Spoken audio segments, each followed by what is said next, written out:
me see. Okay, YouTube. Can you guys hear me now?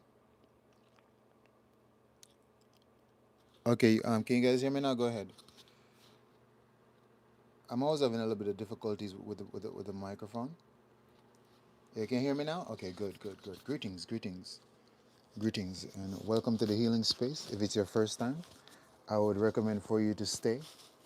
I'm sure by the end of this build, you will leave with some information or intrinsic knowledge in which you can apply to your life tomorrow to begin that process of unveiling that greater version of yourself. So no, you're not coming across this video by coincidence. It's what we call divine alignment, right?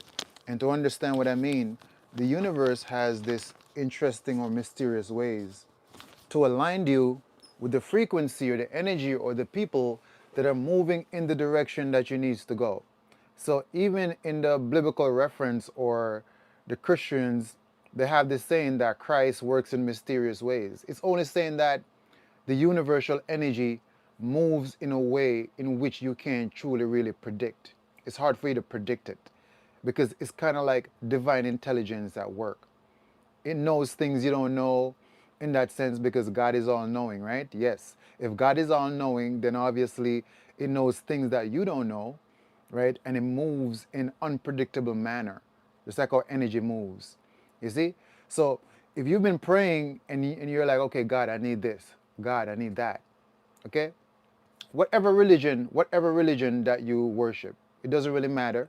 Obviously, we understand that, even though there's many different religions and people are fighting with their religion versus another religion, one religion believe that their religion is right, they believe everybody else's religion is wrong. On the other end of the spectrum, those other religions believe that your religion is wrong. So when I actually observe it from my consciousness, I do understand that at the end of the day, everybody's just trying to find alignment with their source. And it's like so much information. So some people are confused, some people are not sure. It's okay. As long as you remain pure within your heart, okay, and you live authentic to your essence and the energy where you were born with, and you're not out here infringing upon anybody's free will or harming or hurting others, I think that you're still in good standing. So for me, I don't really give a shit what religion you worship. Again, once you remain pure within heart, okay, and you're living a life where you're not hurting or causing harm to others, then I feel like you're fine, you're okay. Okay, so for me, it doesn't matter what religion you worship. Same thing. God, Christ, whether it's Buddha for you, whether it's Jesus for you, whether it's Allah for you, whether it's Krishna for you, okay? I'm giving you the understanding to realize that universal energy, it moves in mysterious ways. So when they say Christ moves in mysterious ways, it's only saying that it's an energy that you can't really predict from your conscious mind in that sense, right?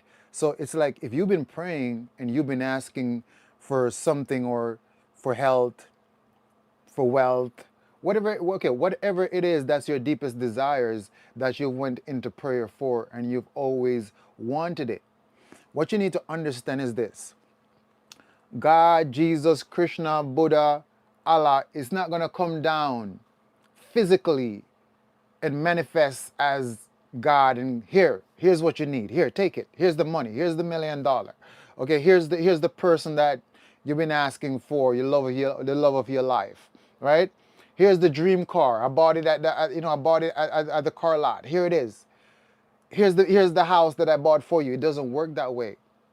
Okay? For you to believe that it works that way or to expect that that's how things is going to unfold for you, that's to be delusional. Remember, God exists within everything, right? We're all here as fragments of creation, which is made from that God force energy. So, therefore, God exists within everything, right? And everything is made up of energy. So, therefore, if you've been praying and asking for something, God is going to align you with the frequencies, with frequencies, people, influences that's moving in the direction that you needs to go. That's how this stuff works metaphysically. Okay, so all I'm saying is if you happen to be here with us right now within the space, okay, I know that when it comes to the algorithm, a lot of people have been more conditioned for the instant gratification of scrolling and scrolling and scrolling. Their attention is so dispersed and scattered. Learn to focus your attention and hold your attention at certain focus points enough to where you can extract or learn something. If you're just on an algorithm scrolling, scrolling, scrolling, giggling, giggling, giggling, at the end of the night or the end of the day, you end up spending 4 or 5 hours of your life where you are consuming materials or content or information that's not beneficial to your life, and you can't really use it to navigate navigate through your circumstances, or even how to go through a greater levels of transformation to awaken or unveil that greater version of yourself. So I'm saying, if you happen to be here right now, it's by no means a coincidence. We call it divine alignment. Okay, so I trust and hope that you will stay here, and then we can continue to build and connect, because in essence, even though with the shadow banning, as you can tell, it's still only a small portion of us that's here. Out of the 980,000 people, as you can see, only around 80, 90, 100 people is here most of the time. So even though they're keeping most of everything banned and keeping the information to be shut out from reaching everybody else, that's okay. Okay, that's okay. We just being here within the space is still us holding a frequency. We're still holding a frequency. We're vibrating a certain level of consciousness, and we're also embracing that natural connection that we have with each other. You see what I'm saying? Because within this space, it's about what? It's about love. It's about harmony, right? It's about supporting each other. It's about uplifting each other, right? Ultimately. And we share information that's intrinsic and can help each other. So this is truly what life is supposed to be about.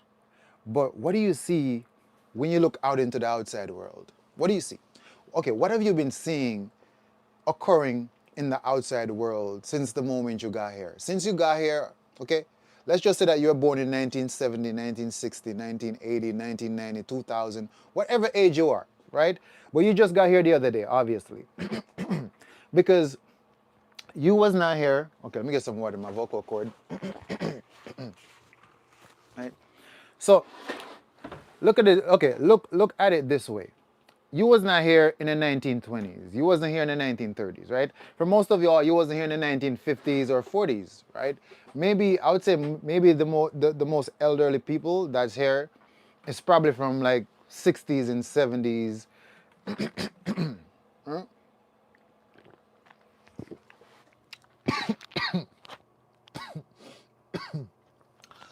Hold on.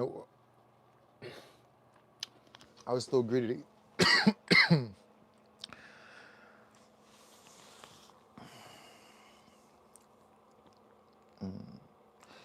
The water went to the wrong place. Hold up, hold up, hold up, hold up.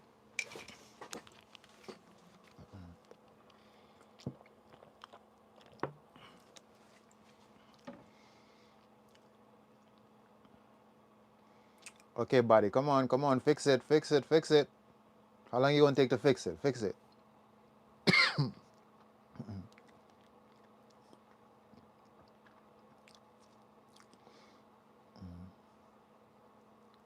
Hey, isn't it so interesting how, like, every now and then the water goes to the wrong place, but it's the fact that for most of the time the body actually sends the water to the right place, which is so interesting. Like, just that level of intelligence that's always there, working, working and working. Every now and then it kind of does something different though, but okay. All right, here we go. So so what I'm saying is, right, for most of the people that's probably here as elderly people, maybe you're born in the 1960s, right? 1960s, 1970s coming up. Regardless, you just got here the other day. Okay, think about it. You just got here the other day. I know a lot of y'all, you perceive yourself to be old or older, but you just got here the other day. So what I'm saying, what have you noticed? What have you noticed from the time that you've been here up until now? Okay, because I know I'm very young in comparison to like some of the great elders that's been here for quite some time. So what have you noticed since you got here until now. So let's just say that you were born 1970s. Now we're in 2025. Some people believe that you're in 2026. It's a fake calendar anyway, so it doesn't really matter, right? It's a Gregorian calendar. This is not the original calendar that the ancients or the ancestors use. So all this shit is fake on top of fake on top of fake. But just for general purpose of the conversation, what I'm saying is, since if you've been here from the 70s, 80s, 90s up until now, what have you noticed in terms of what's occurring in the reality? Don't you notice that there's more negative energy than positive energy? Don't you notice that? Haven't you seen all the wars, whether from countries going to other countries to bomb them up?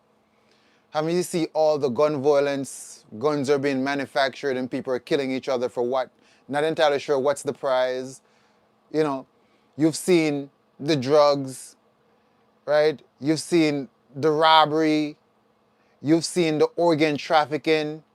You've seen the amount of children that go missing every year, even in America alone. That number is wild. 800,000 going missing every year. Nobody's looking for the children. Everybody just care about the next show that comes up on their television. You get what I'm saying? So I want you to see that there's something very sinister that's running this whole entire operation, which you call society, which you call your everyday life. Okay?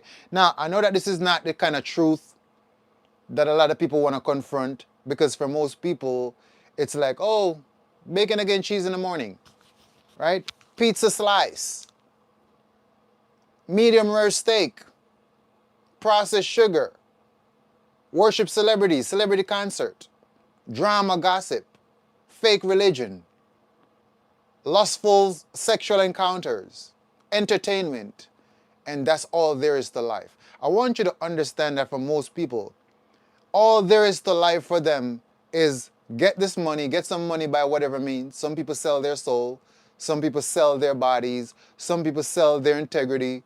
You get what I'm saying? So for most people, it's like, okay, get this money by any means possible. Okay?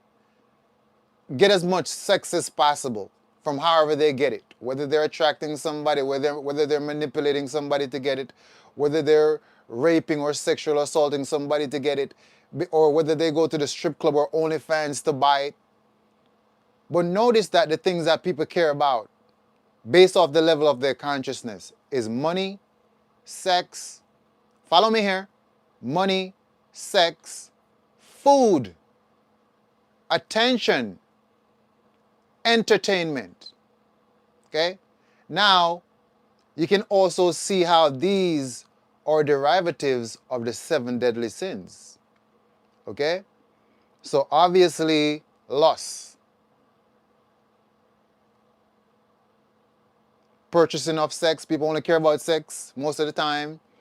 It's just instant gratification, making children out of lust, relationship out of lust, not love. That's the spirit of lust, one of the 7 deadly sins. Then the people who will do anything for money. They steal it, kill somebody for it, rob it, organ trafficking for it, sell their souls for it. Like you see a lot of those contracts in Hollywood where they sell their soul and pop up on television in a dress, because that's what they have to do as the humiliation ritual, right? People who sell their integrity. You see what I'm saying? What is that? That's greed. Greed is also one of the 7 deadly sins, right? Then we come over to what? The people who, like a lot of y'all right now, okay? You eat food until you form disease inside of your body. You eat food until you're discombobulated, what you call obesity. Walking around with an identity that does not belong to you because you couldn't stop eating. Fast food restaurants or billion-dollar companies. What is that? That's gluttony. That's a 7 deadly sin again. So we're talking about lust, greed, and gluttony. Do you see how this have most of the people in the reality in a complete chokehold?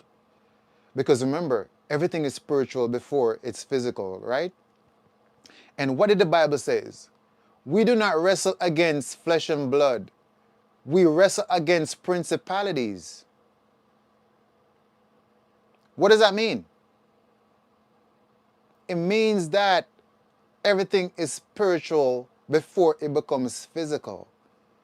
Even right now, in your very faculties that you use to function on a daily basis, even right now, if you're about to go, okay, if you're about to go to the refrigerator right now, grab yourself an apple, don't you have to think about it first before you can do it?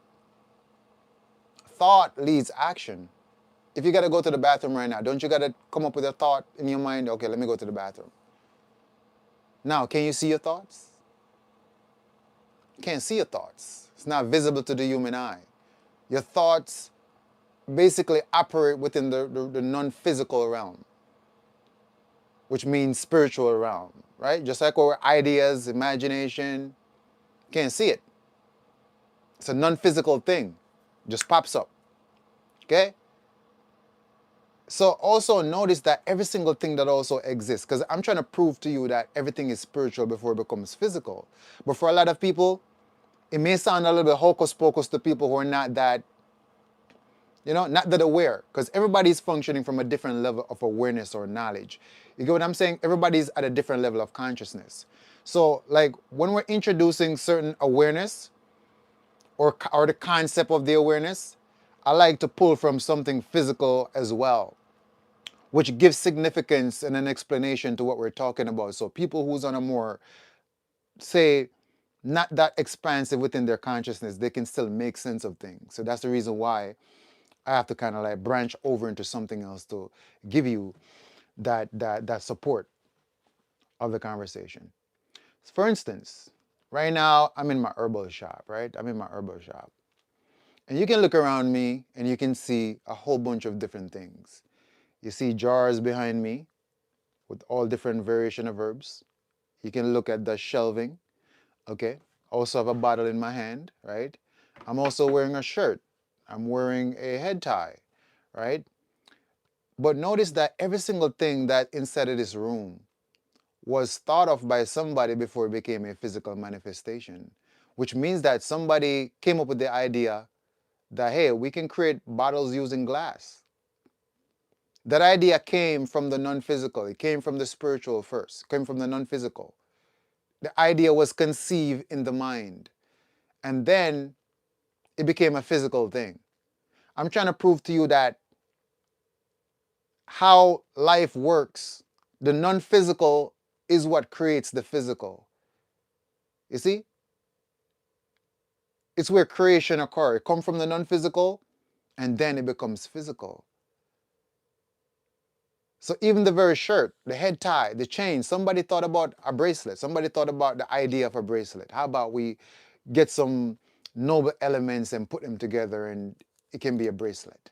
Somebody thought about a chain. Somebody thought about a shirt. Somebody thought about a pants. You see what I'm saying? So it goes to show you that what? Everything is spiritual before it becomes physical. This is the most basic way how you can see that everything within your house right now, your bed, your television, every single thing, somebody thought of this. You don't even know who exactly, but some minds, there was a mind in the past that conceived of this idea and then brought this idea to life into physical manifestation. So you have to understand that everything is spiritual before it becomes physical. Okay? So here's what. As you move throughout this existence, you have to also start to learn how to navigate life. Okay? And you start to see the different things that hold people in bondage. Envy, that's a spirit. It's spiritual because remember, even when somebody become envious of you, isn't it a thought? It's a thought that's followed by a feeling. It's coming from the non-physical. Same thing, loss. Notice how even when you're moving in lust, because for sure, you know, I used to move in a lustful energy as well before I learned to control over it. I'm like, oh, nah. I start to realize that something is wrong. I'm like, wait a minute. You see, listen. Whenever you get horny to the point where you can't sleep, okay, because, you know, you basically gotta fuck something, that's a problem, okay? And for most of us, we just act like this is normal. We just act like this is normal. You get what I'm saying? That shit is not normal. It is not normal. Okay? Same thing when it comes to you eating food and your belly is full, but you can't stop eating. That desire, that drive, that whatever it is that wants more, that wants more, that wants more. Where's that coming from? You get what I'm saying? So understand that it's a thought and a feeling and an influence that drives you towards something, drive you towards something. And most of the time we never really question what's behind or what is the driving force behind my actions. You see? And that's one of the reasons why we're not growing, we're not expanding, because what? We're being held hostage by our lower desires or the seven deadly sins in that sense. So when we look out into the world today, what we're seeing right now as the condition of humanity, these are the driving forces that are governing people's action and consciousness. You can see this for yourself. This is not me trying to tell you something and say, hey, believe in this. You can right now, from your own point of observation, from the time that you've been here up until now, you notice that there's more negative energy than positive energy. You notice that there's more hatred and envy and lust than love. You notice that. And that has become the foundational basis of what the society is built upon. You get what I'm saying? And what I'm saying to you right now is, in order for you to fully tap into who you are, right? Get in alignment with your purpose. Unveil the greater version of yourself. You have to basically get past these lower desires, these lower faculties. You have to basically overcome these spirits in that sense. You have to you have to conquer your greed. Okay?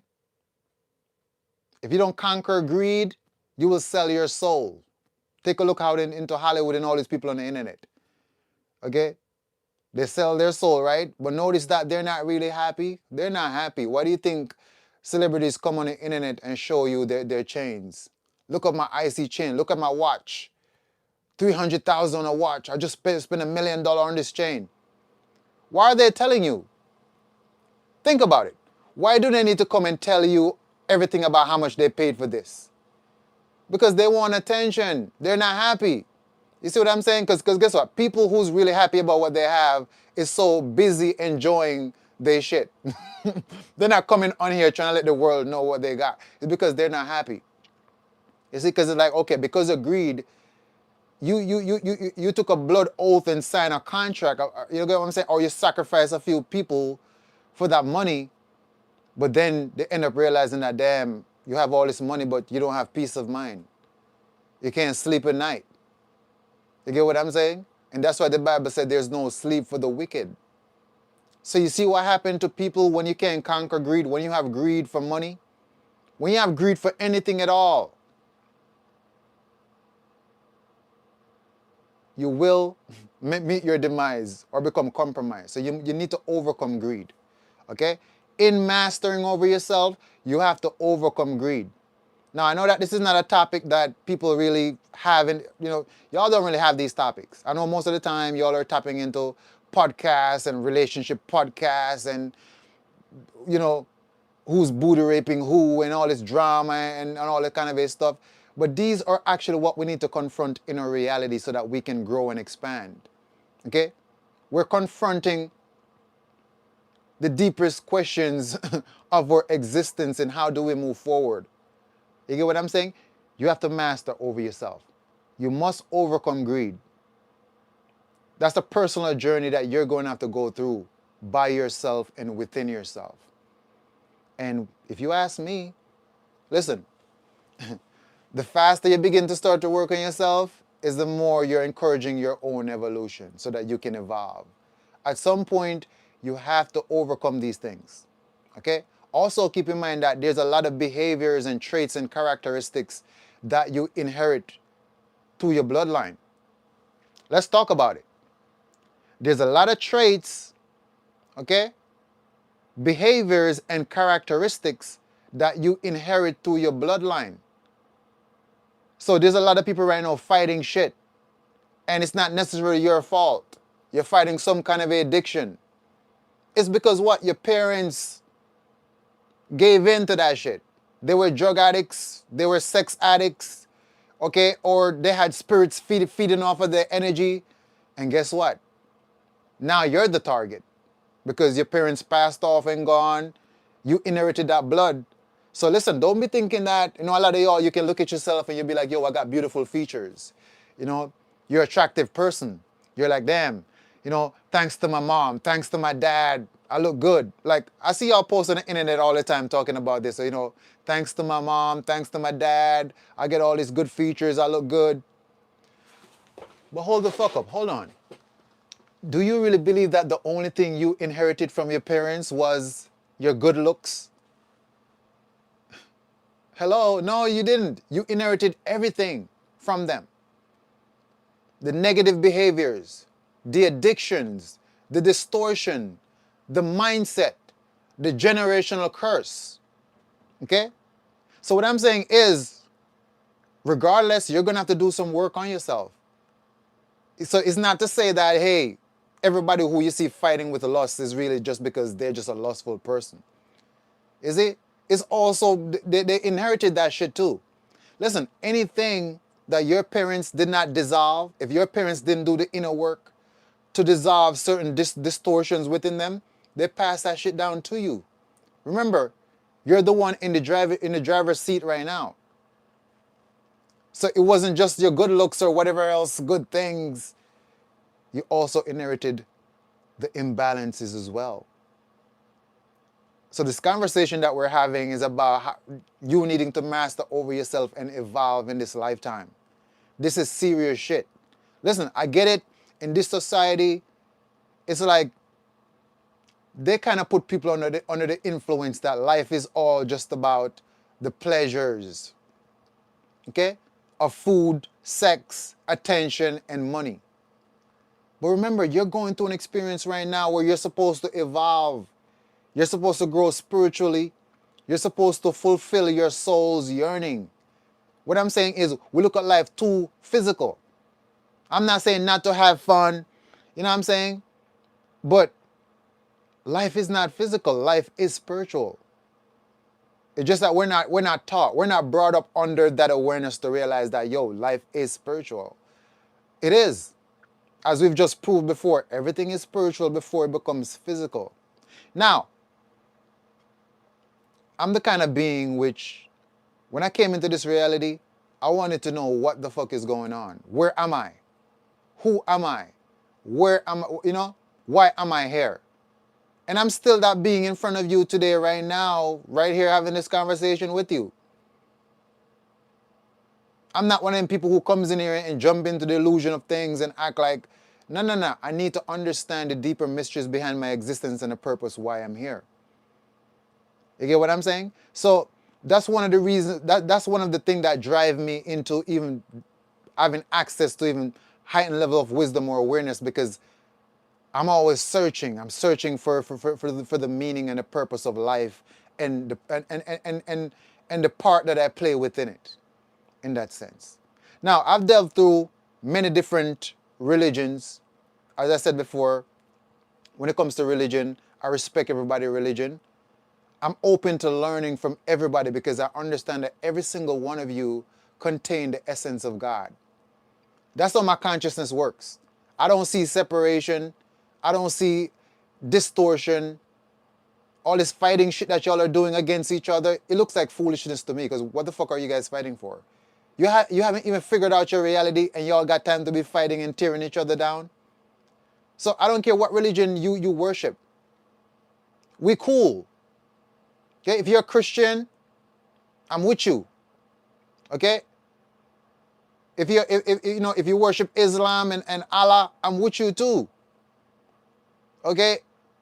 If you worship Krishna, Buddhism, it doesn't matter. I'm with you. Listen, I'm open to learning.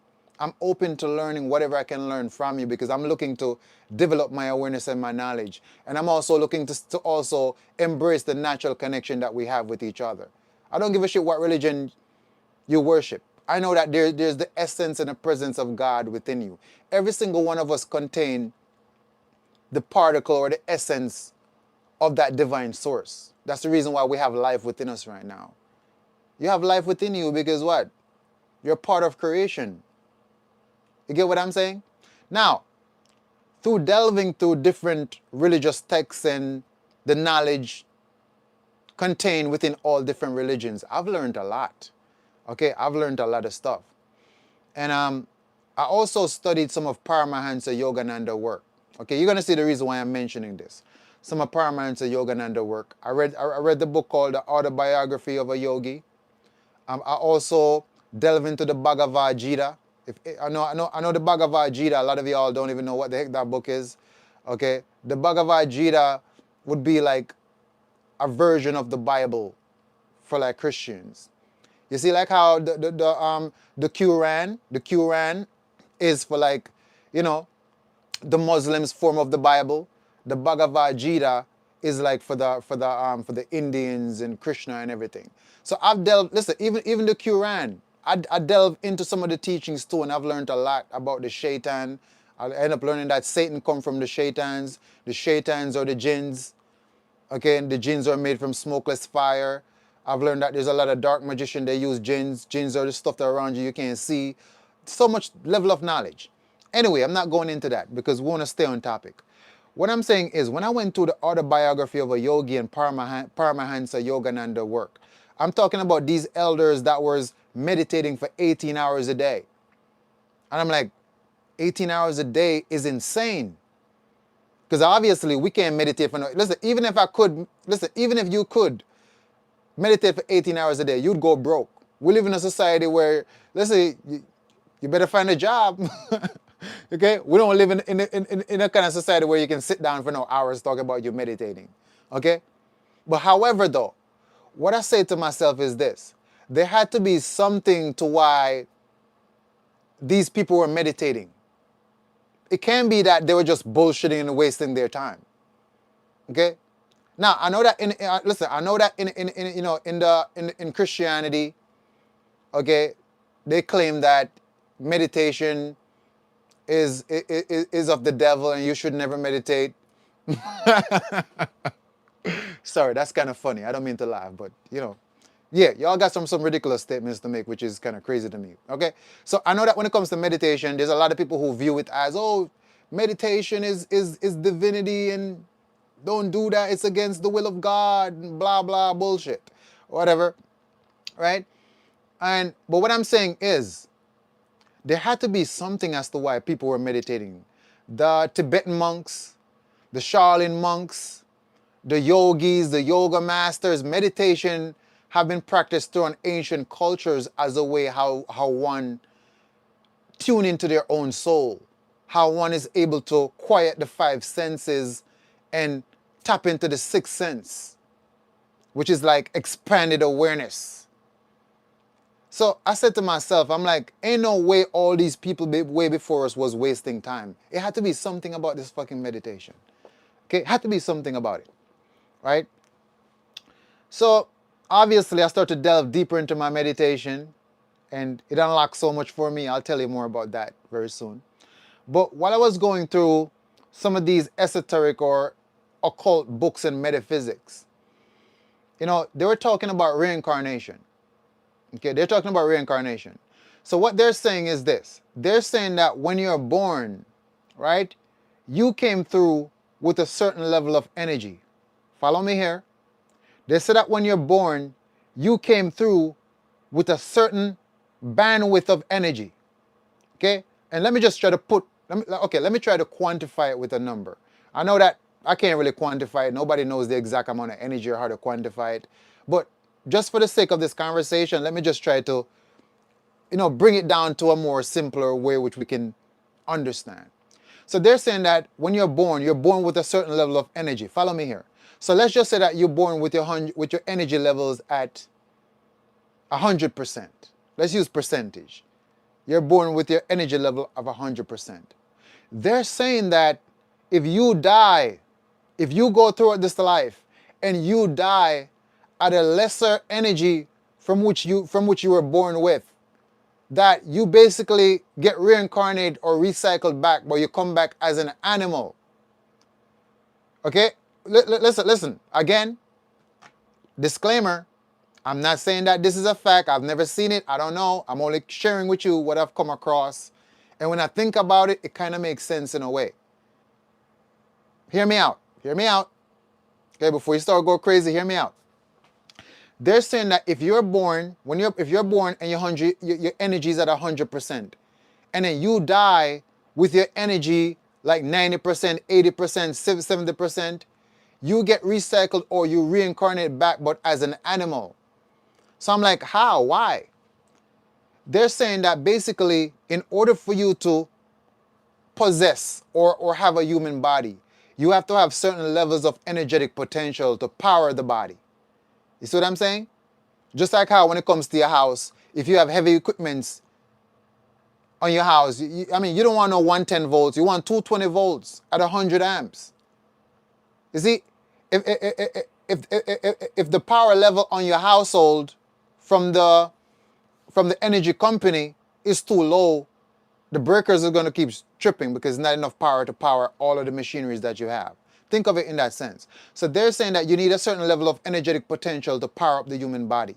So they're saying that if you die at a lower energy from which you came, then when you get reincarnated, you come back as an animal because that's the amount of energy that you have to take on a body.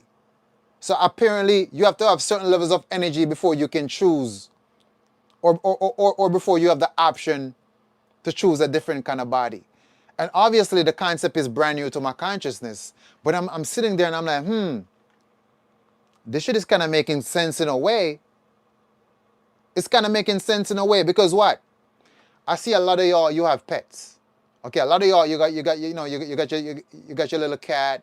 Some of y'all, you got your little poodle, fake dog anyway. Some of y'all, you got your little pit bulls, fake dog. Sorry, not mean to offend you or nothing, but those dogs are laboratory made. They're not original dogs. Okay, those are laboratory dogs. Okay, but y'all love your little poodles and your artificial dog, eating artificial dog food, whatever.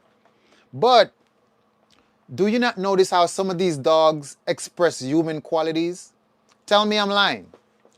Tell me that y'all don't have some pets that be acting like they're a human being.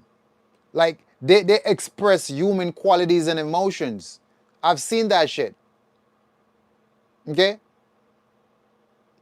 No? Yes.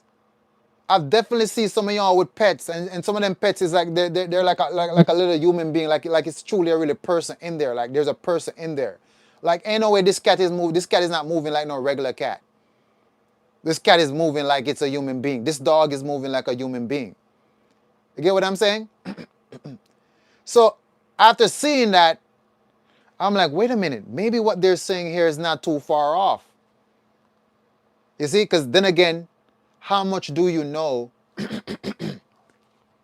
How much do you know about this reality to, hold on.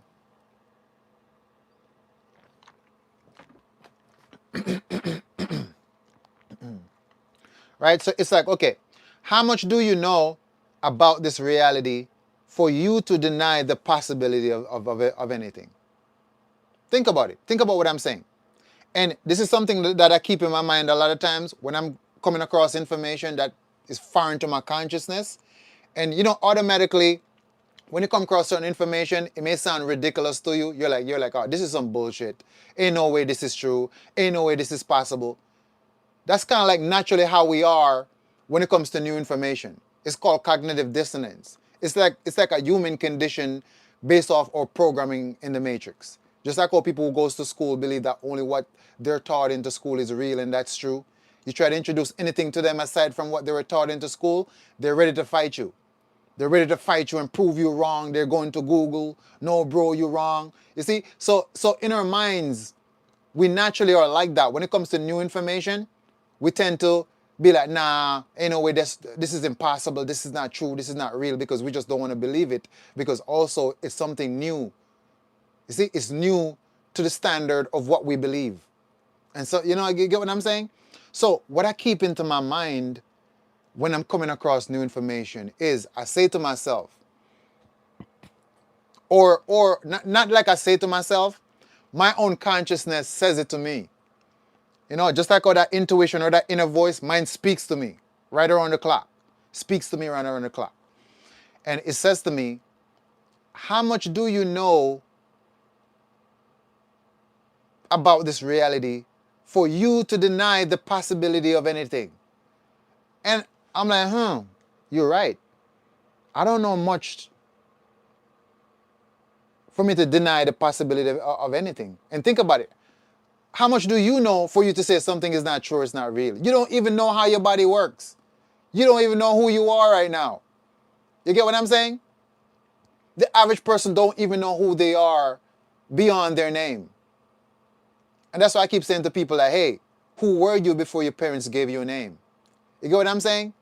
So right now, we don't know what the fuck is really going on. Let's be honest. You're here, you came into the world. The humans that's been here before, they condition you. They tell you everything that they were programmed with or what they believe. You inherit their belief. You start to live your way of life according to how they've been living their way of life, whether it's good for you or not. You just follow and do what everybody else does. You get what I'm saying? But the truth is, where are you right now? Where are you? Where are we right now? We have concepts, we have theories, but nobody really knows. There's a deeper mystery behind existence itself. We don't like to confront it. You see? We like to go into the parties, watch television, find other things to talk about in life, to distract ourselves from confronting reality. But the truth is, we don't know where the fuck we are. Okay? Science try to tell people about Big Bang Theory. Oh, the universe was created with a Big Bang. Bullshit. Okay? Then after that, they came up and they started telling you about, oh, you evolved from monkeys. Another bullshit again. They just don't know. Okay? Because there's a deeper mystery behind existence itself. Now, obviously, we have the creation story, right? As you can tell, religion kind of comes in, and religion say, hey, in the beginning, God said the word, let there be light. Everything was created in, God created man. Man was alone, lonely, took his ribs, made a woman. All that story, doesn't matter if it's true or not. But I'm saying everything is trying to, as you can see, we're borrowing different concepts because we're trying to make sense of things. We're trying to make sense of who we are, what we are, or where the fuck we are, because we truly really don't know. So some people grab onto the whole religion of it and say, yo, this is true. Because remember, belief and knowing are two different things. That's the thing. When you know something, you don't believe it. You only believe when you don't know. Are you seeing what I'm saying here? Think about it. When you don't know something, you believe in it. And belief is you taking information from different sources and putting it together, forming a conclusion and saying that I'm going to believe this because it sounds like this is true. It sounds like this makes sense. Because you don't know. You only believe in something when you don't know it. And our current life right now and what we think we know is based off inherited belief. You never had your own experience. You never had your own epiphany. You never came to your own knowing. Our whole entire life right now in this reality is based off inherited belief. And clearly you can tell even the belief in the kind of food that we're eating is killing us. Trash. We have all these religions. Everybody claim that their religion is right. Oh, this is God. This is the right religion. Your religion is wrong. And I mean, all this religion and all these religious people, still there's no love in the world. I thought that God represents love. So if you're a religious person, basically I'm expecting a certain kind of quality from you. If you're a person and you say to me that, hey, I'm a Christian, I'm a Muslim, whatever it is, and you say that, hey, you worship God, you're in alignment with God, I'm expecting to see the qualities of love, of harmony, of unity. You get what I'm saying? honesty, loyalty, understanding. That's what I would expect based off you telling me that, hey, you worship God or you're one with God. But that's not what we're seeing happening, right? Think about what I'm saying here.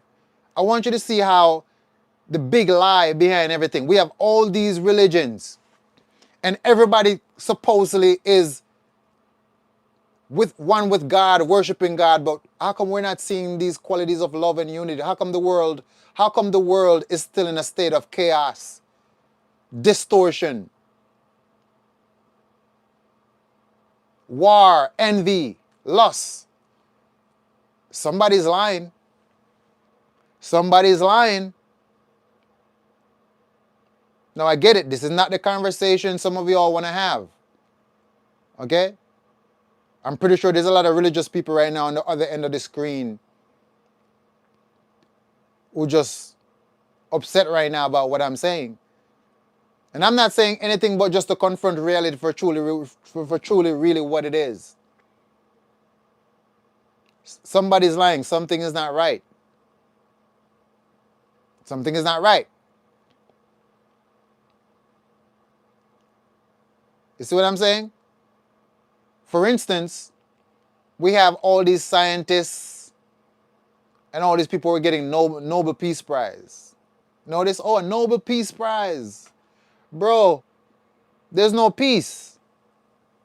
It's the same scientists that are making bombs and guns, releasing guns in the neighborhoods, building bombs to go into another country to go bomb them down to take their resources, but are receiving Nobel Peace Prize. So what I'm trying to bring to your attention right now is the fact that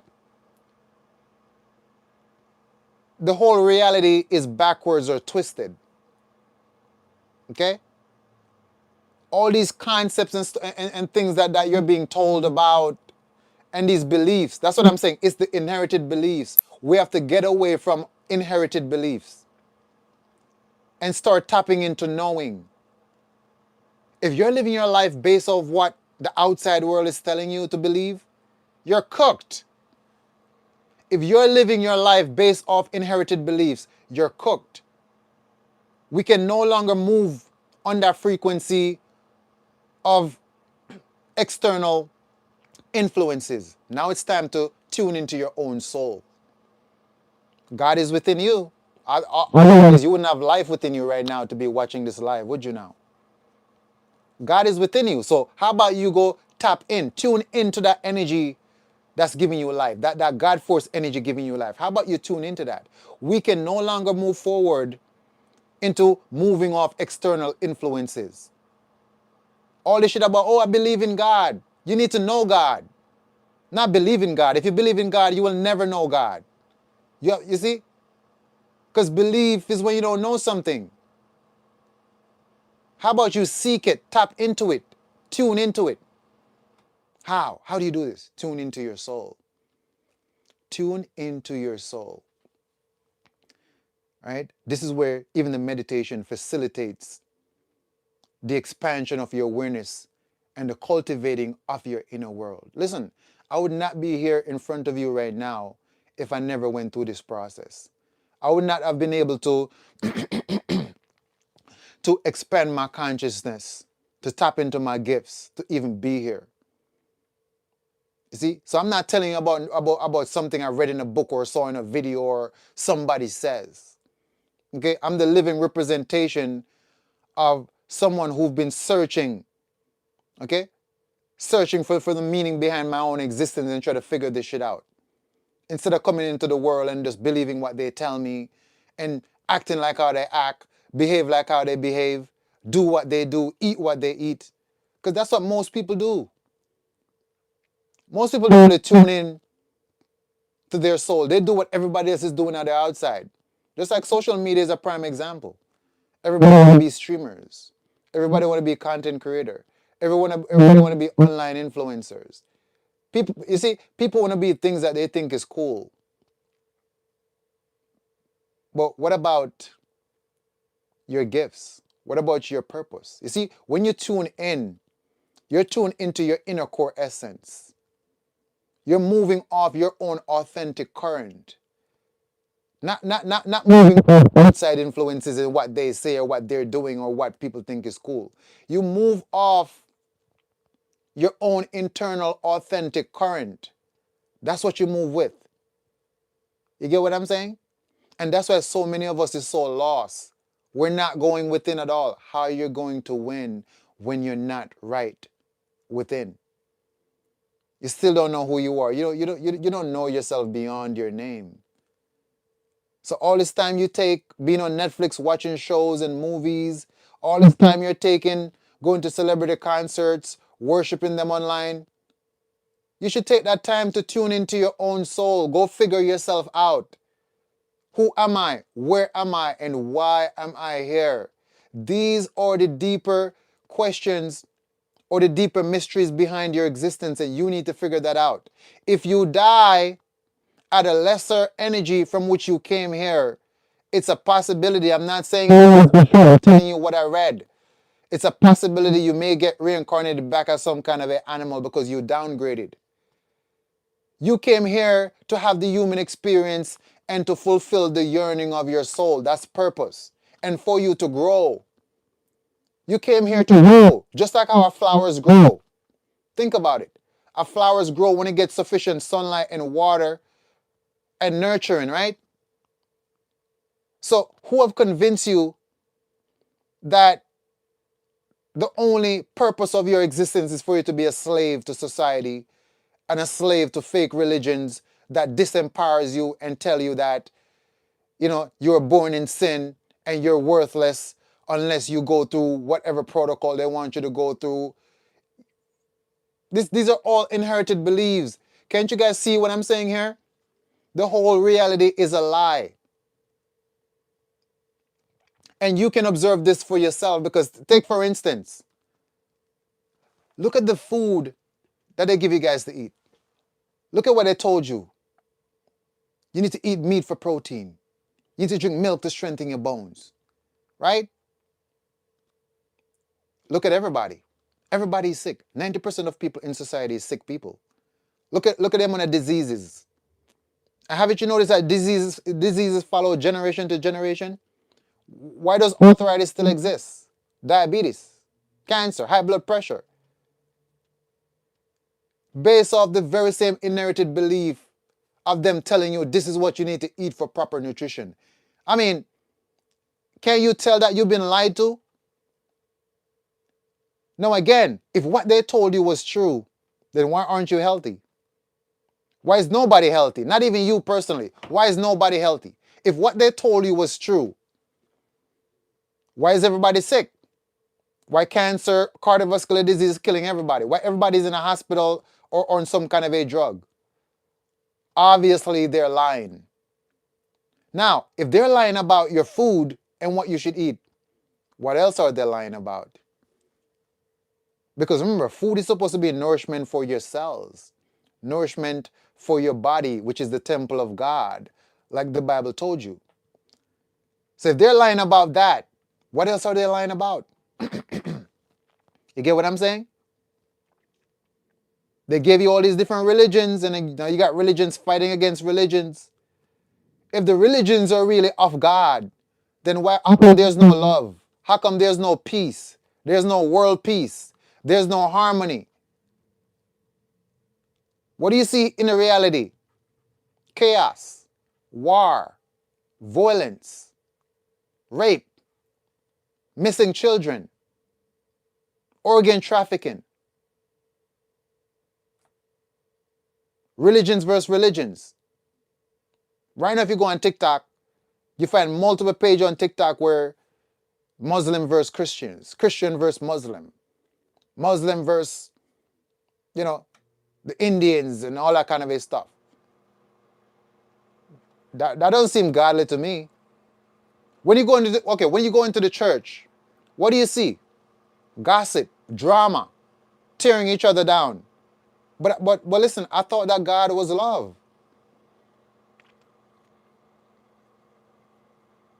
Something is not right. I'm just the only one calling it out. That's all it is. A lot of people will be upset about this. That's the only difference. I'm just that one who's not in the bullshit, in the foolishness, because my consciousness can clearly tell that something is not right here. It's all lies. Okay? My recommendation for you is to cultivate your own path going forward. Follow the path of your heart. And I can only say follow the path of your heart because that's what actually brought me here. My whole entire life, that's what brought me here. I follow the path of my heart. Regardless of what people did to me, regardless of whatever trauma they tried to inflict on me or whatever not. You see, I went through a lot of unpleasant experiences, but I never allow it to make me become unpleasant. I remain pure to my essence. I remain authentic to who I am. I'm still showing up here with the very same energy I was born with. I didn't allow this world to alter me. Because remember, this is what this world does. It basically feed off of innocence. Haven't you noticed that? They feed off the innocence of people. Because remember, and I try to use this explanation every single time because I want you to see what I'm talking about. If you could go back into the past right now and visit yourself at 5 years old, just use that number. Visit yourself as a toddler. Okay? You will notice that you are naturally loving, naturally caring, naturally happy, imaginative, creative, right? That's why you see a lot of kids can play with a toy by themselves because they're in their imagination. They can play with a toy all by themselves running around because it's real for them. Okay? Because they're in their imagination. Naturally loving, caring, innocent. So you can go back right now, if you could go back in the past right now to basically see your own self, you would find a version of you that's not hurt, not broken, not traumatized. You see what I'm saying? But come back to the present now and look at yourself. You've been through a lot, right? You've been through a lot. What happened? What happened to you since you were 5 up until right now? You're here with me on YouTube Live or IG Live. They traumatize you, right? They traumatize you. People hurt you, harm you. You experience deceit, disloyalty, betrayal. And it changed you. Okay? It changed you because what? You have to also learn to also protect yourself. You realize that not everybody has the same heart that you does. You may do things out of love because that's truly authentically who you are. You treat people with kindness because that's what you felt inside. You're honest. You're loyal. So your action is based off the energy you hold within yourself. But then you end up finding out that, damn, everybody's not the way how you are. Some of us learn the hard way, right? And then just to even protect yourself, you have to create like a barrier or a shell. You have to stop being so kind. That's just one layer of it. You have to stop being so kind to everybody. You have to stop being so loving to everybody. Even if you do still love them, you don't even act like it no more. Because you realize that they'll take that as a vulnerability to try to exploit. And you've also been hurt by people that you'll do anything for, again, by people that you trusted. You see what I'm saying? So notice how this world traumatizes everybody that's innocent and everybody that's pure. Every last one of you on this live right now have been through some level of trauma or pain or undesirable circumstances, right? And some of you, you reclaim back your energy. Some of you, you're still broken to a certain extent. Some of you, you're still working on yourself. You're just fragments of what you used to be or fragments of your former self. But what I want you to see is how this world and the people that's been here, they infringe upon the innocence and the kindness and the loving and the people who coming through with a pure energy. Haven't you noticed that? Think about it right now. Even listen, even the kids that are being born right now is gonna go through some levels of trauma. Okay, how is this gonna happen to them? By us. We're here right now, right? And keep in mind that the babies that are being born right now or the babies that are going to be born tomorrow is coming in here very pure and very innocent. And who's going to traumatize them? The human beings like us that's already been here already. We're the ones also carrying carrying on this distortive process. That's what I'm trying to get you to see as to why you have to cultivate your own path going forward. The people that's already been tainted is tainting the people that's pure.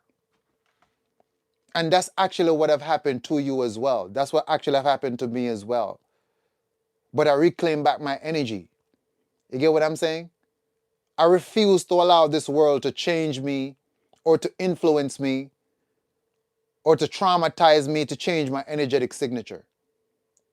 And so for a lot of you right now, you need to go back and reclaim back your energy. Return back to your pure self again before the world gotten their hands on you. So when I'm saying to find yourself, you're not really lost. Okay? You need to return back to your pure self before the world have gotten their hands on you. Because that's what this world of people does. They taint everybody. The tainted, they taint all that is pure. Have you ever, okay, haven't you noticed that they like to capitalize on people's vulnerability? Think about it. Listen, even abusers, demons, abusers, people who like to do evil. Notice that it's the innocent people that they go after. People who's not expecting that. I'm trying to show you. Notice it's the innocent people that they take advantage of. You know, I remember the Christians have a saying. They say that the devil doesn't go after people that's already under its control. Because it's like the devil don't give a fuck about you if the devil already had you. It's kind of like like this. You're the devil's bitch. Okay? Listen, if you're the devil's bitch, the devil don't give a shit about you really because the devil can do whatever he wants to do with you at any time. You're not a factor. It already conquered you. What the devil is going after is the people that's pure, the people that's innocent. That's how demons feed. They feed off the trauma of traumatizing the innocent people. Listen, the devil does not give a shit about people it already have under its control. It's not going to get any energy from that. Okay? It feeds off pain and trauma and fear. So in order for it to feed off, in order for it to siphon that energy, it has to basically traumatize or hurt somebody that's innocent that's going to give off that kind of a frequency for it to feed on. That's how demons work. If you notice, demons always try to get at people who's innocent, who's not aware. I'm trying to show you how how this shit works. If you just stand back and start to observe, you start to see everything that I'm talking about here. This is why it's so important for you to reclaim back your authentic energy. And this is going to also branch back over into forgiveness. Listen, I know a lot of y'all, you don't want to forgive the perpetrator or the person who abused you or the person who harmed you or the person who sabotaged you. And again, as I said time and time before again, right? The forgiveness is not for them. It is for you. They don't even need to know that you forgive them. But hear me out. Let me come closer because hear me out because I want you to understand what I'm saying here. Okay? If you're walking around with grief, with resentment, right? With the pain that somebody caused you, you're carrying around with you energetic weight. Now, what happens when something is heavy? It sinks, doesn't it? We call this a downward spiral. When something is heavy, it gets weighted down. Okay, it gets weighted down. It's sinking. So you see, when you're carrying around all this resentment, all this grief, all this pain from somebody who traumatized you or hurt you, and you're holding on to it because you think that you holding on to all this grief and resentment is gonna make God punish them worse, or it's gonna make their karma comes back 20,000 times more. Listen, they are gonna get their karma for sure, okay? And God is gonna punish them because it's divine justice. But what I want you to understand is this: you holding on to that energy is not causing their punishment to be worse or their karma to come at them faster. Okay? In fact, an abuser is actually out there looking for the next victim. Remember, that's how the devil works, or demonic forces work. They're always looking for the next victim because they have to keep feeding. They got to keep feeding. So the person who hurt you or traumatized you years ago is not even thinking about you right now. You get what I'm saying? They're busy looking for the next victim to traumatize. That's how everybody have some level of trauma, because there's an energy moving through looking for more innocent victim. That's why all of us can be here right now, and every single one of us have some experience in the past where we were traumatized or hurt by some people or family or whatever not. How come all of us is having similar experiences? Clearly there's an energy, okay? Don't really think about it physically. Think about it spiritually. There's an energy moving through people, and this energy is basically looking to feed. That's why life is spiritual before it becomes physical. A lot of people you see traumatize and abuse other people, it's spiritual. It's an entity or a demonic force influencing the person to cause harm to others, because that's how it feeds. Every being has to feed. We eat physical food. The beings that live in the frequencies that's not visible to the human eyes, they feed off energy. They feed off pain, trauma, hurt. That's their food. You get what I'm saying? So you have to be able to look at this shit spiritually and see what I'm talking about, and as to why it's important for you to reclaim back your energy. Now, what I'm saying is, if you're moving around, living your life with all these grief and pain and resentment towards whoever hurt you, you're sinking. Okay? You're still within the threshold of depression. Your creativity is not going to be able to fully unfold because you have blockages. You got energetic blockages within your aura. You need to release that. So what I'm saying is, forgiveness is not for them, it's for you. You don't need to call the person and be like, yo, motherfucker, I forgive you for what you did. They ain't got to know.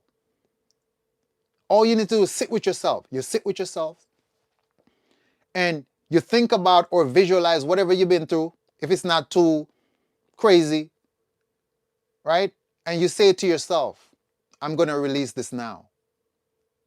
I'm going to release this now. I'm going to release this now. Release it. Let it go. Because what you're doing is you're releasing energetic weight. And once you release that energetic weight, you let go of that grief and that resentment, now you can reclaim back your power. You see, you're now returning back to your authentic essence before the world gotten their hands on you. Now let me ask you a question. What happened to something when it's light? What happened to something when it's light? Doesn't it rise? When something is light, it rises. We call this a upward spiral. When something is heavy, it sinks. We call this a downward spiral.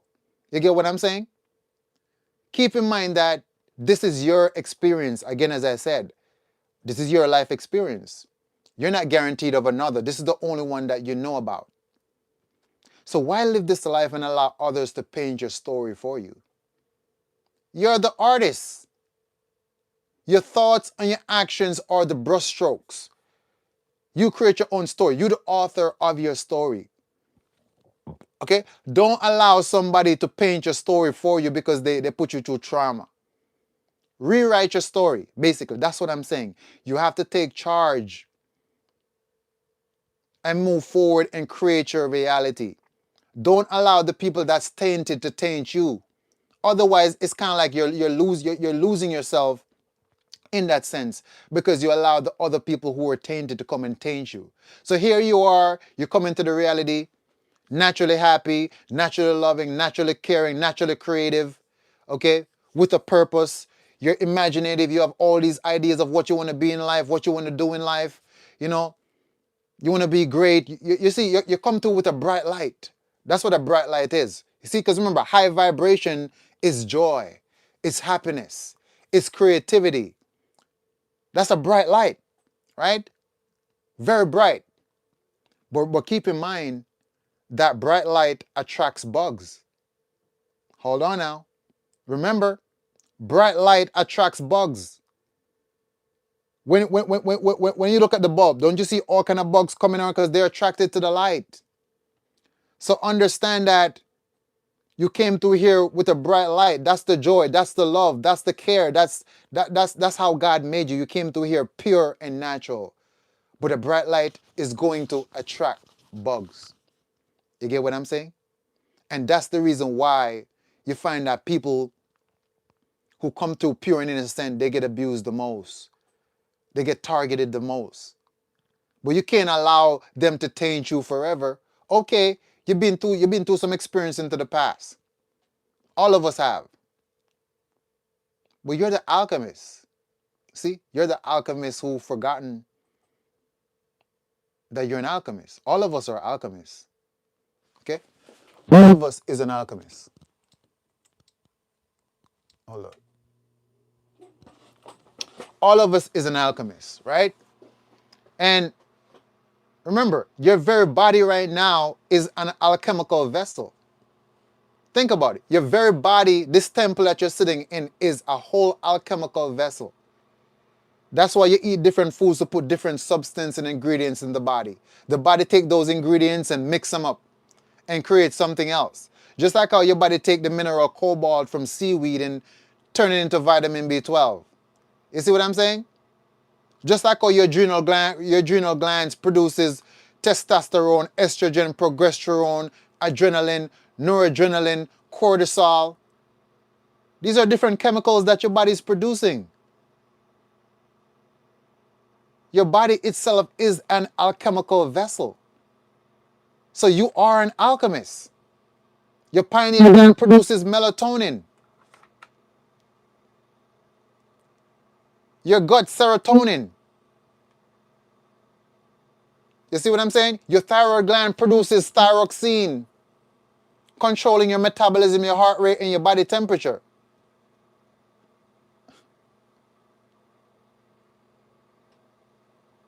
You are an alchemical vessel, so you are an alchemist.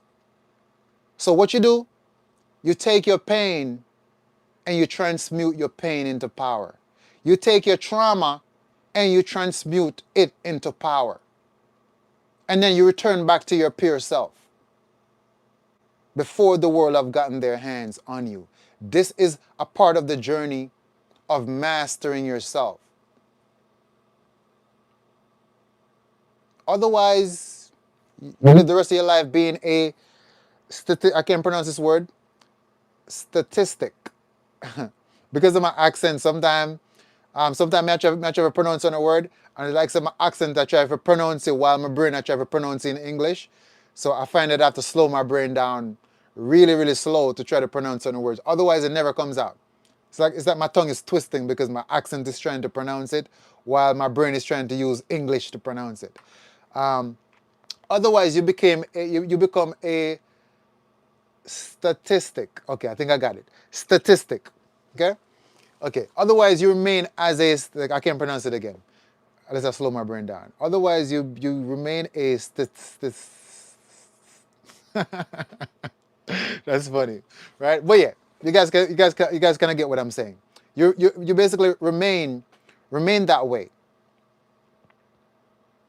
and then you live being tainted, having your love, having your innocence, having your purity stolen away from you.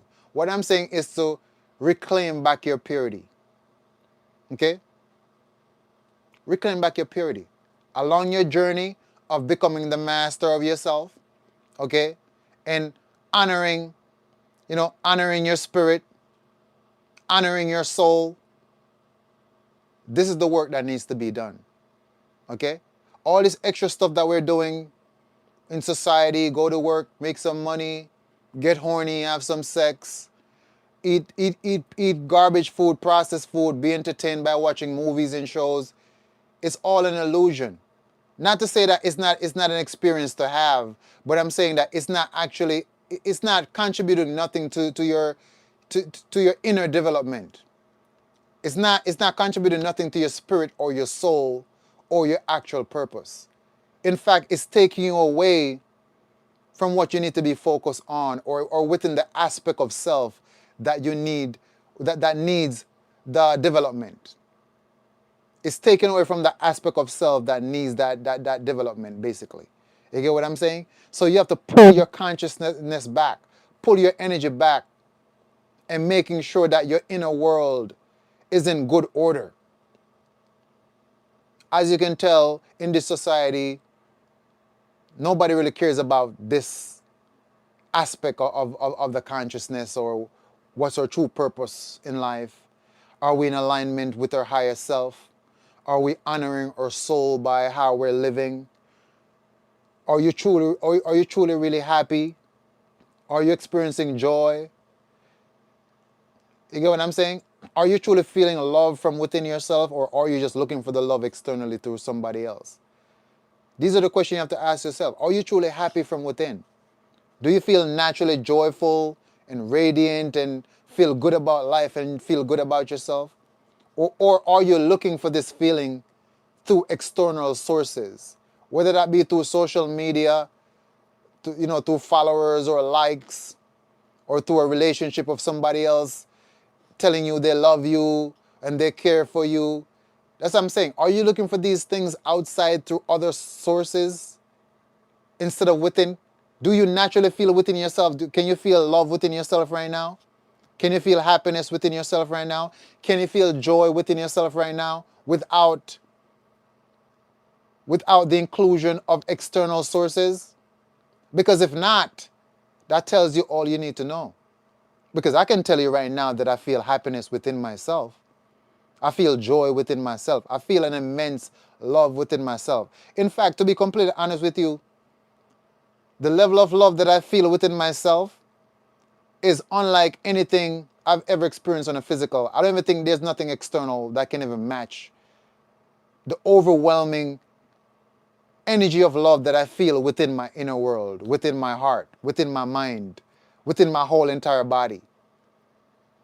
And I realized that this energy is from me actually living in my purpose, from me reclaiming back my purity. I did not allow the world to make me become unpleasant, or to steal from me my innocence or my purity. There's not a single person that I hate. There's people that I may dislike for how they move or how they behave. You get what I'm saying? There's not a single person that I can say, hey, I consciously harm this person. You get what I'm saying? Never have I. I remain pure the way how I was born. I didn't allow the world to pull me or push me into anything. I'm on my own path, and I'm following that path within my own heart. Therefore, I'm in alignment with God. I'm in alignment with Source. Whatever God or Source is for you. As you can tell, you don't see me jumping in a religion, because I don't see this religion expressing the energy of God or unity or love. So I follow the love within my own heart. And I live a life where I treat everybody with love, kindness, because that's how I truly feel inside, basically. And I live in alignment with my purpose, and I show up. I show up here every day, regardless of the shadow banning that I'm going through on major platforms. At this point, they're limiting my reach. They're just trying to get rid of me off these social media platforms. Regardless, I still show up. Even when it's a little bit of us air, I still show up. Because what? This is my purpose. You get what I'm saying? And I'm hoping that even the conversations that we have on various different topics, it's able to even awaken something within you. Because again, I understand a lot of us, it's like we're born into the system, and so the system is all we know. So you can live your whole entire life thinking that, you know, having sex and eating food and being entertained and worshiping fake religions and celebrities, all there is to life, because that's all you see around you. As I said again, it becomes like a feedback loop, reaffirming to your consciousness that this is normal. because that's what you see every single day. No difference from the lion that's born in the zoo.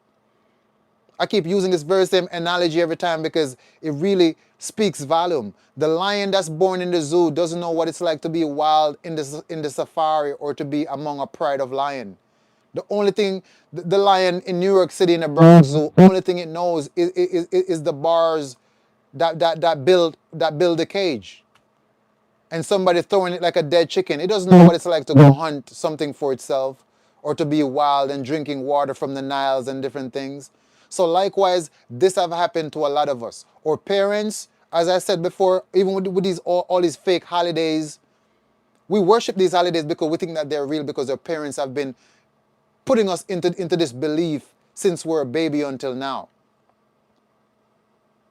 So understand you're born into a system that basically condition your mind to believe that this is real life and this is how life is supposed to be lived.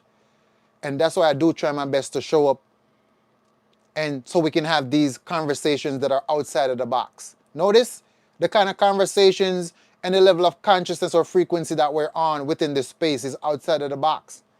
You don't come here and hear no drama, no gossip, no chaotic, no none of that. We're not on that frequency. But again, you have to basically want to grow. You have to want to expand. You have to value your own existence and ask yourself the deeper questions behind the mysteries of your own existence. Why am I here? Who am I? Where am I? What part do I play within the universal symphony of this very existence? Why did God create me?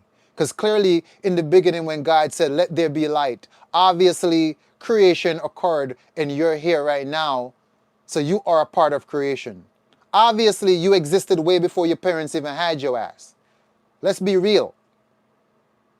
If you're in California right now and you want to travel to New York City, you got to already be in California. You got to be alive and well before you can travel to another location, right?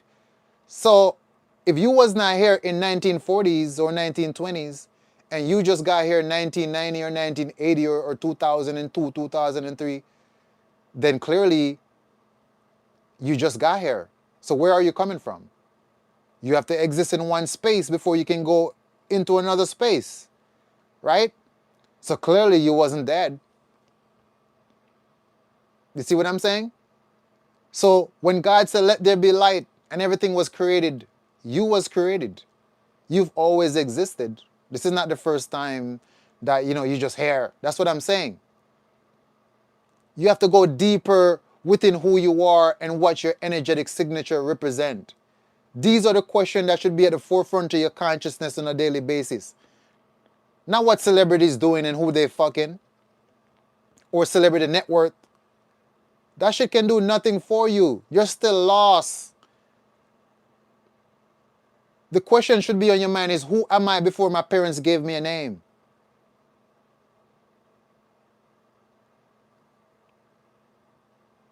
Understand, you existed before you came here. Your parents having sex, whether they did it through love or lust, open up the portal and you came through and here you are. You're here for a deeper meaning and a purpose. That's why you came here. Maybe you don't really know right now because from your conscious mind and your conscious memory, you can't recall of anything aside from the little memories you have when you were a baby up until now. But clearly, divine intelligence is at play. So you came here for a reason. God didn't let you come here in the physical just to come here to eat processed food, be a worthless skin suit, worship, all these fake idols, live a whole life being disempowered and lost and die and get reincarnated back as an animal or some shit because you left the reality at a lesser level of energy from which you came. Now can you understand why I said you need to forgive people to reclaim back your power?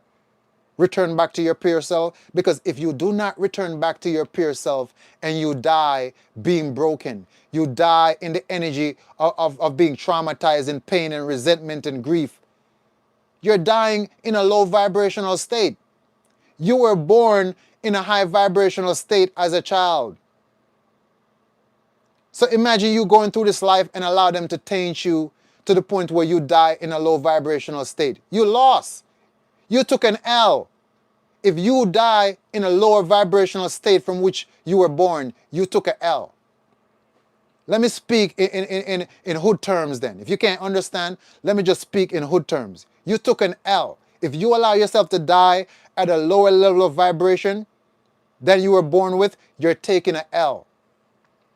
The ops got you then. Okay? The ops, the opposition, they got you. Okay? They basically run a whole fade on you. You a punk, basically. That's how they're looking at it, like you a punk. You came up in here vibrant, loving, caring, they stole your energy. They robbed from you innocence. They traumatized you and just left you for dead, and you never reclaimed back yourself. You ever heard the term the rose grow through the concrete? That's how you gotta look at life. Even when you had limited amount of nourishment, keep pushing. Reclaim back your energy, because that's the true way of honoring your soul. Okay? To not reclaim back your energy is to allow somebody to steal from you and just thrive off of your abundance. You cannot let some shit like that slide. That's betraying one's soul. And remember, the soul uses the body to express its will. Keep that in mind. The soul uses the body to express its will. So you got work to do. All these little urges and lower desires that are also preventing you from reaching your higher self. Listen, you got to get tired of your own shit. You have to overcome the external and the internal forces that are preventing you from reaching your highest potential. Let's talk about it. Let's talk about it. The external forces are obviously the people who have inflicted trauma on you. Those are the external forces. Also, the demonic forces that operate through other people. Envy, jealousy. Overcome that. Don't pay that no mind. Keep pushing forward. But now we have to confront the internal forces within us that are preventing us from reaching our greatest potential. Okay? We was talking about this within the last couple of lives. How many of you all right now, you have a gym membership? When last have you been to the gym? You have a gym membership. When last have you been to the gym though?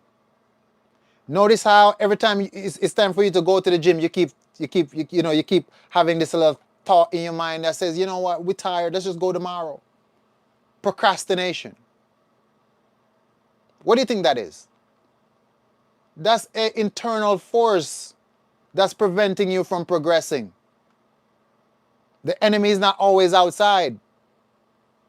Okay? We have this part of our consciousness that needs to be brought under control. Listen, I don't know if it's a fragment or a figment of the ego. That part of you that love instant gratification. You love easy shit. You open a book to read a book and you get bored, you start to get sleepy. Yet you can get on TikTok and scroll and get on Instagram and scroll through hundreds of reels. But the moment you're supposed to read that book, you start to get bored. Your mind start wandering away, right? That's an internal force that's preventing you from progressing. You have to bring this force under your control, under your dominance. You see, a lot of y'all, you spend so much time in your ego trying to control other people. Yet you can't even control your own self. Got to bring it under control. When I tell you to get into meditation, notice how you can't quiet your mind. You can't sit with yourself to meditate for not even 10 minutes. Yet you can get on social media and unlimited reels, right? Watch hella videos. Oh, your favorite show comes out on Netflix, right? Notice how it's easy for you to delve into some entertainment and some bullshit that's not contributing nothing to your mental health or your well-being, but yet you can't find 10 minutes to sit down in meditation. That's an internal force that's preventing you from reaching your greatest potential.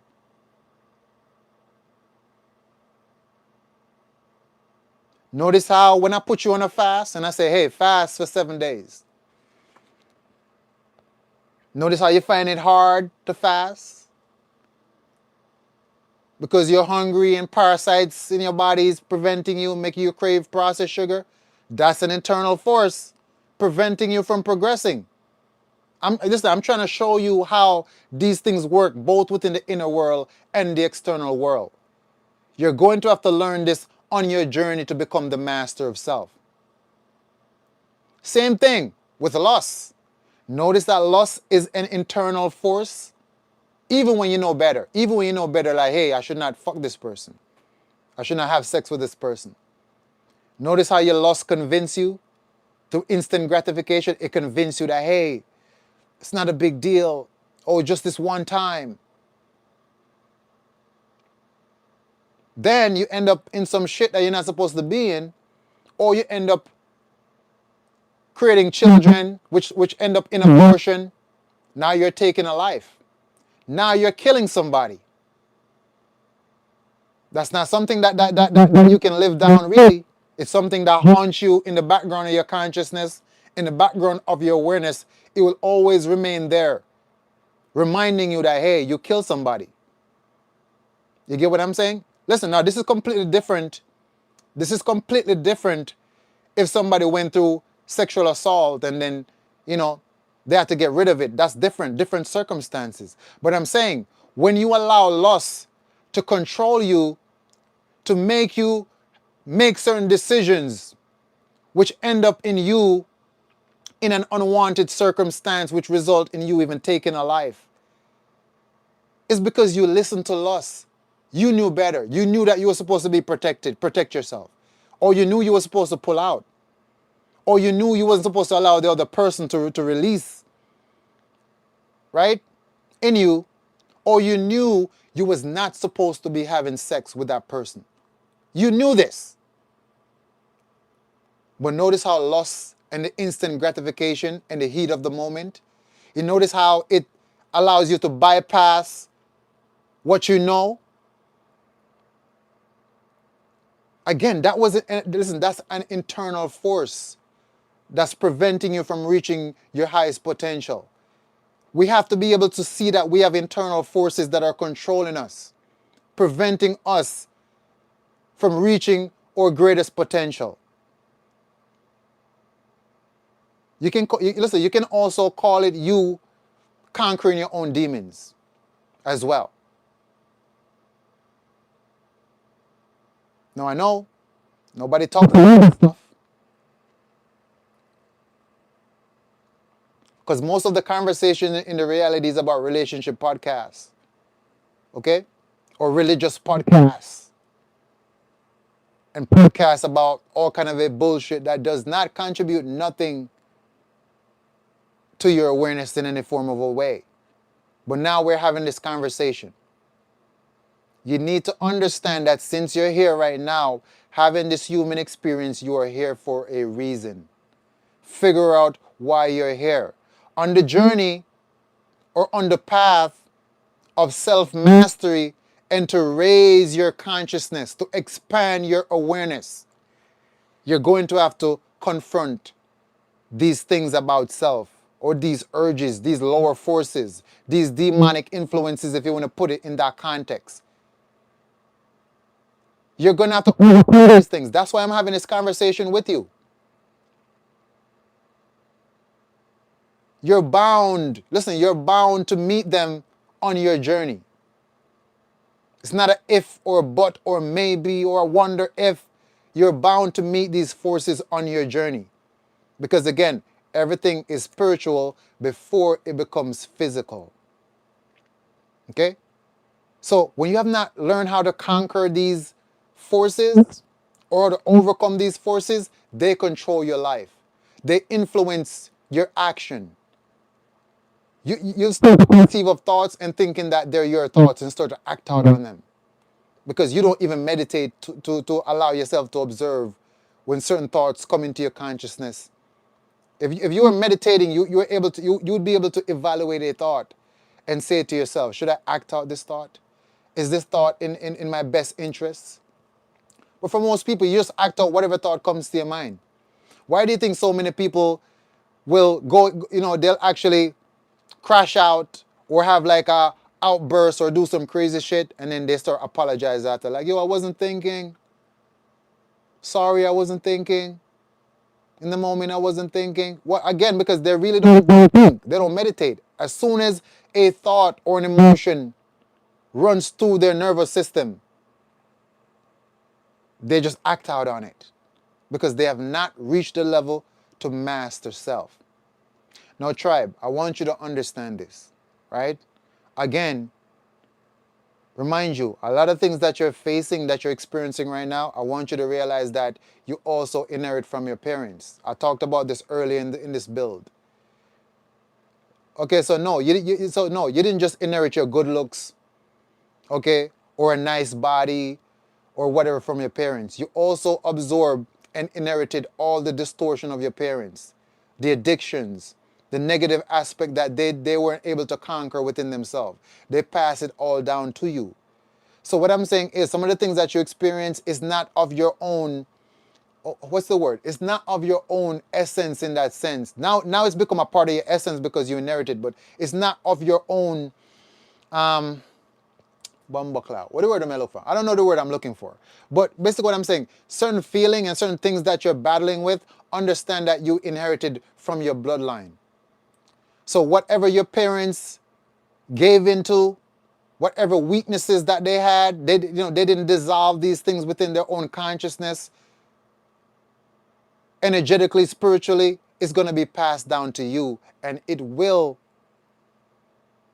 destroy you if you don't learn to bring that shit under control. And that's what I'm saying, right? You are the master of your reality. You're here now. This is your experience. That's why with a lot of us, we have to break the generational curses. You see what I'm saying? This whole experience you're having right now within a human body is not by coincidence. This is not by accident that you're here. But you have to delve within yourself to figure out what's going on and how to move. These are the keys that you need to unveil that greater version of yourself. Listen, I would not be here with you right now if I hadn't had to go through this process. Okay? Like, lucky for me, I didn't grow up with my actual parents. My parents had me when they were 16 years old. My mother was 16 years old when she had me. So my mother ended up moving to America. Okay? That's how I end up coming. That's how I even end up coming to America later on in the years, because my mother kind of like filed for me, because she came here, became a whole citizen in America, and that's how I was able even to come here. But I didn't have my parents when I was young, but I had my grandparents. Okay? So my mother had me, then left, came to America, right? My dad was more like, my dad was like 6 feet, 6'8" or something. All the women, basically all the women were just like after my dad most of his life. He's like a womanizer or whatever. All the bitches love him, if you want to put it that way. So my dad was like in the street doing what they do. Again, most men that are conquered by lust. You see, I was able to even look in my own family and see how these energies dominate even the very men in my family. And I was like, oh, no, I can't let that shit happen to me. Because I also realized that I inherited that strong ass level of lust as well through my bloodline. But I wasn't going to let that shit conquer me. I conquered that shit. And I fast. Okay? I fast from that shit. Listen, even when all the baddies are hitting me up, want to come see you, I'm like, nah, I'm fasting right now. You get what I'm saying? So, but anyway, lucky for me, I end up growing with my grandparents, my grandfather and my grandmother.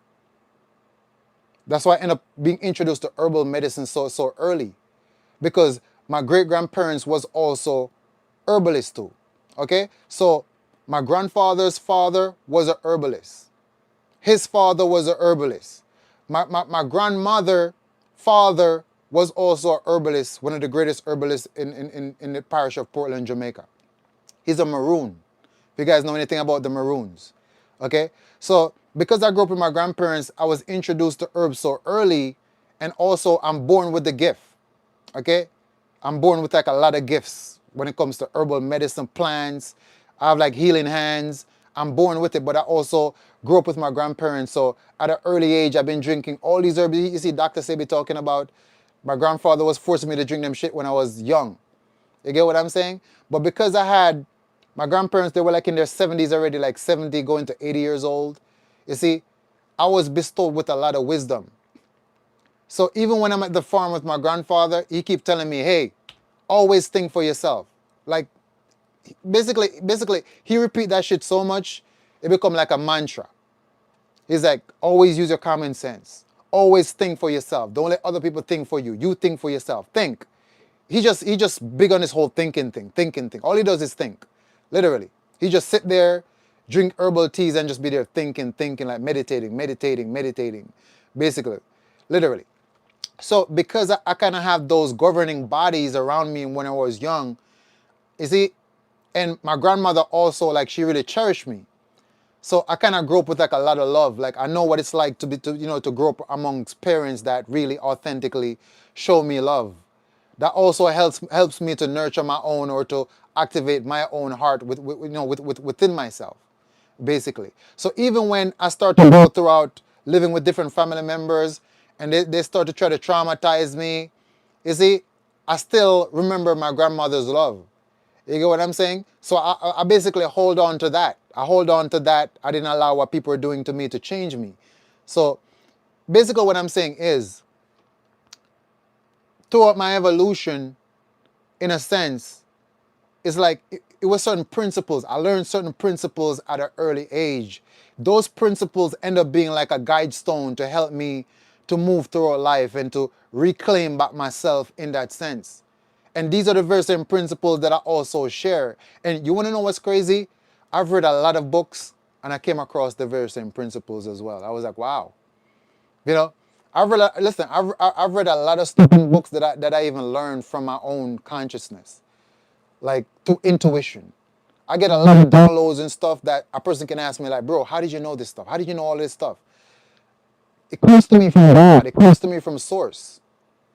Okay? Majority of what I learned through life didn't even come from no books or nothing. It come directly to source from me, meditation. It just comes to me. So I know for sure that there's more to who we are than what the society led us to be. But you see, if you're living according to society principles and the inherited beliefs and external influences, it's like you will never tap into your true self, or tap into your true potential. So again, we have work to do. We have a lot of work to do.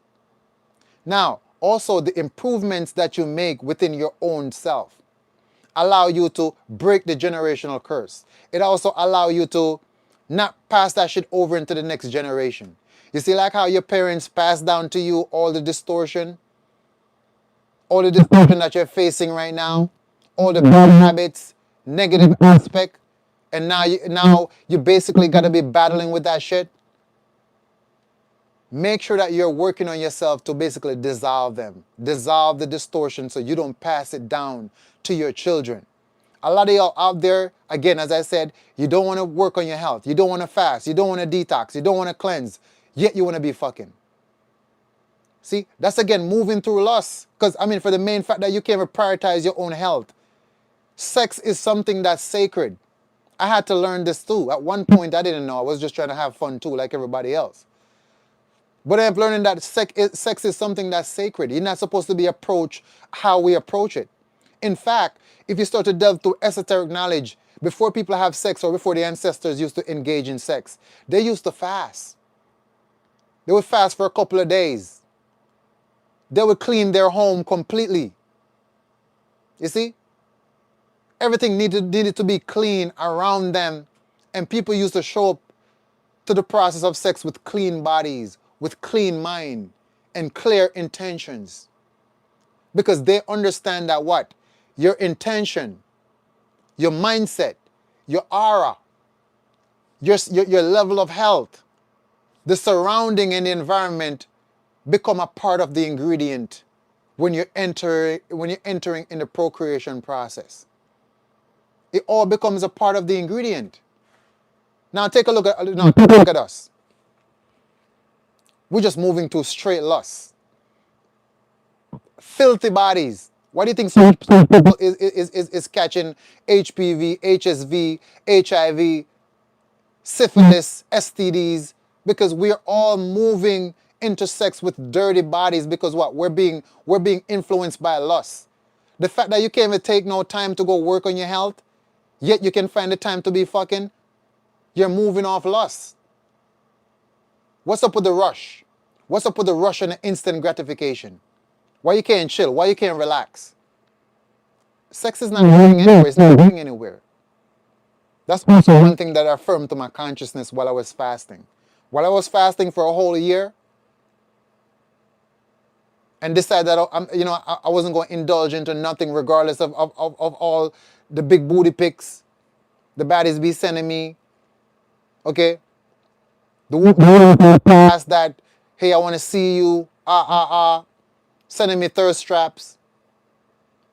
I had to affirm to myself that, hey, listen, sex is not going anywhere. It's always going to be here. Beautiful woman is always going to be here. Work on yourself. Focus on yourself and work on yourself to overcome these lower urges that are controlling your life. See what I'm saying? We have work to do. If you cannot dedicate yourself to go heal your body, you should not be having sex. We have to bring these lower forces, both external and within us, under control. Otherwise, you will never be able to control your life. Otherwise, you will never be able to steer your consciousness. This is the work that needs to be done. Take a look around in society. When I come on social media, what do I see? Baby mama versus baby daddy, right? All tearing each other down. Who's a deadbeat? People complain about, dudes complain about gold diggers, all that kind of stuff. Women complain about broke niggas, all that kind of stuff. You get what I'm saying? And it's like all of this stuff is just going on because what? Moving out of lust. So much broken homes because of lust. I mean, can't you see it? Now, what is so interesting, right? What is so interesting? Do you know that the most powerful man in the Bible was conquered by lust? And by the way, let me just be completely authentic with you. Okay, let me just be completely authentic with you. Listen, I'm not gonna act like when I come on social media, like sometimes I don't see some fine shit. Okay, according to the younger generation, they call him fine shit. I don't know how you guys coming up with these names. Like I saw somebody comment on this attractive woman picture, and he's like, "Yo, you're pain, ma." I'm like, pain, I'm like, yo, y'all are so creative. So I guess fine shit is like the new slang or whatever, right? So let me just speak in your language. So I'm not going to act like sometime I don't come on the internet and see some real fine shit. Okay? I'm talking about fine. I'm like, you know what I'm saying? Like I'm looking. Okay? Listen. I'll leave a little heart on the photo or whatever not. Okay? Enjoy the visual. Like I do enjoy the visual. I'm a man at the end of the day. I see some fine shit. You're looking lovely. I'm going to like it. But then I'm going to move on with my life. Okay, I'll just move on with my life. You see, get what I'm saying? So I'm not gonna say, like a little bit of lust is not cool, in that sense. But when you're moving heavily through that energy, we can see that it creates broken families and broken home. Nothing really comes good of it. Okay, when you allow the spirit of lust to control you, it dominates you. Okay, that shit dominates you. You get what I'm saying? Now, here's what's so interesting. Do you know that the most powerful men in the Bible were conquered by lust? The Bible says, yo, flee from sexual immorality. It says to flee. Listen, it did not say to stand up and fight. It says to flee. You know what? Because guess what? I remember, let me just share something with you again. I want to show you how real it is, right? So, when I realized that, yo, I was like, because after going through my evolutionary process, obviously, I'm trying to overcome. Once I started to do the fasting and everything, I'm trying to overcome, and I also started looking at my own family and I see that, hey, lust is moving heavily in my bloodline. So I realized that I had a problem when I go for a period of time where I didn't smash nothing, right? And I realized I can't sleep. Okay, I realized I can't sleep. I'm like, nah, I kind of roll over, pick up my phone. Okay, this was years back though. Pick up my phone, and I'm like halfway through the text of texting this girl to basically come over, right? So I kind of type out the whole text, whatever not, and I'm about to press send. And then it's like I have a whole battle with my mind because I'm like, this girl got too much attitude all the time. Kind of a thing. So, and basically what it was is that she really, really liked me, right? But it's like I like her, but I didn't really like her like that. If you get what I'm saying? It's like she liked me way more than I like her. So it was kind of like she's kind of like in love with me in a sense, but I only kind of like her because during that time because she have a nice body, whatever not. We had like good chemistry, whatever. But I didn't like authentically like her, crazy over her, nothing like that. So I kind of knew that yo, it's not good because I wouldn't want nobody to do that to my daughter or to say any woman in my family. You get what I'm saying? So my conscience, I have a very honest conscience. And so my conscience is like, yo, it's not good that you keep on smashing this girl knowing that she be in love with you and shit, basically. Then she keep calling my phone down. No, I'm annoyed with her calling me, basically. You get what I'm saying? So I was kind of like stay away from her or just to kind of like, just let her be so that she can find somebody who actually like her, right? So I'm going through a phase of, all right, I'm not going to smash none. But then I can't sleep. I find that, yo, my sexual urge is so strong to the point where it's like I can't sleep. So now I pick up the phone and I text, about to send the text because like she liked me so much to the point that once I text her, like she'll drop everything and just come see me, whatever not. So then I'm there like battling with my consciousness, my conscience, right? So it's like my conscience said, nah, don't do that, let her be. And then lust is like, nah, we need that, okay? Yeah, basically, lust is like, nah, we need that. And I'm like, nah, that's not good. Lust is like, right? So eventually I did kind of caved in and I did kind of went with the recommendation of lust. And she definitely pulled up on me, whatever not. And then afterwards, I have to go through the whole cycle again. She calling me, getting mad that I'm not texting back on time, blah, blah, blah. Starts to stress me out. It sounded like she even wanted to do some pop-up. Okay, listen, I don't like pop-ups. Okay, pop-ups is crazy, right? Yeah, I had some pop-ups in the past before, like them pop-ups be crazy, popping up at my house and shit like that, right? So anyway, after that, I kind of realized that, yo, I really have a problem. This is me being honest with myself. I'm like, yo, this lost energy is so strong to the point where I can't even sleep. And that's when I realized that, yo, okay, this is a problem. You know what I'm saying? And that's what makes me enter into that long fast. Whole year. Ignoring the temptations. Ignoring that shit. Okay? During that time, if I come on social media and I see something real nice, and I went through one picture, I went through the second picture, I'm like, nah, let me get off of this shit real quick. You get what I'm saying? Now, what I'm saying is, notice that in the Bible, the strongest man was defeated by lust. And here's the thing, if you think that you're going to stand up and fight it, most likely you're not going to win.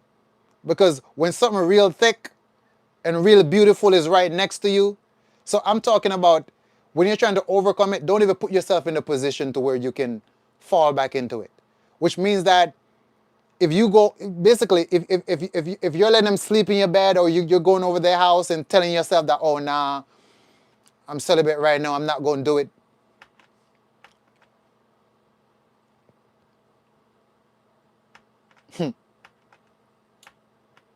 You're going to fold. Okay? You're going to fold in the moment. And that's why the Bible says flee. It didn't say to stand up and fight. It didn't say to test. It says to flee, run. Okay, run. Right?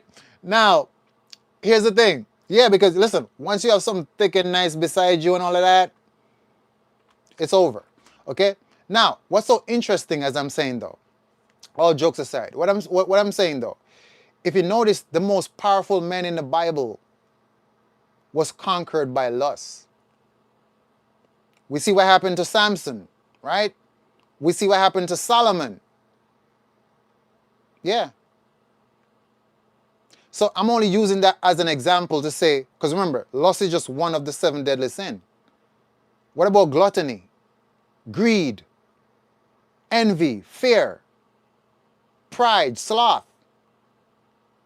So I mean, if lust can be that strong, because right now we can look out into society and see that all these broken homes right now, all these people on social media, on podcasts, tearing each other down, is all because of lust. All these children that are inside of homes right now with no father, which means that they're imbalanced, is because of lust. All of this baby mama, baby father drama is because of lust. All these abortions, Planned Parenthood have a lot of sacrifices. Because again, you guys don't even know that. Planned Parenthood. Y'all don't understand the connection between these corporations and the owners and what they're connected to, and how these babies are being sacrificed to the bull-headed god, Moloch. This has been going on for civilization, not just now. You get what I'm saying? The heightened level of abortion is because of lust. So if lust can be so strong, now you can see why greed is so strong, the greed for money. Corrupt politicians, corrupt government officials, celebrities selling their soul. You know, dudes dudes going to P. Diddy mansion. Listen, all this stuff on the internet of what P. Diddy did to them, and how he used baby oil to basically trap them on the floor. They was trying to escape, and they slid on baby oil, and he pulled them back in his room, back in his dungeon, and he basically took their booty and all this kind of stuff. It's because of what? The greed for money. Keep in mind, if P. Diddy was broke, would he be able to conquer so many of them dudes or whatever not? They went over there because what? You know, they want to attend a rich party, right? They want to drink expensive cocktails for free. It's greed. Listen, P. Diddy wouldn't have been able, okay, to capture you by whatever means, whether he put drug in your drink, whether he used baby oil to do it, whatever means, he wouldn't have caught you if you wasn't there. Why were you there? Now, I'm not saying that what he did was right in any capacity, but I'm saying though, remember, they have a saying, the devil can't get to you or attack you unless you open the doors up. That's what the whole Sinner movie was about. For the devil to attack you, you got to let the devil in. You got to open up the door for the devil. The devil can't just come out of nowhere and start attacking you or booty rape you or whatever not. You had to open up the door. Just like, hey, if you go to strip clubs, you can't complain that strip club shit is going to happen to you. So if you didn't go to that man's mansion, he wouldn't have been able to do what he did to you. You opened the door. Greed, the greed for money. You wanted, you wanted money, or you wanted free liquor, or you wanted to be a part of rich people, whatever. Still the greed for money. You see what happened? Greed.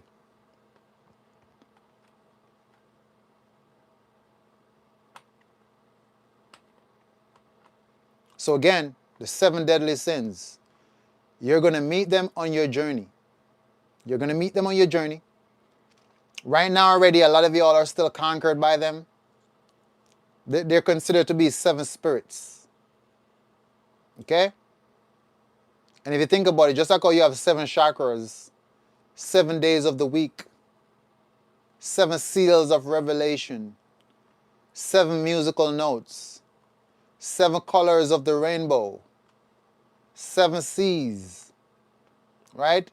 7 holes on your head.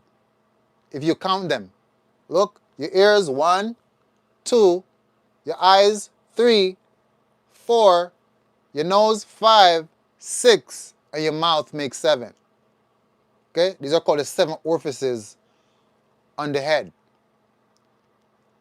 So as you can tell, the number 7 have a lot of correspondence in numerology to a lot of things. Okay?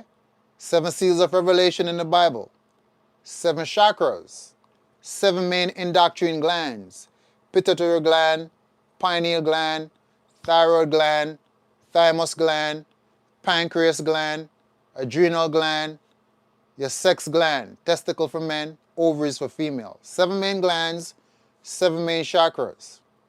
Okay? 7 seals of revelation, 7 seals of Solomon, 7 musical notes, 7 colors of the rainbow, 7 visible planets. 7 visible planets, the moon, Mars, Mercury, right? Jupiter, Venus, Saturn, and the sun. 7 visible planets. Okay? So, yeah, those are the 7 principles of energy, or 7 demons, or whatever not, that you're going to confront them on your journey. You're going to need to overcome them. Okay? They serve you, you don't serve them. Okay? So you heard that term where the Bible talk about trample on the devil? Okay? Yeah. Bring them under your dominion, under your control. You don't let them bring you under their control. We're speaking energy here. We're speaking spirituality here. Because everything is spiritual before it becomes physical. All right? All right, now we're actually, so let me check and see. Also, for everybody on the YouTube spaces, I can't really see the comment section, so if you happen to be commenting, asking me a question, I'm not responding, don't feel no type of a way. The YouTube is just, it's just a little bit difficult to navigate with, but I'm still trying to be more present within the YouTube spaces. So if you are here, welcome to the healing space. This is your healing space, and I trust and hope that these sessions are intrinsic, where you can find or extract some kind of information to navigate your reality and become a greater version of yourself. All right, so now that we got that out of the way, okay, that's what my consciousness wants us to talk about tonight. So get in alignment. Now, again, as I said, for a lot of y'all, you think that it's a new year. Okay, it's not a new year. The new year begins in March. March is when nature signifies that it's initiating into a new cycle. So you can't just get up and make up a new year because you want to make a new year. That's not how it works. Okay? That's how they program people to believe in things that are not real. However, when March comes, spring, you will see nature itself start to initiate the cycle. You will notice that the trees start coming back to life. The bees, the birds, everything start to come back to life again. Okay? That's how the Native Americans dictate when it's a new year. Because nature says it's a new year. Not what the news says. Not what the controller told you. Not what society have been brainwashed and programmed to believe. So this is not the new year. However, based on the fact that you guys believe that it's a new year, the energy of the collective consciousness is going to somewhat create a energetic influence. Okay? If you're an empath, you can feel it. Okay? I can literally feel it. I know it's not a new year, but because everybody else around me believe that it's a new year, they're giving off that energy within their aura of, hey, this is a new year. So I can feel that energy, basically. So even though it's not a new year, I'm still gonna try to be useful to the people who think that it's a new year. So listen, if you believe it's a new year and that's your belief, that's what you believe in, then that becomes your reality, right? Because information makes up perception, perception makes up reality, right? So if you believe it's a new year, then it's a new year for you because that's your reality. So therefore, since you already believe that, I'm not here to fight you to believe in nature or nothing. I'm not here to fight you on that. Stay within your belief by all means if you want to. I'm no longer fighting people for their belief anymore. Okay? I'm just going to bring you the authentic information to the table. And if you want to process it, you want to process it. If you want to ignore it, you just ignore it. Anyway, since it's a new year for most of y'all, all right, I trust and hope that you're going to go through this so-called new year, initiating some greater change into your life. Okay? So I'm not expecting you to take the old shit, the same old patterns, repeating the old cycles, eating the same garbage food. By now, you're within the healing space with us. All of us here is like a family at this point. Okay? Maybe some of y'all, you never met me before. Some of y'all, you've met me before in real life, right? But even though we have not physically met each other yet, okay? When I'm finished with the retreat village, y'all gonna be able to come to Jamaica. Come there, we're gonna have a vibe. But energetically, spiritually, we're all connected already. So this session that we're having right now is us embracing the natural connection that we have with each other. You know what I'm saying? This is us embracing the natural connection we have with each other because we're all from the same source anyway. We're all interconnected. We just may seem different because we have different genetics or we appear different. Energetically, spiritually, we're all coming from the same core essence, right? So, moving into this so-called new year for you, I trust and hope that you're not going to bring in the same old cycles, okay? You have to start move different now. You can't say you didn't know. As I'm saying, we may not met each other physically yet, but we're family at this point. That's the point that I'm trying to bring across. On a conscious level, on a spiritual level, on an energetic level, everybody within this space right now, we are family. We're literally family. We're here, most of the time we're here, building and growing together. You get what I'm saying?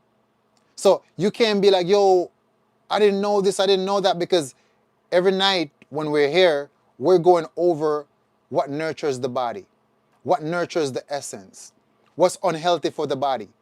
So if you claim that this is a new year for you, and you still got up this morning and ate bacon, egg, and cheese and drink coffee and still eating processed sugar, if you still got dead animals in your refrigerator right now, you already begin to repeat the same destructive cycle. You don't love yourself.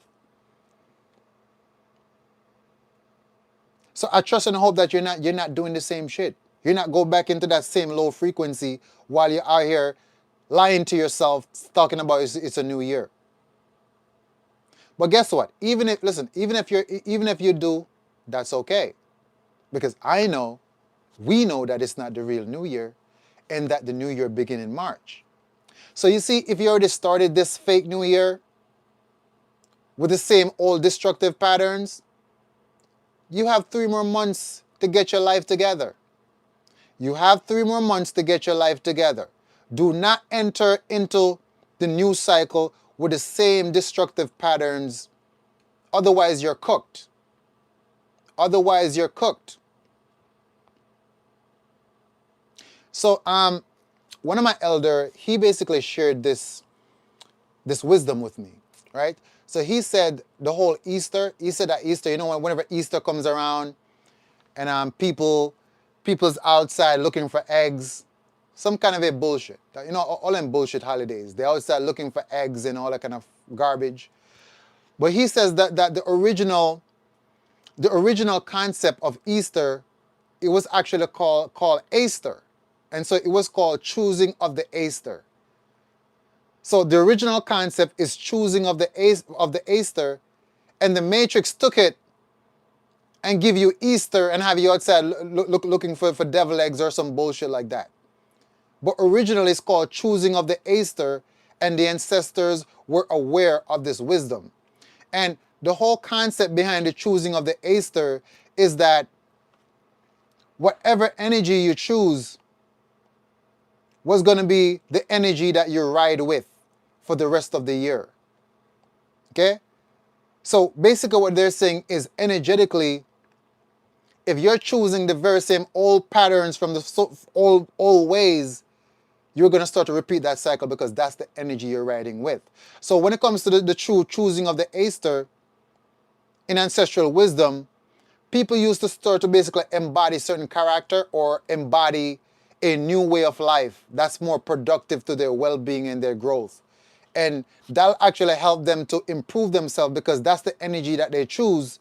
And then once they enter into the new cycle, holding on to that energy or that state of mind or that way of being or expressing certain healthier habits, it forms a pattern with that energy, and they ride on that energy more like a bicycle or a bike or like an Uber ride. Basically, you're riding on that energy with that energy for the rest of the year. That's the true definition of the choosing of the Easter. Not this Easter bullshit that they gave y'all. You see, everything is twisted to send you in a downward spiral. That's why I say to you guys, haven't you realized that there's something very sinister running this whole reality? Something very sinister is running this whole shit. That's why they gave you the Gregorian calendar fake. They gave you fake holidays, fake. They have you dressing up in Halloween. Have you dressing up as demons and shit. Listen, when you dress up, listen, hold on. Did you guys know that around the time when Halloween comes around is when the veil gets very thin? Whenever Halloween comes around, the veil gets very thin, which means that the physical world and the spiritual world, like the energy that separates both these realms, become very thin. It's not thick anymore. It becomes very thin like a credit card. Okay? So think of the energy between the physical and the spiritual like a wooden block. That's how thick the energy is. When Halloween comes around, it's as thin as your debit card. So during that time, the mystics or the alchemists or the so-called witches or whatever, people who had that knowledge, they would actually go into manifestation or whatever during that time frame, because it allows energy to pass through easier during that time while the veil was thin. But instead, look what the Matrix have you all doing. They have you basically demonizing yourself. People dressing up as goblins, as corpse. Because what? You're opening up that door into your life. That's what it's doing. Listen, once you dress up as like a corpse or a goblin, right? You're taking on, okay, so symbolically, you're saying to the spirit world that I'm accepting to this kind of energy. Because what? You took the body, which is the temple of God, and you start to embody something else with your own body. It's symbolism. Remember, symbols is another form of language. The only language you guys know about is the alphabet, A to Z. And listen, you don't even have the full alphabet because half of the alphabet is missing. They give you 26 letters. The alphabet is originally 52 letters, which matches 52 weeks in a year, which matches 52 deck of cards in the deck. They cut the English language in half and give you 26 letters. That's why in the Bible they talk about let's go down and confuse them. Remember or is it the book of Enoch or some shit? Or the thing of Babel? I don't remember. Y'all Christian know what I'm talking about. Let's go down and confuse them. The language is what they use to confuse you. Why do you think in the English language you have so many different words having the same meaning? That makes no sense. Same spelling, right? and different meaning. Like right now, we're live. But live, something's living, is spelled the same way. That's why somebody told me who speaks Spanish, they're like, yo, learning English is harder than for somebody to learn Spanish. I'm like, no way, right? I went to Home Depot, and I had a Spanish guy that was bringing me to when I was building a herbal shop, and I went to get the cabinets. So I went to Home Depot. They didn't have the cabinets that I wanted, so I had to go to Lowe's. So when I came out of Home Depot, I hired a Spanish guy because he had like a big truck, right? So we could put all the cabinets in. So while we're heading to Lowe's, I'm gonna have a conversation with him because I remember he asked me, he's like, do you know the address of Lowe's? And I'm like, just put it on Google. So he passed me his phone, but his Google map was in Spanish. And I couldn't understand nothing. I didn't know what I was doing. So I'm like, yo, I need to learn Spanish, but Spanish is so hard. He looked over to me and he's like, no. He said that it's harder for me to learn English than you probably for you to learn Spanish because English is confusing because they have some of the same words have different meaning and they're confusing. That's a fact. You see what I'm saying? So keep in mind that from A to Z, they basically cut off the other 26 letters. It's supposed to be 52. It's originally 52, which matches the 52 weeks that make a year and the 52 cards in a deck. But notice you guys only know about the English language. But before the English language, it was symbols. Symbols are a form of language. That's why if you go in any ancient ruin or whatever not, they have symbols on the wall. Symbols is the original form of language because that's how nature expresses itself. Notice how nature expresses itself in sacred geometry. Symbols. So yes, during Halloween, when you put on all those shit, pretending to be something else, symbolically, you're communicating in a language saying, hey, I'm open to this. You open up your chakras, you open up portals, gates into your life for different entities and spirits to come in. You're participating in a ritual that you don't even understand. Y'all gotta wake up. Life is spiritual before it becomes physical. Keep telling you. I had to learn this shit too. Life is spiritual before it becomes physical. Everything first starts in the spiritual realm or the non-physical realm before it makes its way to the physical, right? So the spiritual realm is the cause, the physical realm is the effect. You have to learn this. The spiritual realm is the cause, the physical realm is the effect. Okay? Yes. So, as you can tell, this whole entire thing is very complex, but you start with yourself. Okay? Start working on yourself. Start working on yourself. Gain mastery and control over yourself. All right, anyway, we basically gotten through most of what we were here to talk about. So I end up going to the store and I pick up some stuff. Also, our fasting begins on the 5 until the 17th. Okay, I'm doing a group fast on Discord. There's a group fast on Discord. Okay, we're fasting from the 5 to the 17th. If you think you can handle it, if you love yourself enough, if you got the discipline, you can join in on the fast. I'm going to be assisting everybody on that fast. Okay, so yes, you're going to be checking in with me every day. I'm going to have a group panel with everybody on the fast. I'm going to check in with you every day. We're going to make our teas here together. We're going to make our juices here together. We're going to do our trampoline. We're going to do our sauna. I'm going to bring you through the whole entire fast because I can't depend on you to do it on your own. Like y'all be over here just wilding. Okay, so we're doing this fast. It's going to be your first fast for the year. Okay, so start preparing yourself. Start preparing yourself.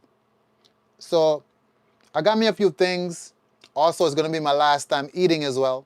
Okay, so I got me a few little things. We're going to put some together, see what we can put together.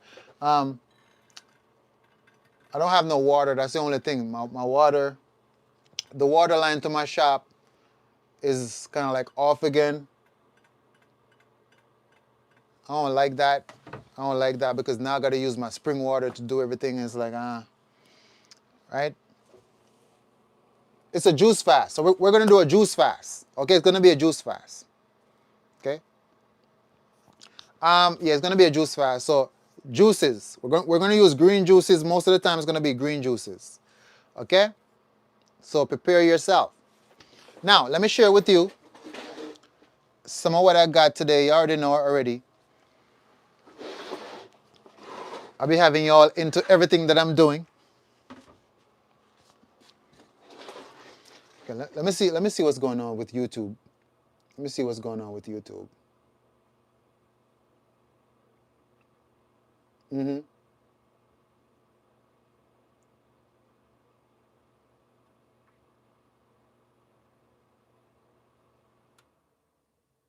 Okay, good.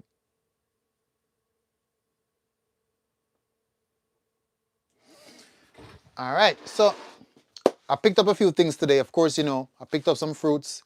I got me some oranges. I got me some grapefruits as well. Let me see. We got 34% battery. Okay, that's good. I can't see much battery life we have on YouTube. Okay. All right. So let me show you what I got. I'm going to make some green juice because I'm kind of like out of my green juice as well because I drink the last of it. I drank the last of it yesterday. And so I also need me some today. All right. Also for anybody who's new within the space, you can visit our website, click the link in the bio, go to alkalinejungle.com. You can find our parasite cleanse, colon cleanse, lymphatic cleanse, blood cleanse, everything. Okay? You can find everything that you need there. Let me kind of give you a little bit of insight of what my cleanses look like. I don't have everything up here right now, but let me see what I can find. What I can find for you. Okay, where's the liver cleanse? Liver. Did we sold out a liver cleanse already? No. I know we gotta have some liver cleanse up in here somewhere. Somewhere.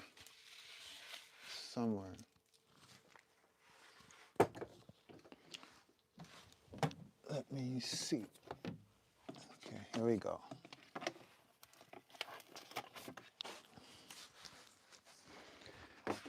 We also added kidney wood to the website. We have the kidney reviver. We got the kidney reviver to cleanse and purify your kidneys as well, right? We have the kidney wood tea. We also added chaparral to the website. You know, chaparral is powerful blood cleanser, blood purifier, so definitely check that out as well. Okay. So I'm gonna show you a few products before I end up showing you the food and stuff that I got. So for instance, here is our parasite cleanse. Okay, this is our parasite cleansing kit. So you notice it comes with the teas. These are all the parasite killing herbs combined together. Okay, and it comes with the parasite slayer capsules. Okay, very, very powerful stuff. Okay, you're gonna see worms coming out in the toilet. Okay, this is the parasite cleanse. This is the liver cleanse. Now, when you go on the website, you can buy the capsules by itself and you can buy the tea by itself. I recommend getting both to purify and cleanse your liver.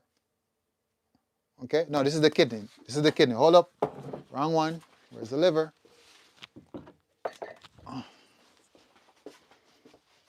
Here's the liver. I turn it around, I'm like, where's the liver at? Okay, so this is the liver. Yeah, the coupon code is not working because it's been expired. Okay, whenever I give you the coupon codes, it only lasts for a couple of days. So, yeah. So this is the liver cleanse. Teas and the capsule to purify and cleanse your liver. Now, this is what I want you to understand. It does not matter what disease you're dealing with.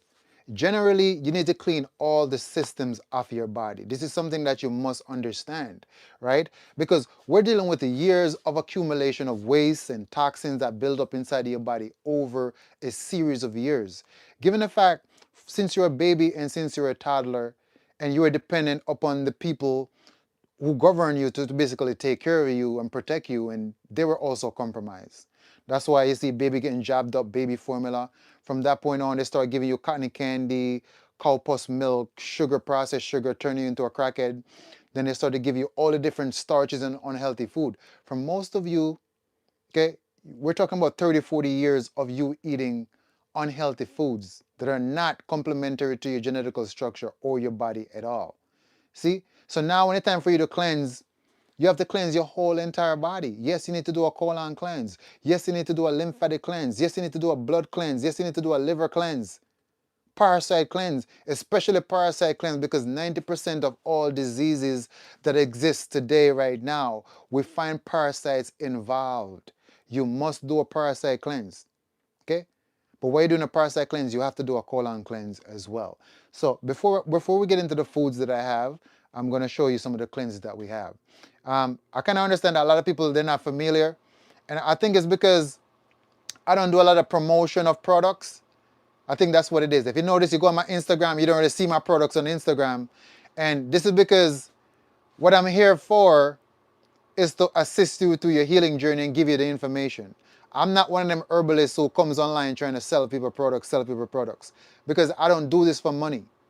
Okay? This is just my sole purpose of being here to assist you. It's not about the money for me. That's one of the reasons why you don't really see much products, because that's not my main goal. However, when it comes to the healing aspect, that's where you need to go if you're trying to get the most powerful cleansing herbs out there.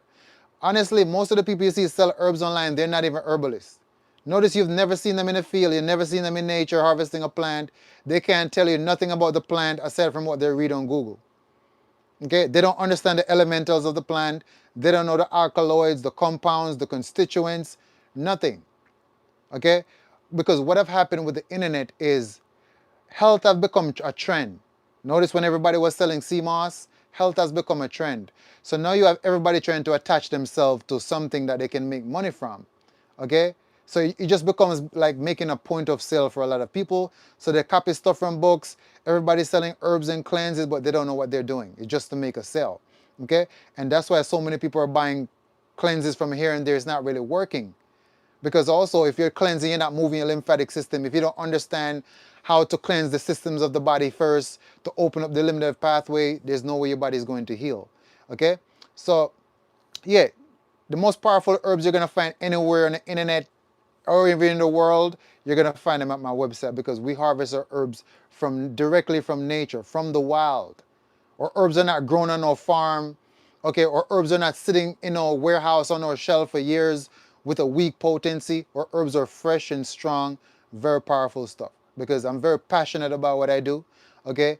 And I'm also somewhat of I have heavy Virgo in my chart, so I guess I kind of suffer from like this whole perfection, trying to be perfect with everything. So like, if it's not perfect or close to perfect, I don't sell it, I don't source it. Very big on my products and different things, right? So you can find everything at our website. So I'm going to introduce you to a few things that I have. A lot of stuff I don't really have right now because we shipped out, I think our delivery man just dropped off like 70 packages. So we shipped out a whole bunch of stuff today. So most of what was on the forefront of the shelf is already gone. So I'll show you what I have to kind of give you some insight into what you need them for, how to use them. Now, clearly, as I said before, we have the Parasite Cleanse, Parasite Cleansing Kit. I do recommend getting the kit with the capsule, with the teas. You're going to be drinking a cup of the tea in the morning, right? You drink a cup of tea in the morning, you're going to take the capsules. You drink another cup of tea in the evening, you're going to take the capsules, right?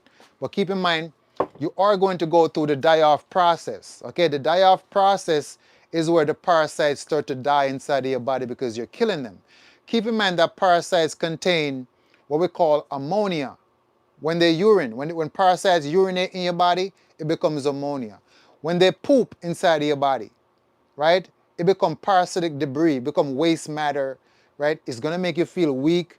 Your skin is going to break out. You're going to have headaches. You're going to start to feel sick. Okay, also keep in mind that virus comes from parasites. Virus comes from parasites. So when you start to kill these parasites in your body, most of the time you're going to start to feel very sick and fatigued. That's why you need a binder like activated charcoal to bind up the dead parasite. It's called the die-off symptoms. Okay? So if you don't take activated charcoal or some form of a binder to bind up the dead parasites, you're going to feel so bad to the point where you might even stop the cleanse because you just don't feel good. So you're going to need activated charcoal. Okay? Let me see if we have more activated charcoal left. Okay, here we go. So here we have activated charcoal. Okay.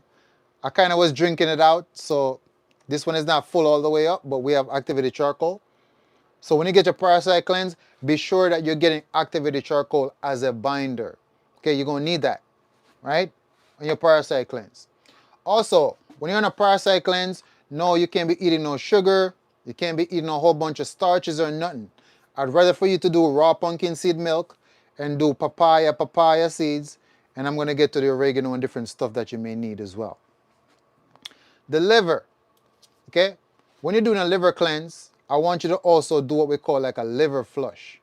Okay, you do grapefruit juice, do some grapefruit juice in the morning with a little bit of cayenne pepper, a lemon or a key lime, and 1 tablespoon of olive oil. Okay, and you drink that in the morning to flush out the liver. While you also take 3 of the liver capsules and you drink 1 cup of the liver cleansing tea. Okay, in the evening before you go to bed, you can take 1 more cup of the liver cleansing tea, 3 more of the liver cleansing capsules. Okay, and you don't eat nothing at all that you know is going to violate your liver. Keep it clean. Okay, keep it clean. That's how you're going to be cleansing of the liver.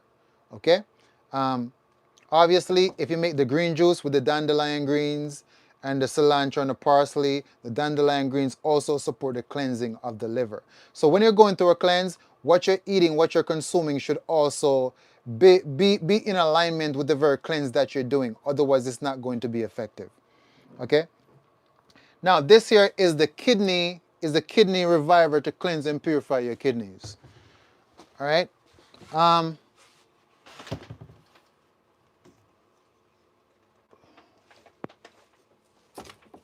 Where's my diagram? Where is my diagrams? I swear, I stay putting things down and not remembering where I put them until it's time that I need them, and I'm like, where they at? Where they at? Where they at? Huh.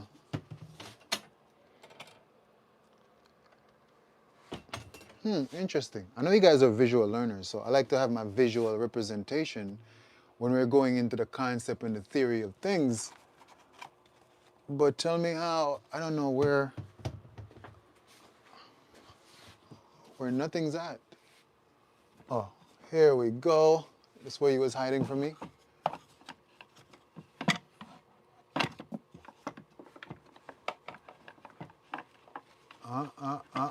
Pancreas. So where's the kidney? The one that I'm looking for, I can't find it. All right. Bumbleclot. Tunde. Where is it? Where are you hiding? Ah. I really can't find it, really. Okay, anyway. I'll have my kidney diagram.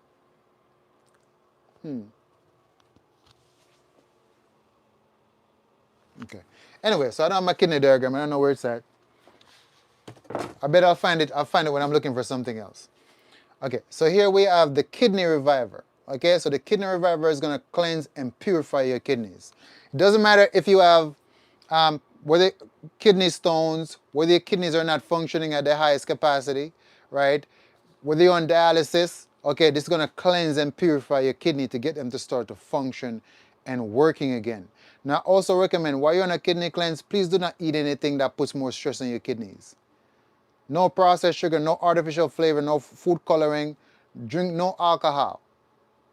Okay, so no, you can't drink the kidney cleanse and later on in the night you're in the club with your friends screaming Don Julio. That doesn't work. Okay? So kidney reviver. Okay, you're gonna need that too. All the drinkers, if you drink alcohol, you need to be cleaning your kidneys. understand that you're living a lifestyle that does not honor the working principles of your own body. You can't just drink liquor, get a hangover, get drunk, go to sleep, wake up and act like nothing happened. You damage your kidney. You're killing your kidney cells.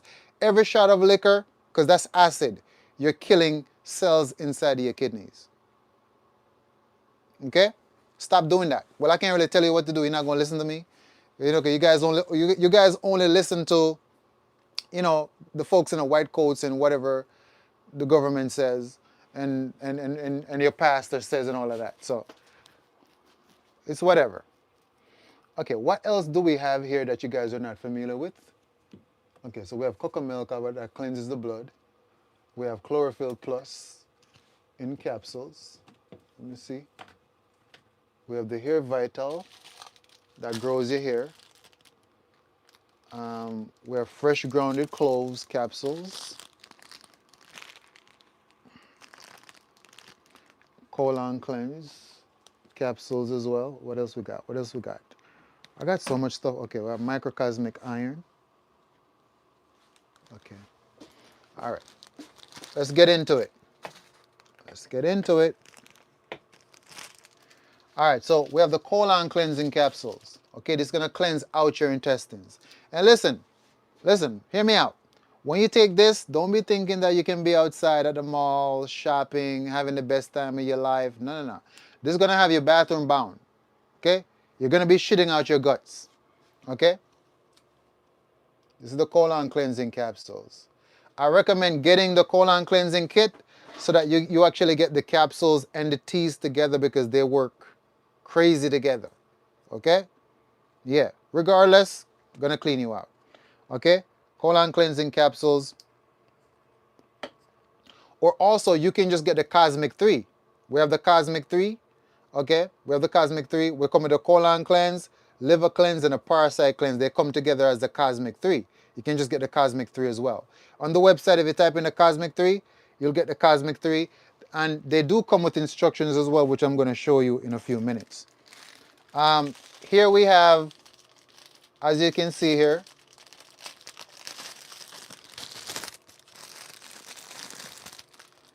these are the clove capsules. All right, so when you're doing a parasite cleanse, you need to kill the eggs. Okay, you need to kill the parasite eggs. Otherwise, like you kill the adults, but then the eggs end up coming back. New cycle again. Clove kills parasite eggs. So notice that we have the clove capsules. Now, if you order the clove capsules and you realize that the capsules are like broken, right? Or the capsule is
YouTube, I guess I trust and hope that this should be good now. Okay. Yeah. Good thing I had a backup microphone.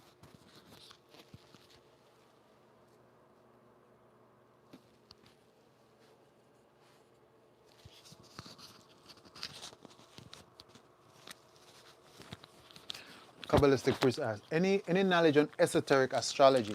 So here's what I do have a few books on the occult astrology. I have not uploaded them on the Discord, but they'll be there later on tonight. I definitely have a couple books on the sidereal astrology, but keep in mind that astrology was introduced to the West by Sri Yukteswar, right? So Sri Yukteswar, he basically authored the book called The Holy Science, right? So it was actually through his level of meditation or his ascension that he attained the knowledge of the stars and the celestial bodies in that sense. The book is called The Holy Science by Sri Yukteswar, and he was the teacher of Paramahansa Yogananda, who authored the book Autobiography of a Yogi. So yeah, so basically to get to the root of the esoteric astrology, also if you read The Holy Science by Sri Yukteswar, and then the other astrology, occult astrology books, it goes more deeper into the concepts, basically. Your memory is top notch. Yeah, thanks to Rosemary. Rosemary really improve your memory, and also meditation too, allow you to recall upon. But yeah, Rosemary is the one.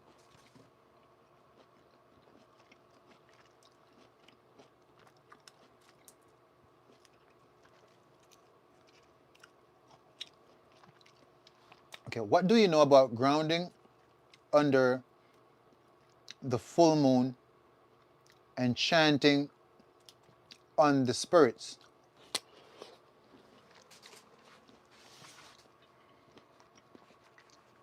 So I will say I have limited knowledge on it.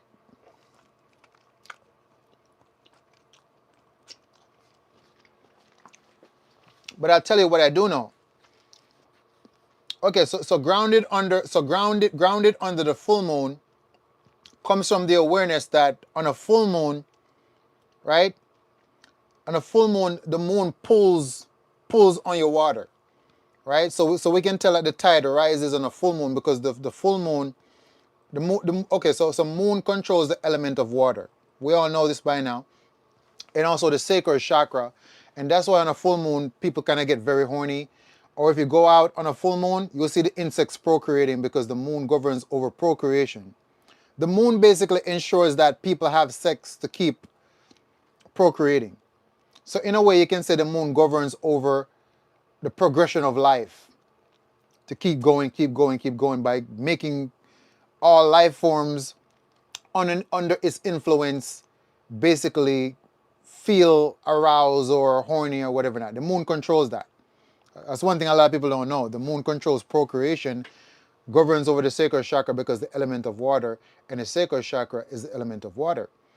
So what happened is on a full moon, as you can tell, the moon magnetically pull on the water of the earth as to why the tide rises. And that's one of the reasons why they don't cut lumber on a full moon, because the lumber start to basically split because the lumber is soft. Also, fishermen on a full moon, they always know that, hey, we don't prefer to fish on a full moon because the mouth of the fishes gets very soft on a full moon.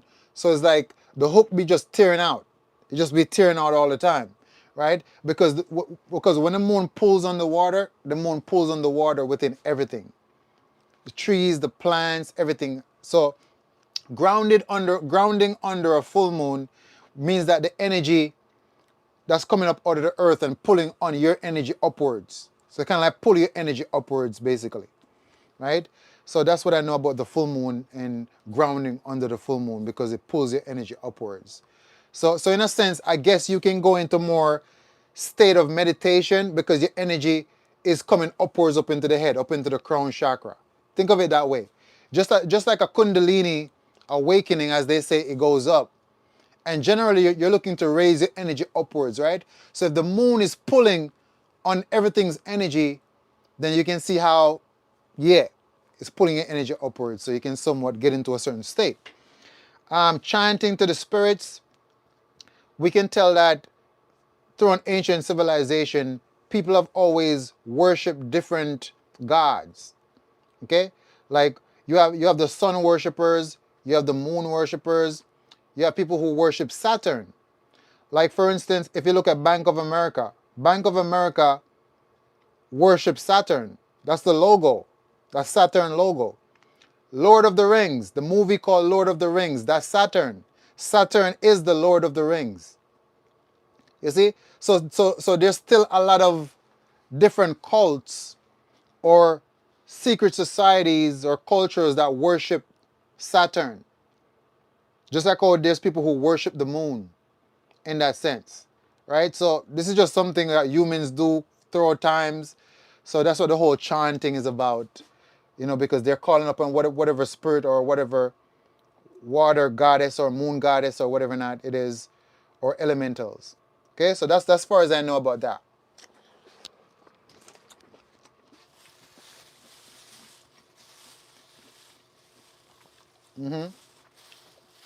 So I ended up getting me some lychees today. Okay, very, very good, very, very good. I'm enjoying them.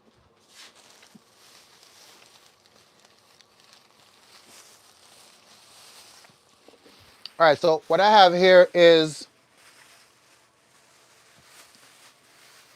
we got me some nice cilantro, because we're gonna make some heavy metal detoxifier here again. So I got cilantro and I got parsley. So I think I got around four batch of cilantro, 2 batch of parsley, which we're going to be using to make our heavy metal detoxifier to pull the heavy metals out of our body. Okay? Yes. Herbs for the brain. Obviously, rosemary. Gotu kola. Gotu kola. Ginkgo. Good for the brain. Blue vervain. Good for the brain. So I pick up some scallions. I might end up cooking something. Let's see what happens.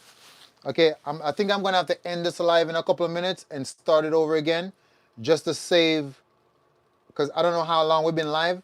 We're trying to save the live before we hit 3 hours, because that's when Instagram normally cut things off. Okay, save the live. Okay. All right, tribe. So here's what. Join me back on live right now. Let me end the live, save the live, and start again, because we're going to make the green juice. I might just cook something. I end up finding me a nice soursop. I find me a nice soursop at the store today. Okay, so I'm going to save the live now, and then we're going to start again. Okay, so join me here in 1 minute.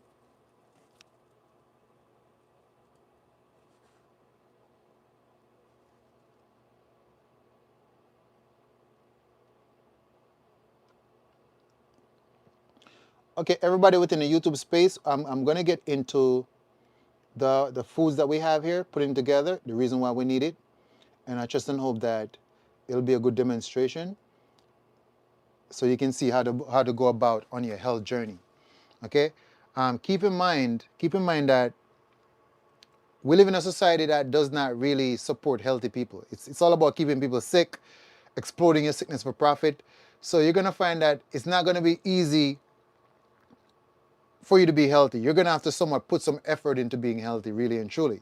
So these are how you keep yourself healthy. Understand, anything you're putting inside of your temple needs to be giving you life. If you're consuming something, it needs to be contributing something to your body, something to the working principles of your very cells.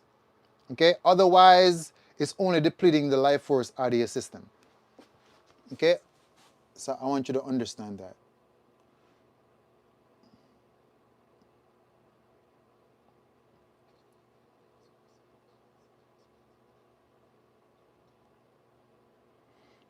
All right.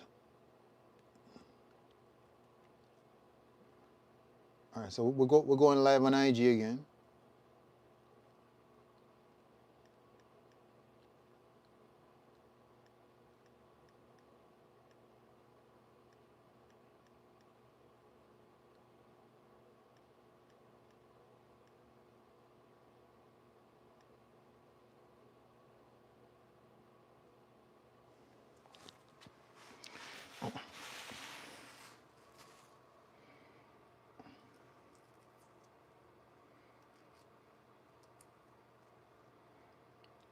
Oh, I don't know what's up with this lychee. Something's off with this one. All right, Chab, welcome back to the space.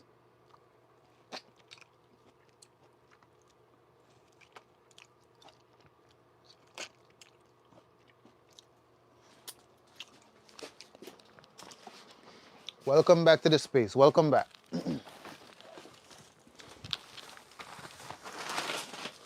All right, so we're about to get into the practicality of things.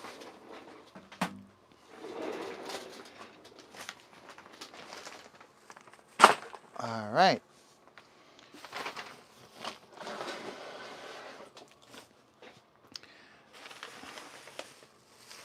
Damn, I got me so much stuff, so much stuff.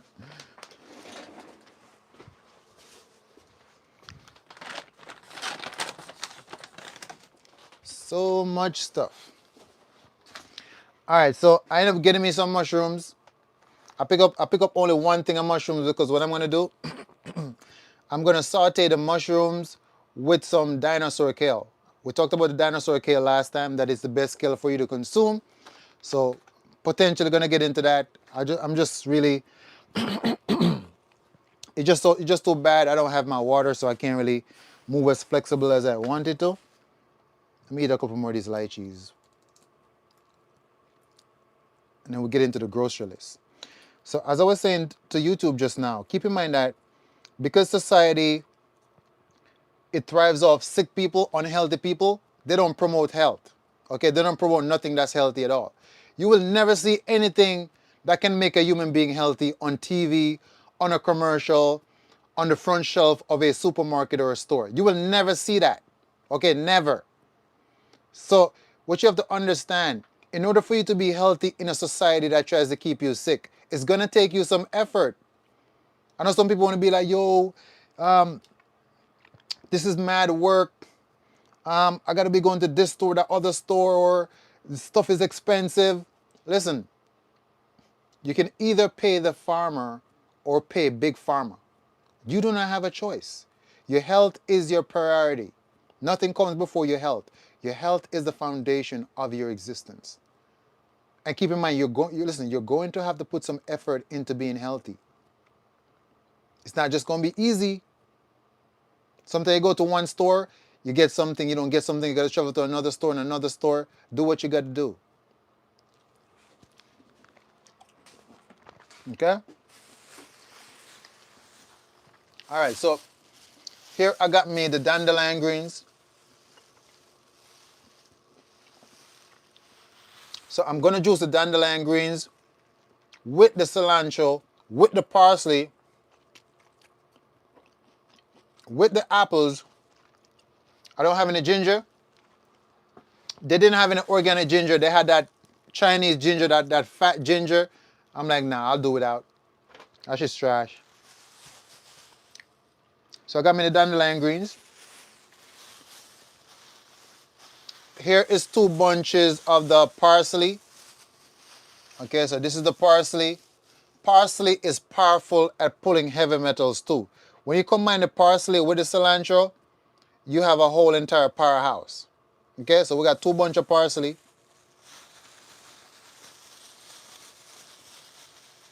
Yes, you can drink it on an empty stomach if you want to too. Doesn't matter.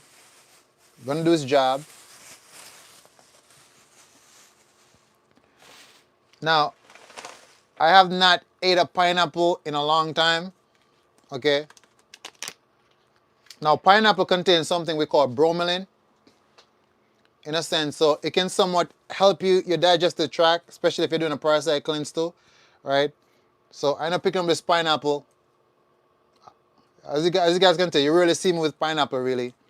I used to love pineapple when I was young. Growing up in Jamaica, like we have like a family plot, and beside it, like behind it, like we have like a whole acre of just pine, like like as far as you can look, it's just pine everywhere. Like we have a lot of pine back in Jamaica on our family property. So I used to eat pine, but the pine that we have in Jamaica, they're smaller. We call them cowboy pine, like they're very small and they're sweet. These in America is like, but it smells good though. It smells good. When I picked it up and I smell it, I'm like, okay, this smells good. So I end up picking up this pineapple. Okay. All right, what else do I have in here?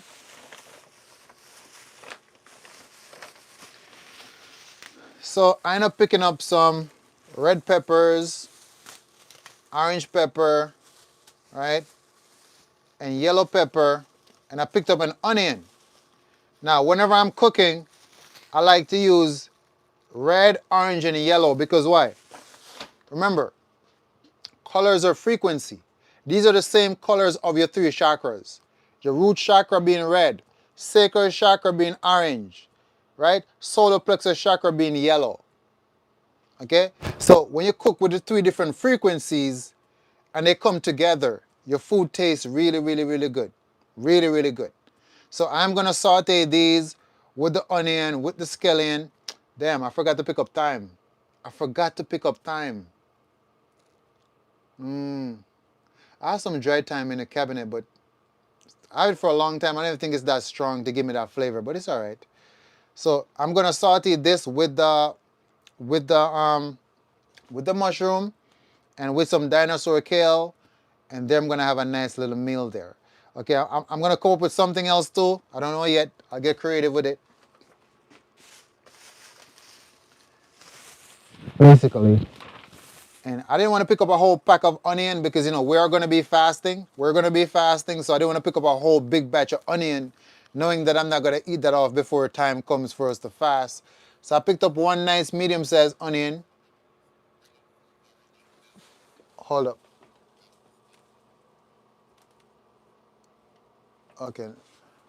Yeah. Yeah. So I end up picking up one big onion. I'm gonna cut it in two, and then I can use some to saute what we're sauteing. Use the other half in something else that I'm thinking about making.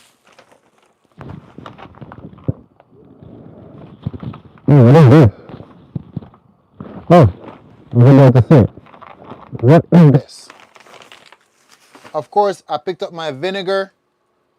Okay, I'm gonna use vinegar and baking soda to create an acidic solution to clean off my vegetables before I consume them because I don't want to consume any pesticide. I don't want to consume any herbicide or any kind of a wax or anything that they put on the food. Again, as I said before, as long as you're not growing your own food, you're always going to be at the mercy at whoever is farming the food. Okay, and they're gonna do some crazy stuff to the food, whether you like it or not. But it's like you don't have much of a say in it because what? You're not growing your own food. Now I am growing my own food on my farm, but I'm not close to my farm right now. So yeah. All right. So I end up picking up this papaya. To be completely honest with you, not the best of quality. Honestly, I kind of picked up the papaya only because I wanted to come back here to come on live on time, and I didn't want to go to another store, and then I kind of like picked the best one that they had out of the selection. But if you ask me, not my kind of a quality. Um, I don't even feel confident. I don't even feel confident that this is going to be hitting. Where's the knife? Where's the knife? Let me see.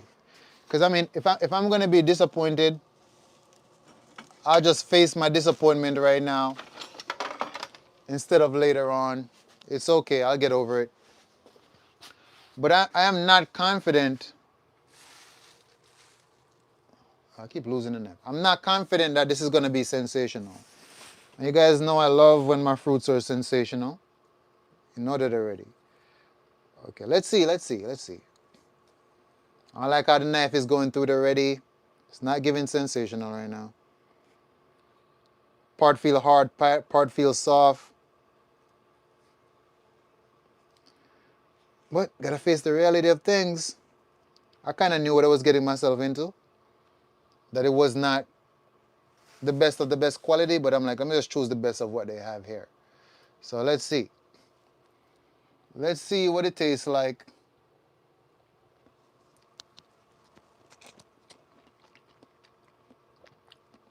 Oh, actually not bad. I expected it to be worse.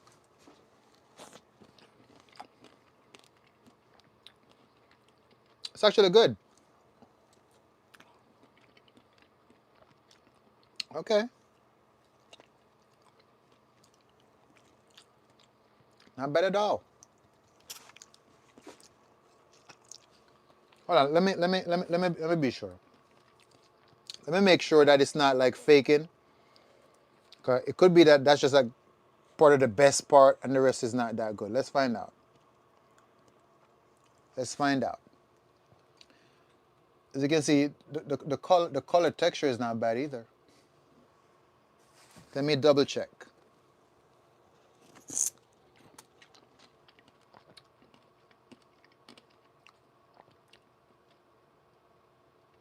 Can give it a 7.5 out of 10.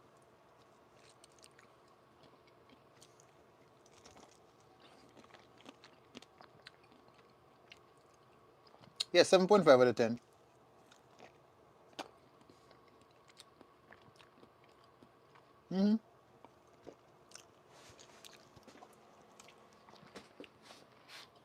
Not bad at all. Not bad. I was expecting worse. Okay, I was expecting worse. Not bad. Okay. I'm glad I'm not severely disappointed. Now, when you're doing a parasite cleanse, you want to eat the seeds. Okay? You can take a tablespoon and you can eat 1 tablespoon of the seed in the morning, 1 tablespoon in the evening. I actually eat like 2 tablespoons, 3 sometimes because my body's used to it. But the papaya seeds, great parasite cleanse to clean out your gut. Great parasite cleanse. Okay? Top 3. If not top 3, like, yeah. And it also cleanse the liver as well. Do not underestimate papaya. Okay? God made this one special. All right. So that and that we have. What else I got? Now, here I have me some juices. Now you guys know I make all of my juices myself. So whenever you see me with a juice, just know that it's good. Okay? Now some of y'all already know I've been introduced you guys to this months and years ago, but here we go. Okay, so this is pure black cherry juice. Notice, not from concentrate. Not from concentrate. Notice that. Not from concentrate. Okay? Now let's go to the ingredients.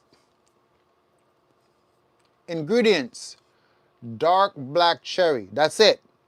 No additives of any kind. No preservative of any kind. Okay? Just dark black cherry juice. Now, dark black cherry juice is going to boost up your iron levels. Great antioxidant and it's potent in iron. Very potent in iron. All y'all talking about, I got low iron, my children got low iron. Dark black cherry juice. All right, hold on. We're going to lose the microphone on here because I got to plug in. Okay, so we're going to lose the microphone a little bit. Hold up.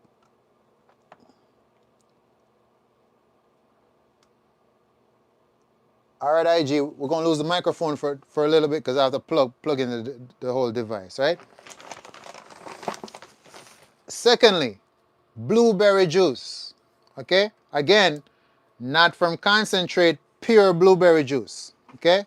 Ingredients, organic. Look, ingredients, organic blueberry juice. That's it.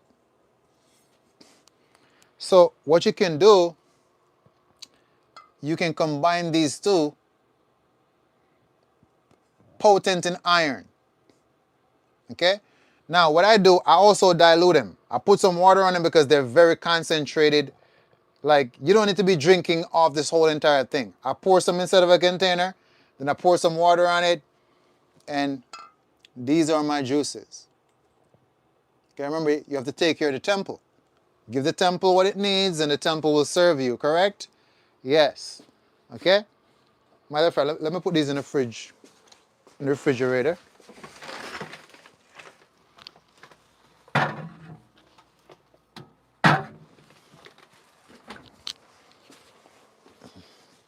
Basically. All right, so that's that for this bag. That's that for this bag. Living foods, okay? Living foods.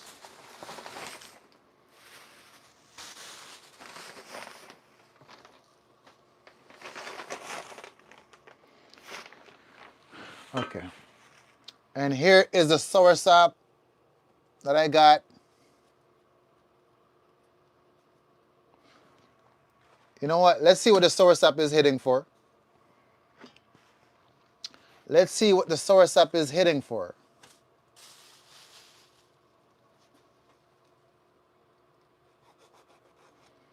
And you don't really cut soursop. You just break it off, but I don't want to break off too much of a big piece right now because I just want to taste it. Okay? See what I'm going? You see what's going in? All right.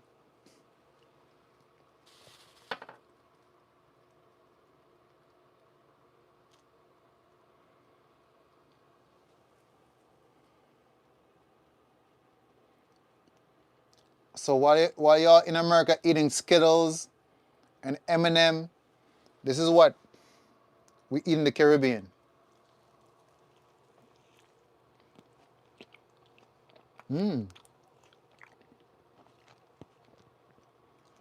Oh, this one is good.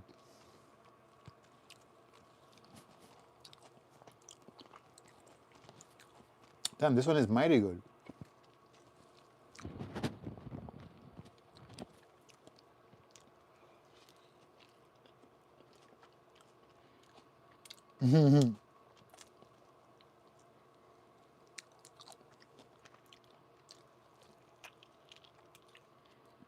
No, this is heavenly. What are we talking about here? Wow.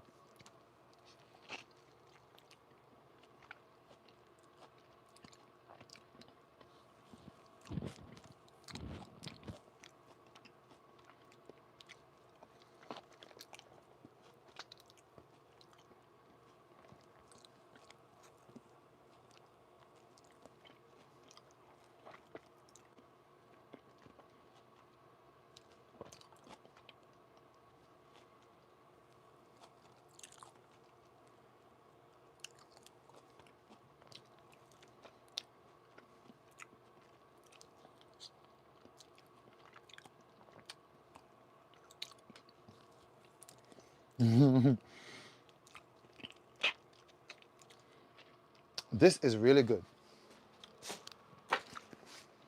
Nah, you know what? I'm not going to eat no more of it because tomorrow, when I get up, I'm going to get up, I'm going to read my book while I finish eating this whole entire soursop. Isn't it beautiful how like God designed these fruits with the right amount of sugar, the right amount of fiber, the right amount of enzymes, right? Perfect. And put it into a protective coating called the skin of the fruit with the right amount of nutrients, iron, magnesium, potassium, phosphorus.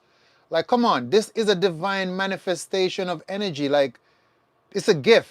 Look, like literally the trees create this just for you. Imagine, I mean, imagine how special you are, right? The trees give you oxygen to breathe. The trees give you medicine in the roots, the leaves, right? And the barks. The trees literally give you oxygen to breathe right now. So right now, nature is giving off oxygen. Me and you breathing that shit in right now. Then the trees give you the roots, the leaves, and the barks for medicine. Like, why can't you see it? Then the trees also give us the food for us to eat. Notice how you don't need to cook it? You don't need to cook it. You can eat your fruits just like how the lion go catch a gazelle or a deer and eat it. You can just come and eat your fruits, and it contains everything that the body needs to nourish the temple and nourish the cell. How did we manage to let these external influences convince us to stop eating the divine manifestation of source itself and start eating stuff out of packages manufactured in laboratories with artificial color, flavor, and artificial sugar? Of course you was going to be sick. Of course you're going to have a disease because what? You're eating something that does not come directly from your own source of life. This should be common sense. But then again, you go to school and they brainwash you, and yeah, you think you're smart, you think that you're intelligent, but you're really not. You're conditioned. Go back to source. Simple. All right. Anyway, I end up picking up some key limes too. So I'll make some orange juice with grapefruit juice with key limes to make a strong citrus. We're about to get into it. Tonight's about to be an interesting night. You know, I know a lot of you all. Listen, I know a lot of you all right now. It's new. It's New Year's for you. Y'all outside shopping. Y'all outside drinking a liquor right now at the club, claiming that you're celebrating that you made it to the new year. Okay, but my tribe, we're all within the space right now, getting healthy and stepping into that greater version of ourselves. So we're gonna get into it. We're gonna get into it tonight. Okay, we're all about growth and expansion and greater levels of transformation. Let the matrix do what the matrix does. Okay, they're like, yeah. Listen. Toward civilization, there was always the large group of people that stay submerged in the delusion, and there was always that smaller group of people who actually did the work or turned the other way. And it was actually these smaller group of people that created the age of enlightenment. Literally, think about it. All the knowledge we have from the past ancestors right now in terms of how to develop our consciousness and everything. It comes from those people that put the work in. It didn't come from the masses. It never came from the people who followed and did what everybody else does. Because listen, the people who follow and do what everybody else does, they're not expressing nothing extraordinary. They all do the same thing. Hive mind. It's called hive mind mentality. Okay? So within this space, we're different.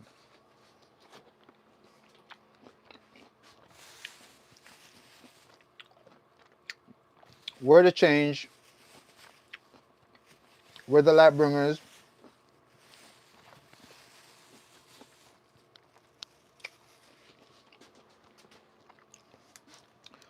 One thing with these lychees, they tend to get very addicting. So one more and that's it. Can't fall into gluttony now. You gotta watch yourself. Okay, gotta watch yourself. Listen, gluttony is always over there waiting on your ass to come over that line.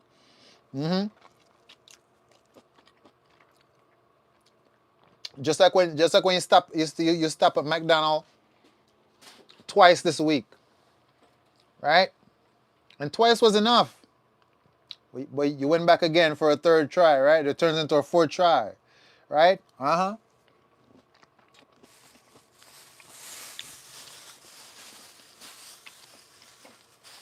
Hold yourself under control.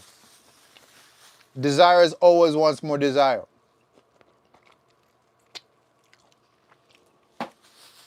Eat something sweet, you always want something more sweet. Got to bring it under control. All right, so what else do I have? What else do we have?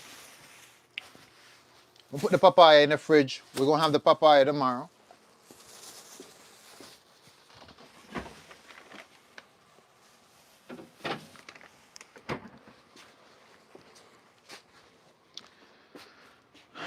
All right. All right, so I got me some dinosaur kale. Look, I never listen. I never read my receipts. Never. Years, I've never looked at a single receipts. Okay. Like what I do know, I know I spent like $100 with like the 3 big bags that I have, but I never looked at my receipt because it doesn't matter. What is it gonna change? No need to look at the receipt. Okay. Even if the price raises on a healthy food, I'm still gonna buy it because nothing is more important than my own health. So if people like to make excuse, oh bro, what that's expensive. No, no, no, no. Okay. You have the new Jordan shoes every time it comes out. You got the new Chanel bag, right? Designer. Newest iPhone.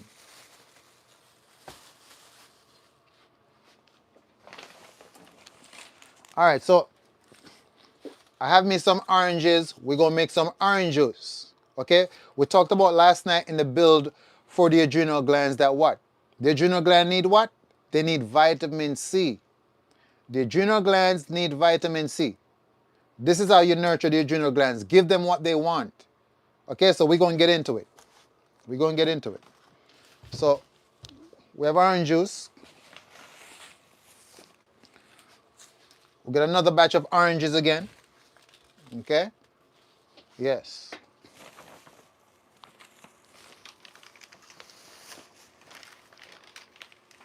You want to know what's funny? I'm actually missing some grapefruits. But now I'm trying to think back. Did I pick up the grapefruit and put it back down? Or did I leave it at the cashier? Or did it drop out in the back of the Uber? Where's my receipt? Did I throw it in the trash already? Okay, I already threw the receipt in the trash. But I'm supposed to have some grapefruits up in here. Oh, no, no, no. Here it is. Here it is. Here it is. Here it is. Because I was like, nah, I knew I bought some grapefruits. Okay. I was about to say, I knew I bought some grapefruits. I knew that for sure. My memory is good. I know. I'm like, for sure didn't leave it there.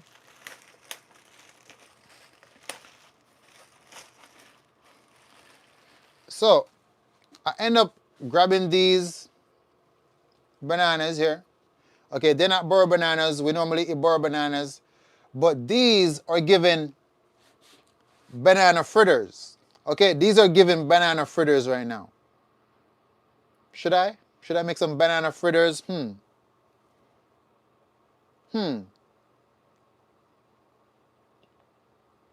I'll probably do that next day. But yeah, these are given banana fritters. Like I could literally like crush these out right now. Add some spelled flour, basically. And make some great banana fritters with these. Coconut milk. Do I have any dates? Because I could basically put the spelled flour with the coconut milk, but I don't have no dates. I would blend it with some dates, add the crushed banana in there, and olive oil. Make some nice banana fritters. You know, we could definitely get into some interesting stuff. Somebody say, yuck, excuse me. I beg your pardon.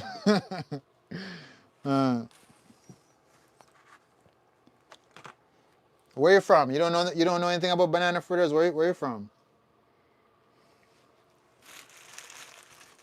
All right. So anyway, so we have a couple of nice bananas here. Let me see how they're tasting.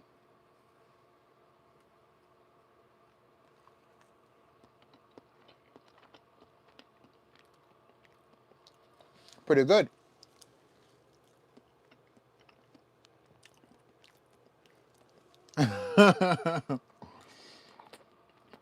Or maybe he doesn't really like fruits. It could be, because remember, some people don't like fruits.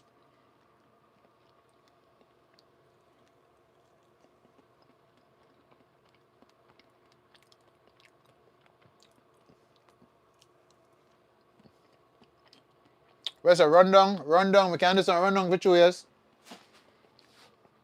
Cause me have two nice coconut to me get at the store.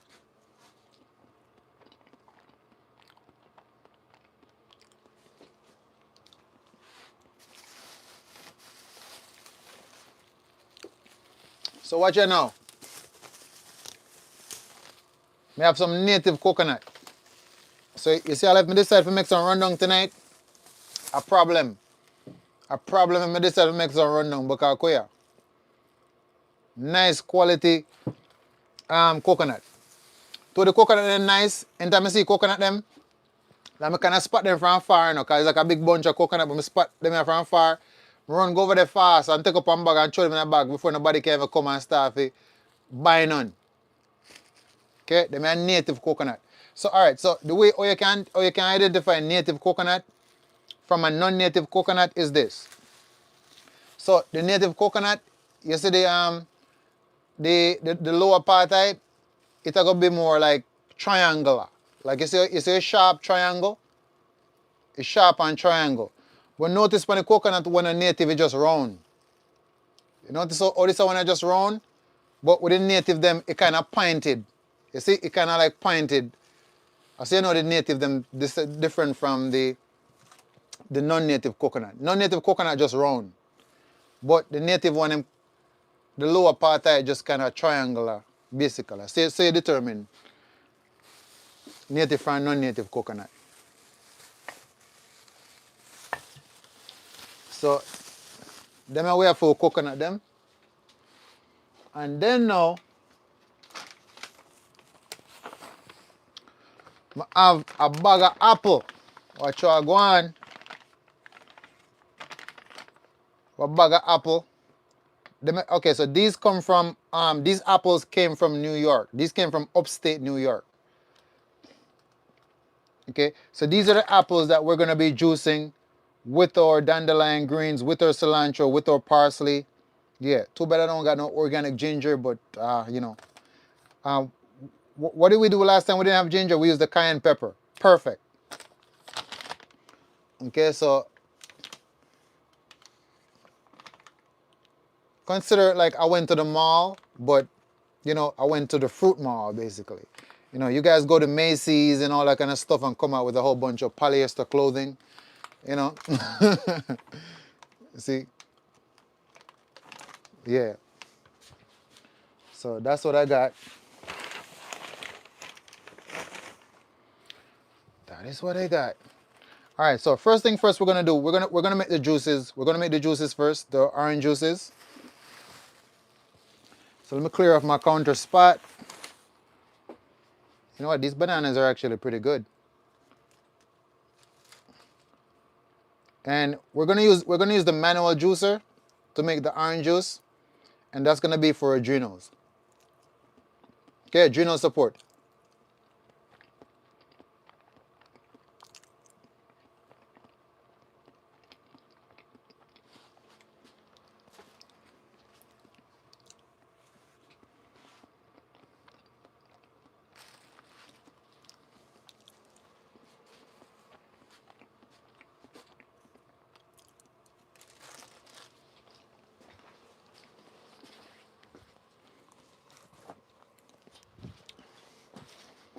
Did you know that whenever you put bananas on top of the refrigerator, they ripe pretty fast?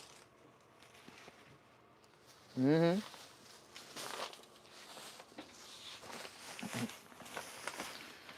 All right.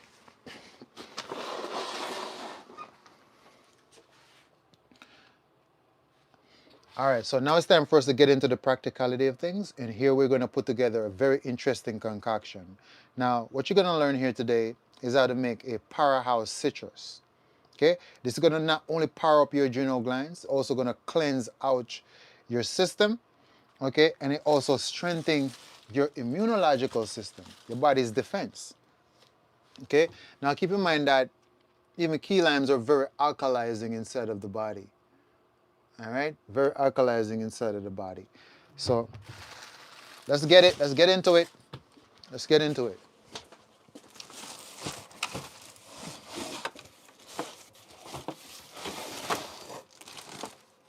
Let's get into it. All right, so we are going to be using the manual juicer press. It's much easier, much simpler than using the cold press, because the thing is with a cold press juicer, you'd have to peel the oranges before you can put it to the cold press. Because if you don't peel them, then the rind within the peel of the oranges or grapefruit, it spoils the taste of the juice. Like, it's horrible to drink it with the skin, right? And that takes so much time for you to go and peel every orange and every grapefruit. That takes too much time. With the manual press, you just cut it in half, put it in there, and just press it down. Boom.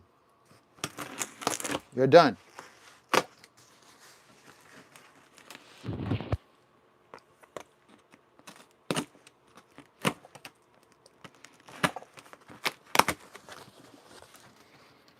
Now, this is not a brand new juicer. Every time that I use it, I just put it back in its original packaging because it's easier for me to store it, and I have to keep taping it over and over again. So that's why you see the thickness of the tape is all over it. Because every time I use it, I clean it up and put it right back in its original packaging again.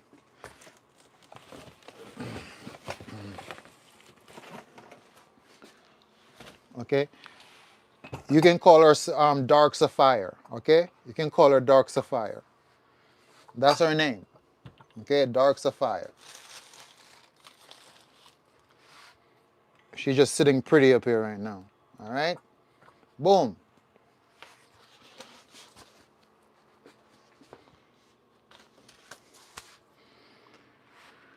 So, I mean, very simple stuff, as you can tell.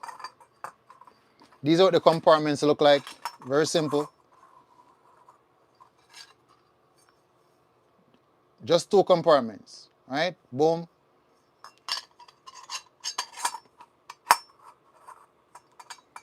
Perfect. Drop it in. You're ready. Now, we're gonna need a container to collect the juice. So we're gonna use a smaller container.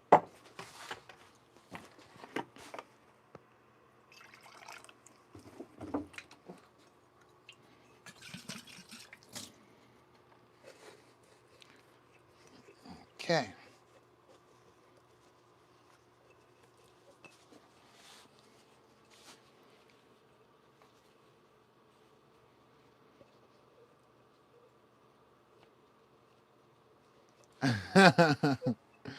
So I don't know what's going on in the comment section because I don't be looking all the time, but I'm paying attention now though. All right, so there we go. Sit it right there. And now we're gonna start to juice our oranges.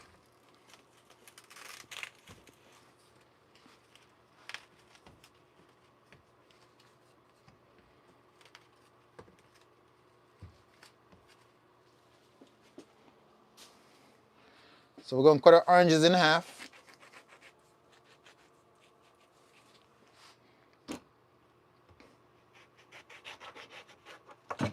Bamba clot. The Japanese sink, you know. Oh, that wasn't good.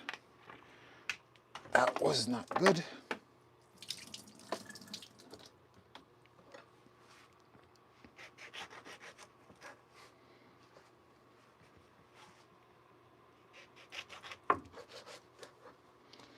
All right, so we'll cut them in half real quick.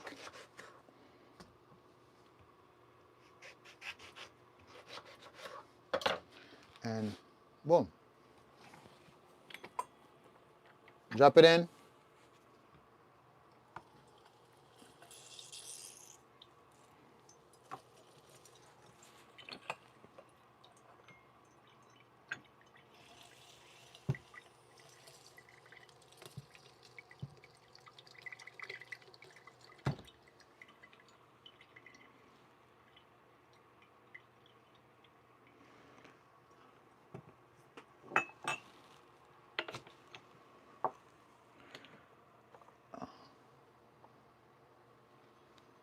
So this kind of giving more resistance than normal. Let me make sure that it's actually set all the way in. Okay.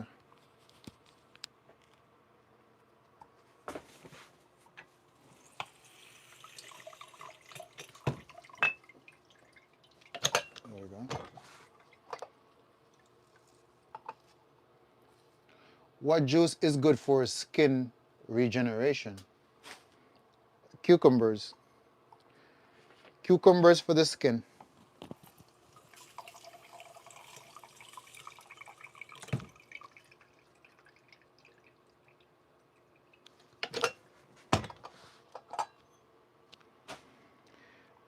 So I noticed that these oranges, they look juicy, but they're not giving me a lot of juice though.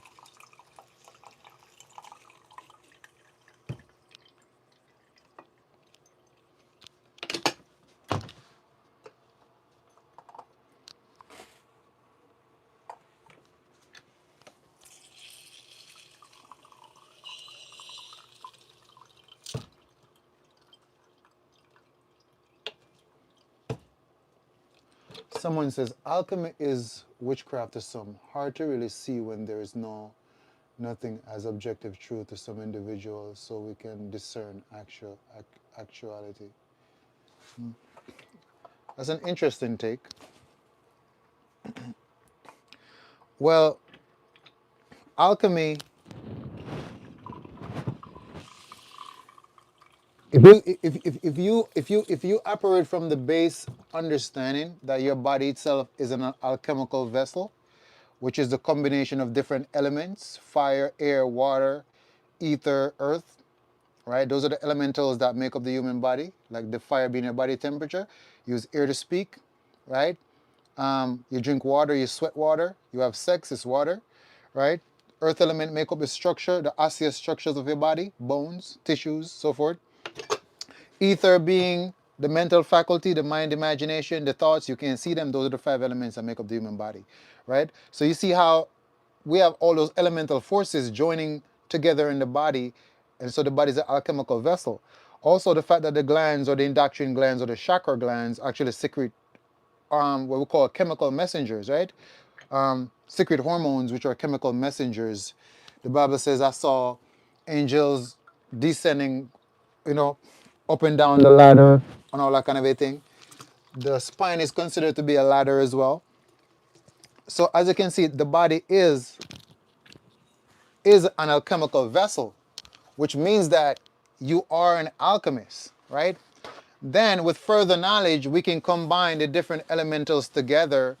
Like for instance, clearly, even in technology or TV screen, these are all putting different elements together: the plastic, the metal, crystal, gold. So for somebody to consider alchemy, in that form, or to that kind of a lens or that kind of a light, is kind of like, I don't know. But I can see, because it's like with knowledge, a person can use knowledge in a positive way and also a negative way, right? But you don't want those who use it in a negative way to kind of like paint it in something that it doesn't really represent. It's the people, okay? No alchemy, you wouldn't exist. Basically, physically, you wouldn't exist without alchemy.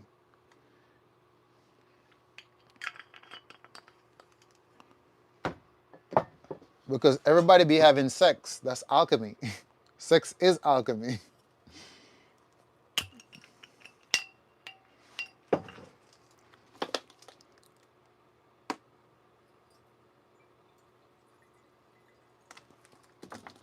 The problem is we live in a society that believes, they believe something because they're told to believe it without profound understanding of it.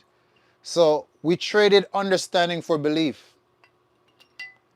And so that's the problem that we have today. We traded understanding or understanding for beliefs. And most of the time, those beliefs are not grounded in reality. So it pushes a person very far from the actualization or the awareness of truth in that sense.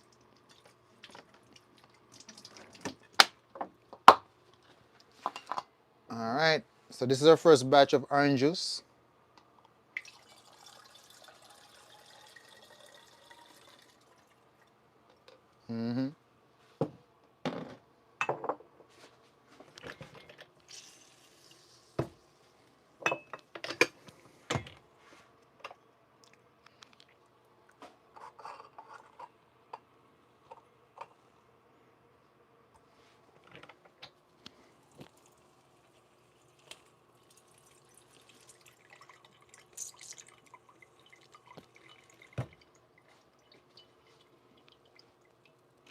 What do you do with the skins of the fruits you're squishing? So as for right now, I'm throwing them in the trash. But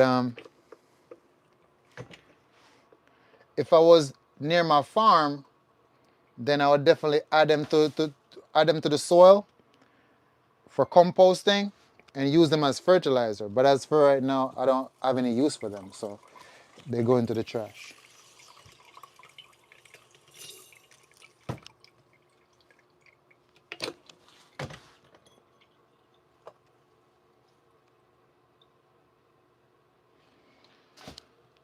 Someone says, someone says, Jesus Christ give me peace and power. And that's good. As I said, this is a space where we respect everybody's religion. You know, obviously, the Muslims would have something completely different to say about that, you see? And then the Buddhists would have something different to say about that.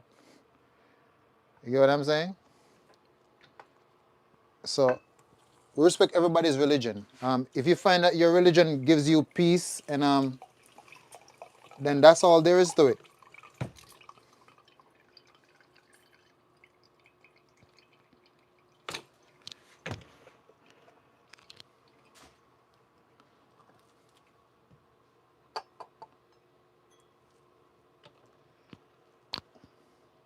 This is what I'm saying. I do not care what someone will perceive me to be by Perugia being my username. Oh, is it better to juice or to eat a fruit whole? So, goddess, it all depends on what you're looking for in that sense. So, I mean, eating the fruit whole is somewhat more beneficial because what? You're getting the fiber, right? You're getting the juice and you're getting the fiber. The fiber helps to go through to clean out your intestines and everything, right? But let's say if somebody's doing a cleanse or a fast, which means that you're not trying to eat no fiber while you're fasting because that's going to activate back your digestive system. Once your digestive system is activated, generally your body is not fasting anymore because it's using the energy to break food down. But if you're fasting and you drink just juice only, juice just get absorbed by your body. It doesn't need to metabolize. You see? So in that case, on a cleanse, or you're trying to get some nutrients in your body very, very fast, juice is the way to go. But generally, if you eat the fruit whole, you get all of the elements and the nutrients from it whole. Because that's how God made it. God made it whole, right? We're the ones who also decide and come up with different ideas of how to extract the juice to leave the pulp. But God made it whole for you to eat it whole. So there you go with that.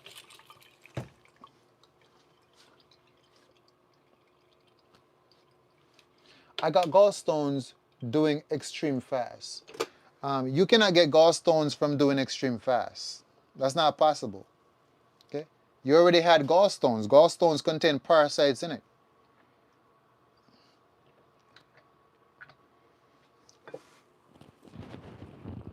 Okay?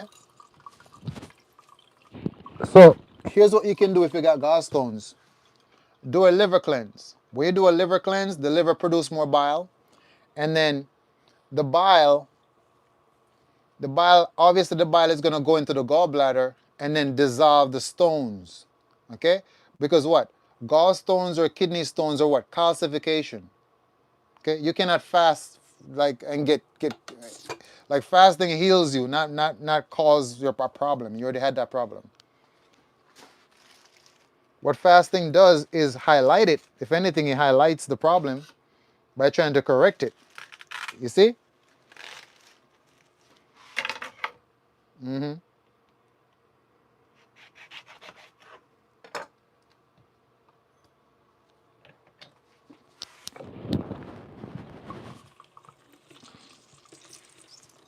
Also, there's a herb called chancapedra. So chancapedra will get rid of your gallstone. Hydrangea root contains a compound called hydrangine, which will in fact also get rid of your gallstone. Break it up. You need things that break up calcification. Okay? So you should be fasting. It's better for you.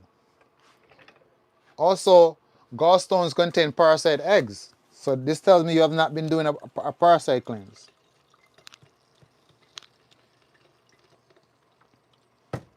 So you cannot eat an unnatural diet and then try to blame it on fasting.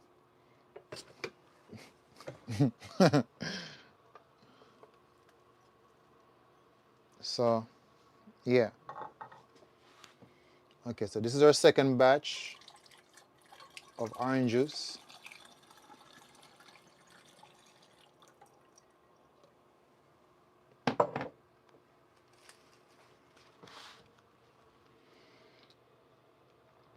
Are eating organic frozen fruits good to eat? I mean, if you like it, I mean, it's fine. Because, I mean, people out here eating ice cream.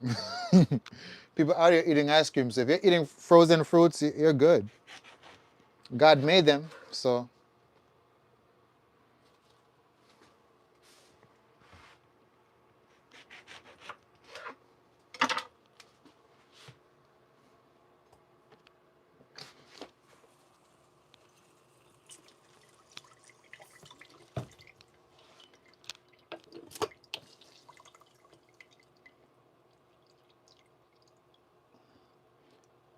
Is this live recorded? Yes, it is. Can HPV be reversed? That's easy stuff.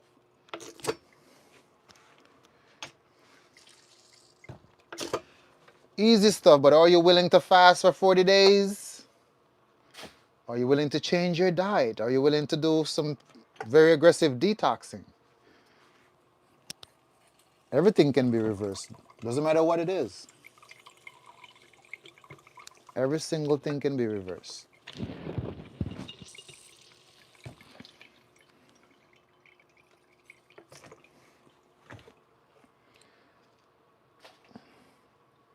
The lady that I healed from HPV, I did it in 40 days.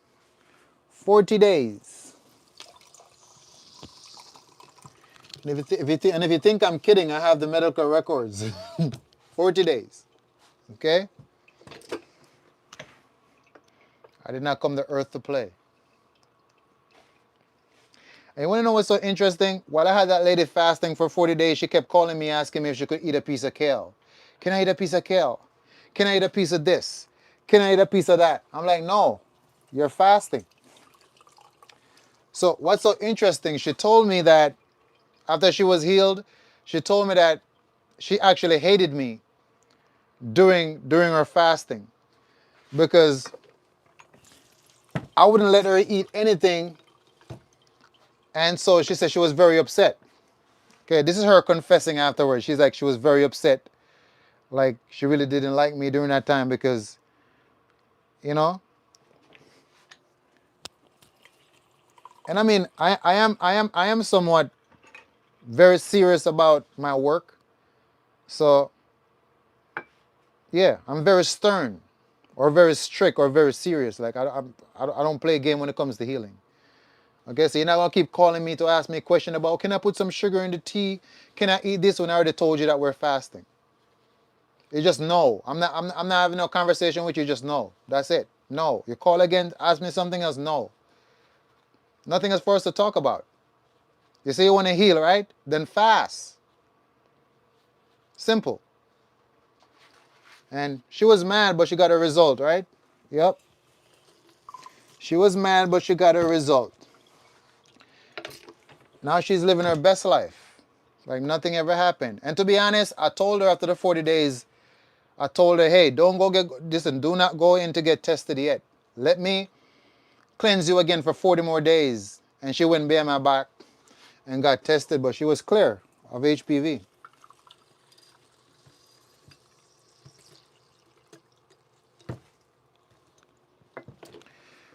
Now, the reason why I don't post people's medical records on the internet is just the principle that I should not have to use other people's medical records to convince you that you can heal from something, or if you eat healthy and do the right thing, you can be cleansed. Like, what I'm not trying. Listen, I'm not trying to prove nothing to you by using other people's medical records. Like this is ridiculous. Understand the principle and the wisdom and the knowledge that the human body can heal from anything as long as you put it in the right condition. That's the reason why I don't post people's medical records. I have medical records of HPV, HSV2, even lupus. Stage 4 cancer. You see, but you need to understand the knowledge, the wisdom. That's what you need. Not somebody using a piece of paper of somebody else's result to try to convince you. Like, I think that's lame. And that's exactly why I don't post those stuff on the internet. But if you want to, I can show you though. But yeah.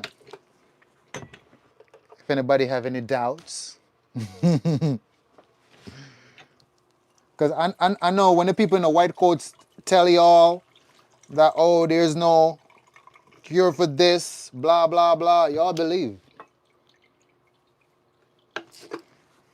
Like, how you going to believe man over God? How you going to believe corporation over God? Like, did man make your body or did God make your body? So it's simple.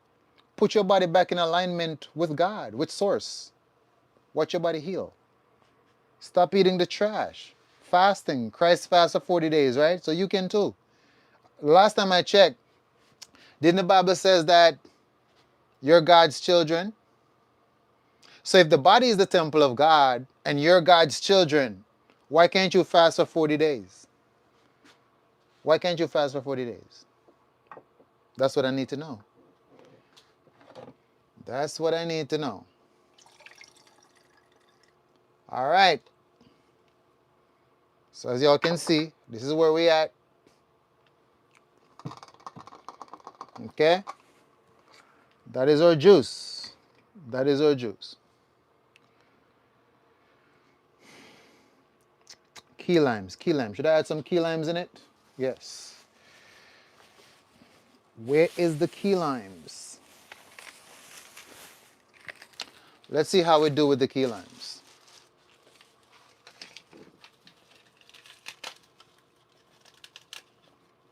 Okay, so 40 days of water or juice. So I actually had her on juice and herbs. I had her on juice and herbs, basically. But here's what you can do. You can do the 40 days on water and juice. So today you drink juice, tomorrow you drink water, the next day you drink juice. Because remember, if you're a person who's working, okay, if you're a person who's working, you gotta be on your feet, you got things to do, you cannot do a pure water fast. You're gonna be so weak that you can't even go to work. You see? So therefore, you would do a juice fast. Now, just like anything else, there's controversy in the best kind of a fasting, right? You have people who says, and I was reading about this in a fasting book, people who says that like water fasting is the best kind of fasting, right? And then you have people who say juice fasting is the best kind of fasting. So I read a book from one of the world's greatest nutritionists back in the days. I don't know if he's alive still. But I read one of his books about juice fasting. I have that book. I probably put it in the Discord. And he says, for a long time, there's been controversy, if I'm pronouncing that word right, about the best kind of a fasting. So he said something that makes sense to me, right? He said that with juice fasting do kind of like help your body, to go through its little cleansing regeneration phase while not being completely depleted. But he says, why not just do both? Okay, so while people so basically it's like say, okay, while people are arguing about the best kind of a fasting, just do the juice and the water fasting. How about that?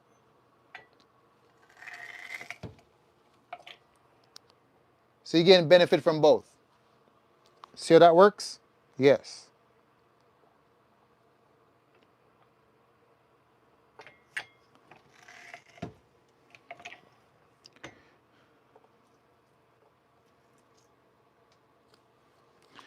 You get it from both.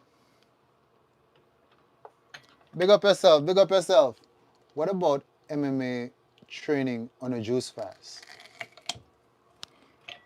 I mean, give it a try. But generally, guys, we have to stop trying to like what's the word I'm looking for? Because, okay, remember, fasting is you allowing your body the opportunity and the vacancy to heal, right? So you're supposed to be taking some time to allow your body to heal. You trying to do this while fasting, as if you can just secure some time for your own health. You see what I'm saying? Okay, so the problem I'm having with these key limes is that they're not, they're too small, so they're not being held for me to squeeze them out. Okay, I thought this was a bit easier, but no.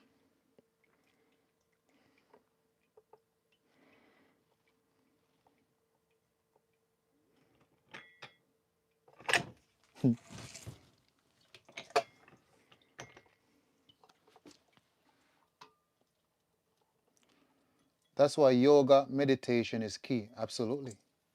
Stretching and meditation, yes, yes, absolutely.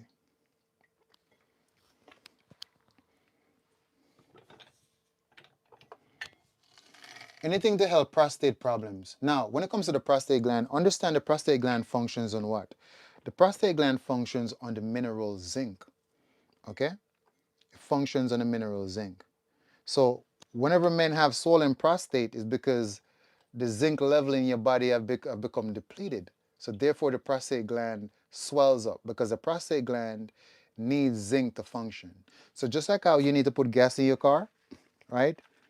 The prostate gland needs zinc in order to function. When there's not enough zinc, it starts to swell. So what you need is zinc. You get zinc from stinging nettle root give you zinc. Dandelion root give you zinc. Sarsaparilla give you zinc. Sea moss does give you zinc as well. So when it comes to prostate problem, you just need zinc. Okay? The prostate has no other issue than low level or the depletion of zinc in the body. So, yeah. So the key limes are too small. So I'm just kind of like squeezing them out in here because it's too small to be compressed by the machine, basically. All right. Now, key limes are very alkalizing for your body, so you can add key lime even to a glass of water. Generally, when you wake up in the morning, you can just add a key lime or 2 key lime to your glass of water and drink it. It's going to do you wonders. Okay? Going to do you wonders. Is the fasting going to help heal stage 4 lung cancer? Absolutely. Absolutely. But we also have to remove the obstructions and the pollutants inside of your lungs, your bronchial tubes, and your respiratory tract, obviously, right? So while we're doing that fast, I would have you on my respiratory cleanse. I would also have you on some mullein for sure, elderberry flower, okay? I'd also put you on a parasite cleanse too. Yeah. When you fast, you allow your body to heal from anything. Fasting is your body's healing mechanism, basically. That's like the backup factory reset that God placed in the body. So if you ever experience any life-threatening complications, one can just simply stop eating and allow their body to go through its regeneration. Remember, you are inside of the most intelligent temple in the whole entire universe. Okay? The human body is very advanced. You don't know it because for most people, you just use your body for pleasures, right? To have sex, to eat food, to take in, to observe entertainment, and just to go places to have fun. That's the only thing people know about their body. You just use your body to get by in life, to enjoy whatever pleasure, and that's it. But you don't really understand the level of intelligence that you're inside of right now. This is a whole cosmic vehicle. This is a cosmic temple. Every technology exists today is mimicking the human body. Cameras are mimicking your eyes. Speakers are mimicking your ears. Microphones are mimicking your vocal cords. You see, you are the original. AI technology mimicking your brain neurons and how the synapses fire information from one to the next. All of this stuff come from copying you. You see what I'm saying? So why would you think the body cannot heal itself when it's the most advanced technology in the universe? Like, come on now. Yeah. What's going on in the comment section there? Do we have a troll in the comment section? If we have any trolls in the comment section, by all means, let me know. You know, we don't welcome demonic entities into this space. Okay, we definitely like to regulate them. Okay, so if that's what's happening, by all means, let me know. Oh, it's a troll. Okay. Yeah. I mean, obviously, in any space, every now and then you're gonna find some kind of entity that basically tries to come in with some kind of a distortion. It's kind of like natural or normal, right? Because lower energies seeks higher energies, basically. And they also look to feed. They're looking to feed. So you're gonna find them come into spaces, but obviously we're very experienced dealing with these kind of entities. Okay? Basically. We're experienced dealing with these kind of entities. So yeah. All right. So we have our key lime juice. Actually, not bad. Do you do retreats? Yes, I do. I do retreats. Right now, our retreats are being built. Okay, our retreats are being built right now. So we're not ready yet to accept anyone because we're still building some more of the cabins. But definitely, when we're done, everybody will be notified. Most likely, there'll be a post on our page. Okay. So the key lime juice is added there. Yeah. You think I'm a low vibrational person? I mean, I'm not entirely sure. Not like we've ever spoke before or ever observed you. I'm just saying about the comment section that every now and then trolls do basically come into the space and will attempt to cause disruption or and that's low vibrational activity basically, especially when we're having a depth level conversation so that we can help each other. It's not a space for like playing around really. So that's what I meant. You can join the fast that starts on the 5th. Yes, absolutely, absolutely, absolutely. Our fast starts on the 5th. Join the Discord, and you can join the fast. Okay? Yeah. Come with your discipline. Come with your self-love, for sure. Okay?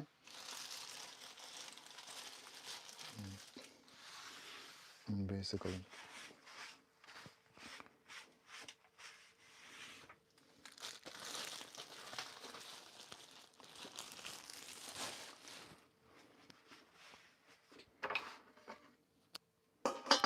All right. So our orange juice is done.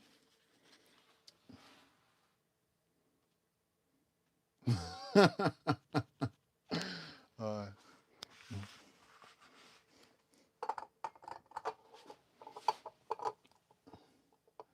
okay. Does anyone have a link to the Discord? Okay. There goes the link. Could you please advise on how to fix herpes? So, I mean, it is a process, but just remember that we're dealing with a parasite. You're dealing with a parasite, the Felascopiabuski parasite. So, you have to go on a rigorous parasite cleanse, okay, and rebuilding of the immune system. It's a complex process more than what I can explain to you right now. Okay, eczema. Okay, eczema. So remember, eczema is a dirty blood. A dirty blood which your body is pushing through the skin, and it actually manifests as eczema basically. So we're gonna have to clean the blood, clean the colon, and clean the blood. You can start off by utilizing burdock root for sure. Burdock root, very cleansing to the blood, and very good for eczema. Also, kalawala, cat's claw, those help.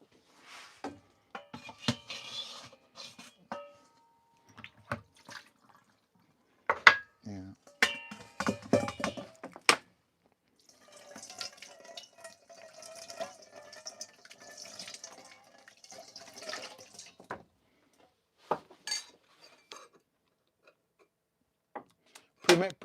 premenopause, that's going to be red clover is going to be your friend. Red clover is going to be the one for you, but you have to drink it. You have to drink it consistently. Drink it consistently, and it will work for you. A cup of red clover tea, twice a day, 3 weeks straight, followed by healthy diet, proper exercise, and you'll be all right. Additionally, you can add some red raspberry leaf in there as well, for sure.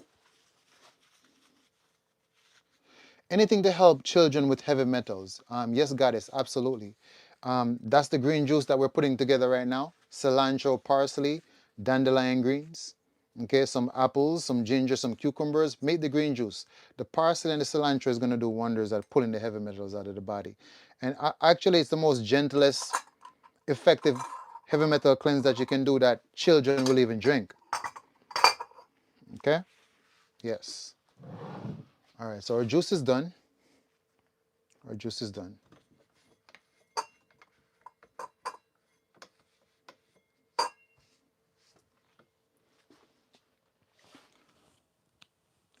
Okay, so any suggestion for pancreatic cysts? Remember, parasites. What's the main cause of diabetes? Flu parasite that gets into the pancreas to shut down the insulin production because it wants the blood to remain in, it wants the sugar to remain in your blood so that the other parasites can feed off of it and the eggs can hatch. Okay? Remember, 90% of all diabetics is parasites that gets its way into the pancreas. So whenever you have cysts on your pancreas, that's a parasite. It's a parasite creating egg sac. Okay, ain't nothing normal about having a cyst on your pancreas. How did it get there? Parasite. It's creating an egg sac. So you need a parasite cleanse. Bitter melon. Get you some bitter melon. Okay, get you some bitter melon and start juicing the bitter melon. Get you some bitter melon and start juicing the bitter melon. Where a fruit fly came from? Well, because I have all these fruits out. I haven't seen a fruit fly in a minute.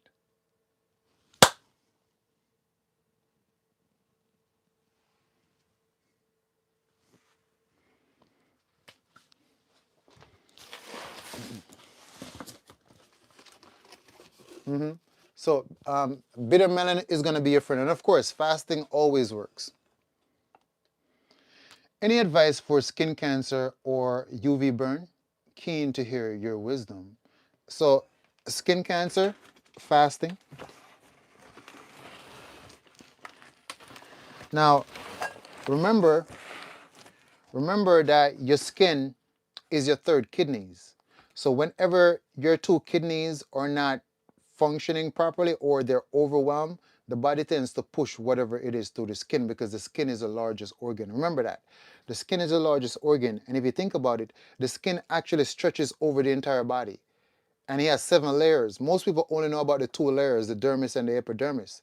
But the skin actually takes the most important responsibility to protect the body. That's why it pushes things through the skin, right? So even what you call skin cancer is a little bit of waste matter that the body is pushing through the skin, and it manifests as skin cancer.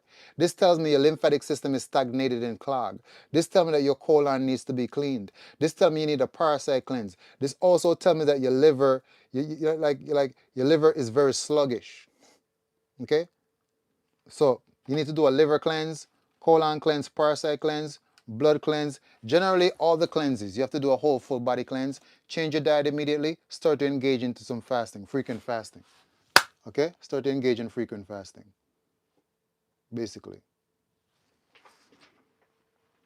Yeah. Fruit fly is annoying.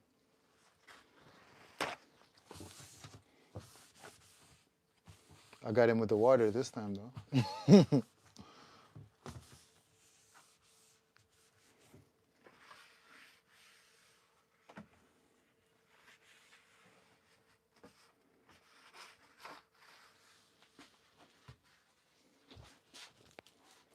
All right, let me lock this up so we can actually cook something.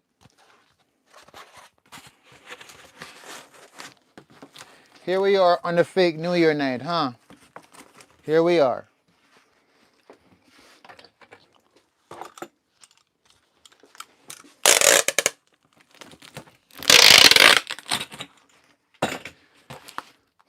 But listen, you need to get healthy. Okay, you have to get healthy. Okay, it's a part of your responsibility of honoring yourself and your human experience. In order for you to evolve, health is the foundation. Okay, you're not going to evolve without your health. So, you know, we came into this world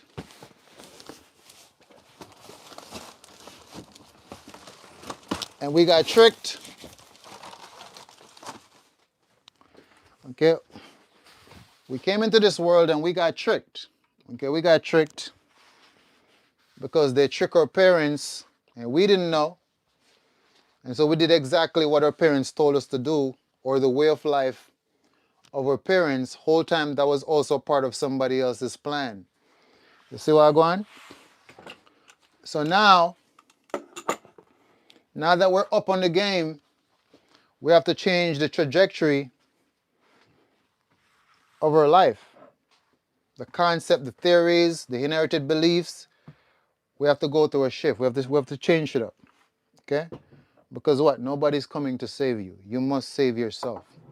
So align yourself with the knowledge and the wisdom that can help you to go through your greater levels of transformation. I wouldn't be here if I didn't go through the very same processes and still going through the very same processes. Like literally, I'm here with you right now. I'm getting healthy with you. This is my lifestyle. This is what I have to do to maintain my health. Literally. And this is not even my final form yet. There's more for me to grow and to expand and to transform and to evolve even more. You see? So this is just part of the journey. Oh, this is good.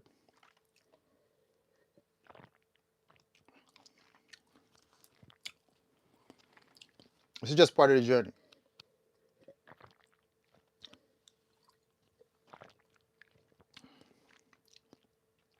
Sensational.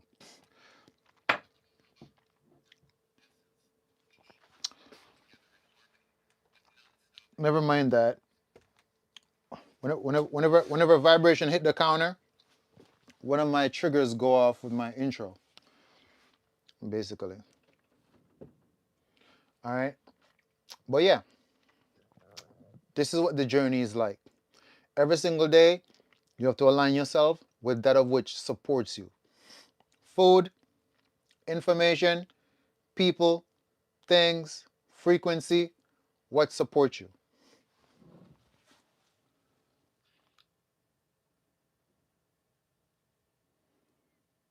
Are jute leaves good? So goddess, I'm not entirely sure what do you call jute. Maybe I know it, but it probably have a different name where I'm from in Jamaica, but I'm not familiar with that terminology. So for herpes, just a parasite cleanse, or that's one of them for herpes. Remember, herpes is a parasite. It's caused by a parasite, so you need to eliminate the parasite. What you can do, you can book a consultation with me, and I can talk to you for 30 minutes, and I can basically design a protocol that's more tailored to your circumstance and get you through the process. But I'm not going to be able to go into all the realms and details. That's like a whole 30 minutes talk to break everything down to you. But I want you to understand that you're dealing with a parasite. Okay? That's what you're dealing with. You're dealing with a parasite. Okay? And the name of the parasite is Philascopia boschi parasite. That's what you're actually dealing with. All right? Yeah. That is what you're dealing with.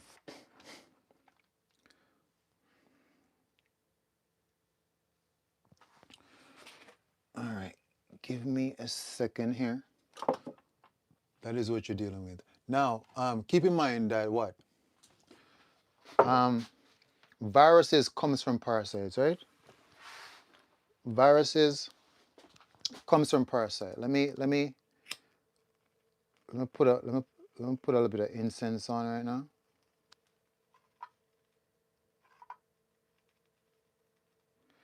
Oh, you know what? This is probably not a good idea. I need something different.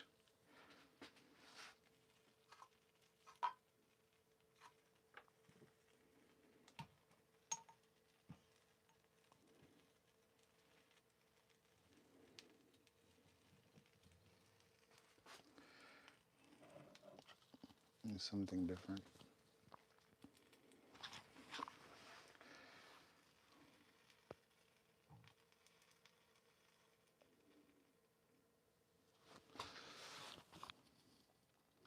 How, okay, how has integrating spiritual intel and alkaline health help your shift? Well, generally, take a look at it from this lens. Obviously, when you eat healthy, it basically puts your body in a more of a harmonic frequency, right? Because we understand that even when it comes to spirituality, it's interconnected. Like a spiritual body is interconnected with the mental body, or what we call the etheric body, right? So the spiritual body is going to be the astral body, mental etheric body with the physical body. They're intertwined or interconnected, right? So it is known that if you're at a bad physical health, it's somewhat going to also affect your mental health and your spiritual health. You're not going to be as grounded because the foundation of your existence is very weak. So strengthening of the body basically allow you to be more stronger spiritually, basically. You see, because now you have your grounding point in that sense. Because even right now, the physical body is what's grounding all the other bodies that's layered on top of it. You see? So when you start to eat more alkaline and cleanse out your system, you also remove parasites from your body that normally send you negative thoughts and vibration, basically kind of like try to put you into depression or deplete your body of the proper minerals, lowering your life force energy. So the lower your life force energy, your magnetic field is going to be lesser, which means that it's going to affect you on a spiritual level as well. So it's coming from that understanding that you strengthen your foundation, right? And therefore you're able to have more power upon the higher layers. Because even a tree, every tree needs its roots, right? And technically, the stronger the root of the tree is, the taller the tree can go. Think about it. The stronger the root of the tree is, the taller the tree can actually go, right? And branches out and produce even more because the roots is properly grounded, pulling up proper amount of nutrients and elements to allow the branches to flourish and to produce fruits. Same thing. Okay, same thing. Same thing. So hopefully that actually answers your question, Goddess. So everything changes. Okay, everything changes.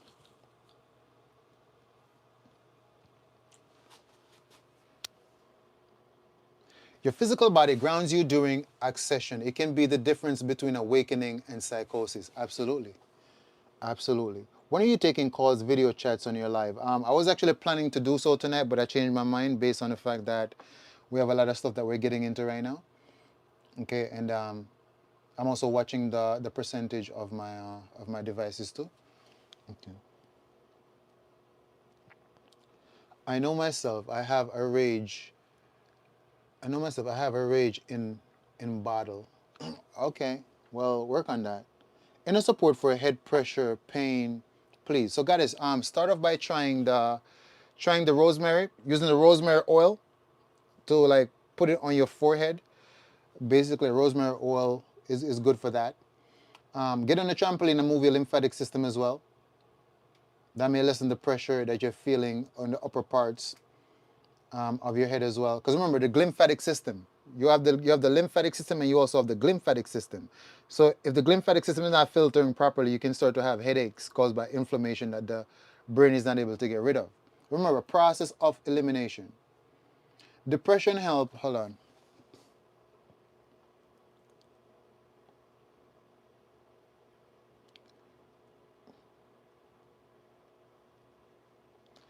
Alkaline jungle, what you consider naturopathy as esoteric anatomy? I mean, no, not naturopathy is basically natural approaches or methods, methodologies in how to heal the body. Okay, esoteric anatomy speaks more of the the elemental forces of the body, and also that each organ inside of the body is also seen as its own entity. That's why we have inside of the piano what they call organ, which plays the frequency. So in esoteric anatomy, obviously there's much more to the body than what medical anatomy says it is. For instance, medical anatomy talks about the spine, but in esoteric anatomy, it says the spine is the ladder, the ladder of life, or the ladder going up to heaven, basically. And that's where the Kundalini travels through, the Ida and the Pingala travels through to go up and terminate into the pineal gland, basically. So esoteric anatomy, it gives the more occult or hidden definitions and principles or working principles of the body, which a lot of people here is not ready for that. So that's one of the reasons why I try to go in levels and steps, not to overwhelm a person with too much information to where it just sounds ridiculous. We have to start as we build the way up, so that, because understanding is something that can be built upon. The more you know is the more certain things start to make sense. But if you jump all the way into some stuff and a person don't have that foundational understanding, it sounds ridiculous to them, and they're not going to be able to understand it, which means kind of like no point of even mentioning it if they can't understand it. So we're building all the way up. Okay, depression help for meth and fentanyl. All right, so you have to also keep in mind that when it comes to the usage of certain drugs, they do come with certain spiritual influences behind them, right? So here's what I recommend for you to do. Flush out your entire body. When you flush out the entirety of your body, you kind of remove those essences from your body, basically. So fasting, I would say do a 21-day juice fasting, right? Do a 21-day juice fasting, and do colon cleanse, do blood cleanse to clean out your blood. Because any drug you put inside your body, what happened? It has to be metabolized by the liver, right? Any drug, every single drug that you take has to be metabolized by the liver. Doesn't matter what drug it is, whether pharmaceutical drugs, I mean, meth and all them stuff is still pharmaceutical drugs anyway, still. There's different grades, right? It has to be metabolized by the liver. So you're going to need to cleanse and purify your liver, basically. Cleanse and purify your blood. Get on some fasting, okay? And the herbs is going to help you to purify your temple much, much faster, okay? Meditation. Meditation is going to be a key component in you reclaiming back that balance within your nervous system as well. What dosage of herbs are recommended for my friend who only has a kidney? All right. Are you referring to the kidney reviver? The kidney reviver is just a cup of tea in the morning, a cup of tea in the evening. Now keep in mind that whenever people have kidney problems, generally their doctor have them drinking like a little bit of liquids, not too much liquids, right? So during that liquid that he has to drink, make sure you get the kidney cleanse in there, because that's what's actually going to really clean out the kidneys. Now, if you have one kidney left, this means that you cannot take any chances in terms of consuming anything that's going to put a lot of load on that one kidney. You get what I'm saying? So things like what? Artificial flavor, artificial color, food coloring, those are all stuff that stresses and strains the kidney, because you put them in your body for pleasure, but the body is trying to get rid of it because it's not natural. It's not complementary to your organs or your genetical structure. So every time you eat something artificial with a color, preservative, a foreign agent, it's your kidney's job to remove it. So if you're only down to one kidney, you have to be very, very careful and very strict not to consume anything that is of a synthetic nature in that sense, right? Secondly, what else? Avoid alcohol. You must avoid alcohol at all costs, okay? And generally, stick to your fruits and your vegetables, and you'll be fine. Literally, you'll be fine. Herbs for mental health, rosemary, chamomile, rosemary, valerian root, catnip. Generally for mental health, the herbs that contributes and send oxygen to the brain also make you feel calm and relaxed. Okay, also make you feel calm and relaxed. Hoping you don't get too smoky, but I have my incense on right now. Natural remedies for high blood pressure. So cayenne pepper. We have herbs called the flor de manita, which is going to balance your blood pressure as well. Hawthorn berries balances your blood pressure as well. Meditation is a great tool to return back to your natural state of peace. Absolutely. Meditation opens up the gate to your inner world. Meditation is like the key to the kingdom. Okay, you see like how you got a key to your apartment? Meditation is like the key to your kingdom. You open up your inner world. You can go sit within the essence, the core of your own essence, and you sit there and just be still. And that's how you tune into your soul. That's how you get guidance. You see, that's how you get answers to even the deepest questions that you don't know what to do. You even when you hit a certain point in your life when you're not entirely sure what to do, go sit down with yourself and see how after 20, 30 minutes you come out with the answer, you know exactly what to do next. Yeah. Just me. You're never really lost. You're just not tuning in. Because you're tuning outside. So, yeah. But the moment you start to tune in, and if you think about it, why was all those Tibetan monks meditating, Shaolin monks meditating, yogis, yoga masters, all the ancient people delve into meditation? It has to be something with it. All these people can't just be wasting their time, or they can't just be delusional. It has to be something as to why we see these people in meditation. Obviously, they're aware of something that modern people are not aware of. And that's the expansion of awareness. That's how to tune into your inner core essence, tune into your own soul.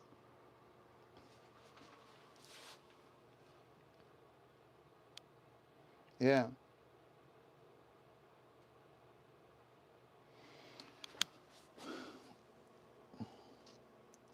Hold on. Let me check the comment section real quick. Okay. Let me get rid of this troll really quick here. I told him this is not a space to come to play around within the healing space. So let you hold on to that block really quick there. Okay, good.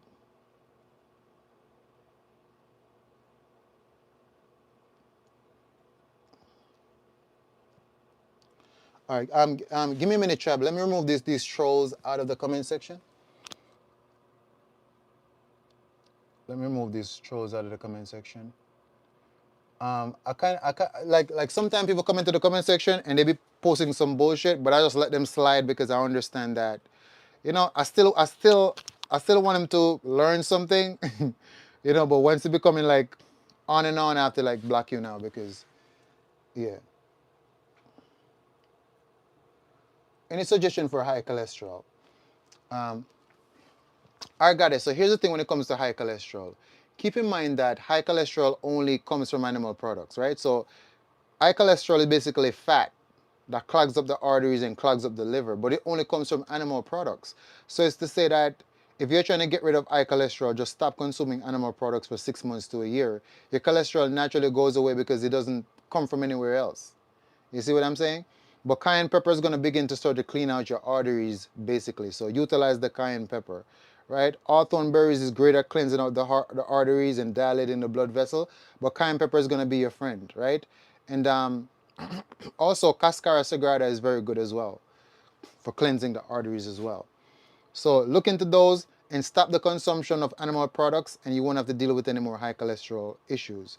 The crazy part for me is how they have people taking high cholesterol drugs but still eating the very same animal product that's putting the cholesterol in the body. It doesn't exist anywhere else but animal products, so just avoid the animals. All right? All right.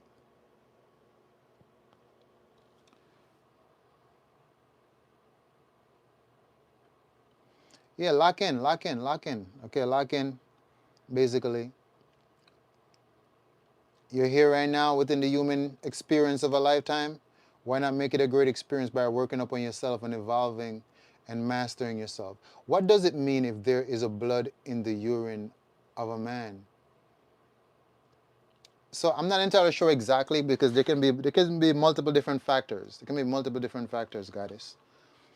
But here what you can do. Have him book a consultation with me and let's put him through a cleanse. Most of the time, here's the thing. Most of the time, when we're having complications with the body, we need to go through the process of elimination. Go through the process of elimination. Whenever you're having malfunctioning, just go through the process of elimination. You say to yourself, well, I have not cleaned my colon in a very long time. Let me go and clean up my colon. You get what I'm saying? Okay, I have not do no kind of work on my lymphatic system. Let me work up on my lymphatic system. Okay, let me go clean my liver. Process of elimination.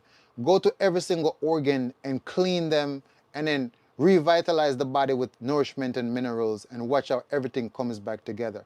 A lot of times we may have one little issue here, another issue here, and you can't really pinpoint it to exactly what's causing it, because guess what? All of your internal organs work together as a family. They're interconnected. There's no one organ working by itself. They're all interconnected. So what's actually taught in naturopathy is that once you have something wrong with one organ, just know that all the rest of the organs are down, basically, because they all depend upon each other together, like our family unit kind of a work. So you see how when we look at our cars, notice you every 3 months you go get an oil change, right? You make sure your oil is changed in your car, right? Basically, you change out your spark plugs. You do maintenance because what? You don't want your car to break down on you on the road. And you know that also by doing an oil change, you basically preserve the life of your engine by doing an oil change, because what? The oil gets dirty because the oil is amongst the moving parts and the friction and everything, right? So technically, if the oil is dirty, then you can see how the engine life can be decreased. But if you change the oil properly, which means that everything is properly lubricated, you have a longer life with your vehicle. So you have to take the very same approach with your body, because your body is your vehicle. And it's so interesting because we clean everything else but the insides of our body. Have you thought about it? You clean the dishes, you clean the bathroom, you clean your car, you clean the backyard, you clean your garage, you mop the floor, clean the floor, you wash your clothes at the laundromat, you clean your office, you clean everything, but when last have you cleansed out your inside? You see what I'm talking about? Because what? You live inside of a system that does not stress the importance of you having a clean internal environment, basically, because they thrive off your sickness. Okay?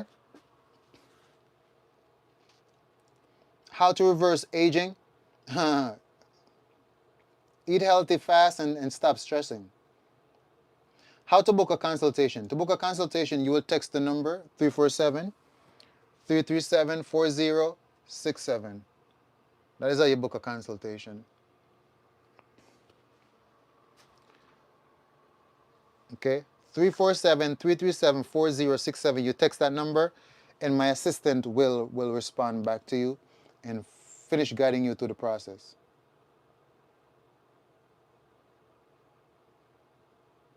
Do you think it's normal to have little to no sex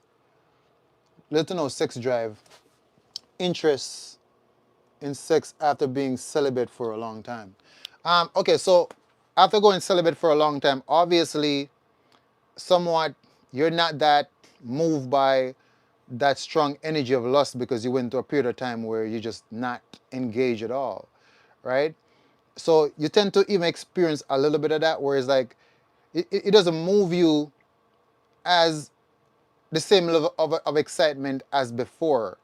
You start going to celibate. You start going into celibacy for a period of time. So that's kind of natural, really. But if you actually wanna like encourage your sex drive, you can just drink Damiana. Damiana is gonna make you horny and excited, and all of that.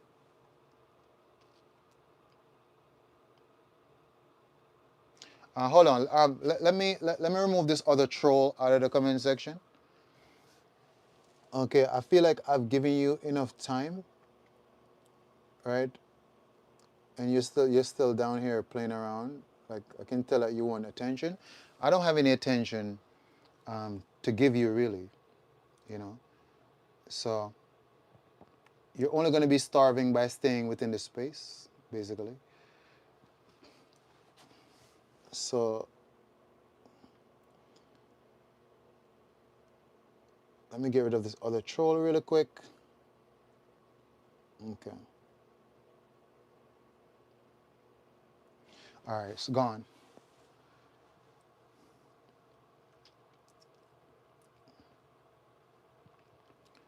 All right. So the discount code is already expired. We don't have another one until next week coming up again. Parasites are notorious for anemia. They're eating your blood. Yeah, they eat your red blood cells for sure. Okay, parasites eat up your red blood cells for sure. Okay, that's why it's important to do parasite cleansing. Now, if you think about it, our grandparents knew the importance of doing parasite cleansing. That's why with a lot of y'all, you remember that your grandma used to deworm y'all, put you through parasite cleansing because they know. Did you somehow believe that your grandma was putting you on parasite cleansing just to put you on cleanse? They have deeper knowledge. They understand, especially when you eat animals, you introduce the possibility of parasites getting into your body because they live in the animals. You see what I'm saying? But so notice that we now live in modern times where nobody even do parasite cleanses at all. Isn't that crazy? Nobody do no parasite cleanse. People just eat dead animals. Even hot dogs. Hot dogs are loaded with the most notorious level of parasites. You see? Bacon. I mean, obviously, God casted the demons inside of the swine, and you guys eat that bacon every day and everything. That's parasites again. You see, and nobody do parasite cleanse, so you end up having a whole large parasitic loads inside of your body. Okay? Yes. All right. Have a great night. I know I've been here for a long time, so I know you guys must be sleepy. Okay. So for those of you who can't hang, you can't stay up. By all means, go and get your rest. Okay. I have infinite energy, so I'm gonna be here with the rest of the tribe, dialing into this. Okay. How to remove parasites from your body? You do a parasite cleanse. All right. So let me see what I can put together really quick. Let me see what I can put together. Now I do plan to make the juice, but the thing is, I don't have my water is not on right now. My water is off. My water is off. Water is off.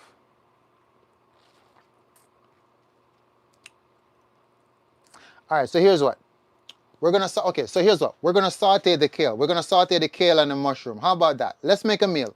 Let's make a meal. We're gonna saute the kale and we're gonna saute the mushroom and we're gonna make some fritters. How about that? We're gonna make some fried fritters, vegetable fritters, and then we're gonna eat that with the kale and the mushroom. How about that? Wagwan, wagwan.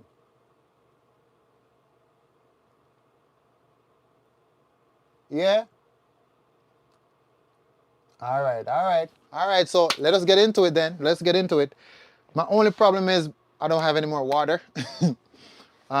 So I'm gonna have to use my spring water, which I didn't really want to use my spring water to do all of this, but it is what it is.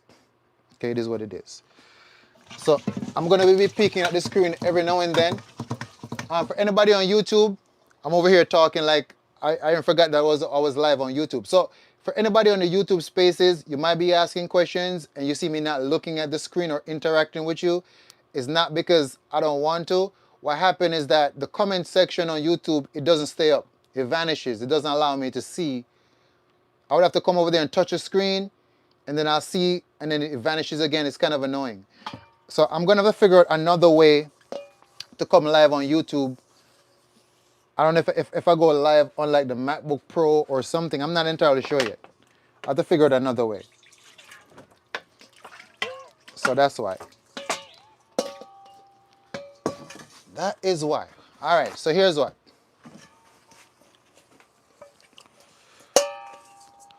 This is gonna be for our fritters.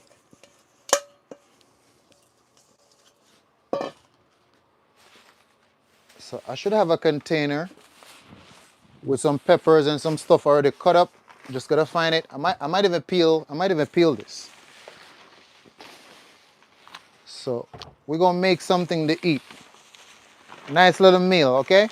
So you can't say that you spend the night with me here and I ain't cook nothing and you ain't learn no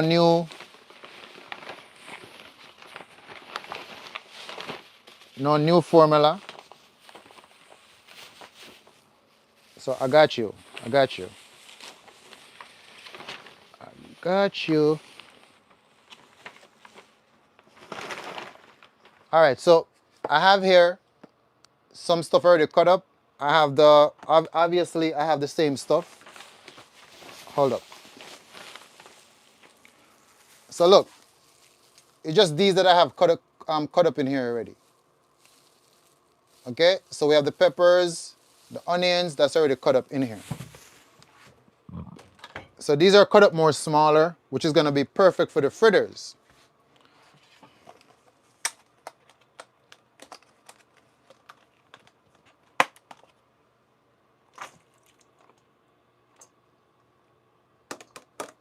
Perfect for the fritters. Cool. Where is the spoon? Where is the spoon? Where you at? Where you at? Where you at? Where you at? I told you I have this habit of putting things down, and then when I'm ready to find it, that's when I have to be looking all over the place. Okay, where is the big spoon? Where is it at? Where is it at? We're going to get it. I'm about to get into cooking speed right now. Get into the cooking mode right now.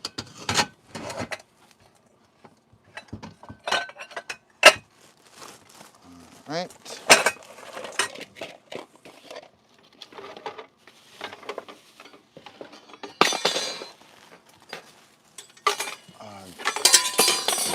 There you are.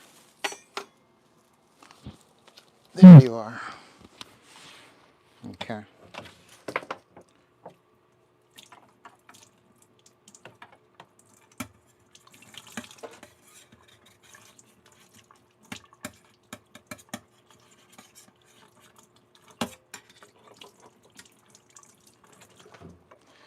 There you are. All right. Okay, so what are we gonna put in as the ingredients? Here's what we got. So clearly you can tell we have our stuff cut up already. All right. I'm gonna add in half of an onion. Okay, we're gonna add in half of an onion.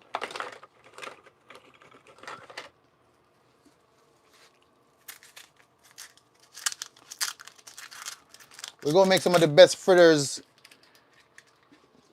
that you will ever taste, okay?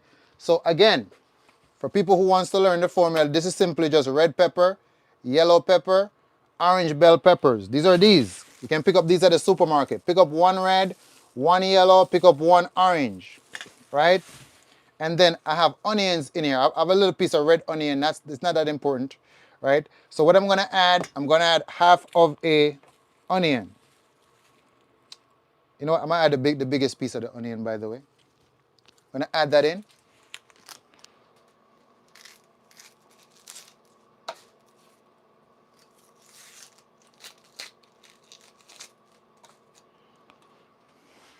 I don't want to cry, so not looking to cry right now.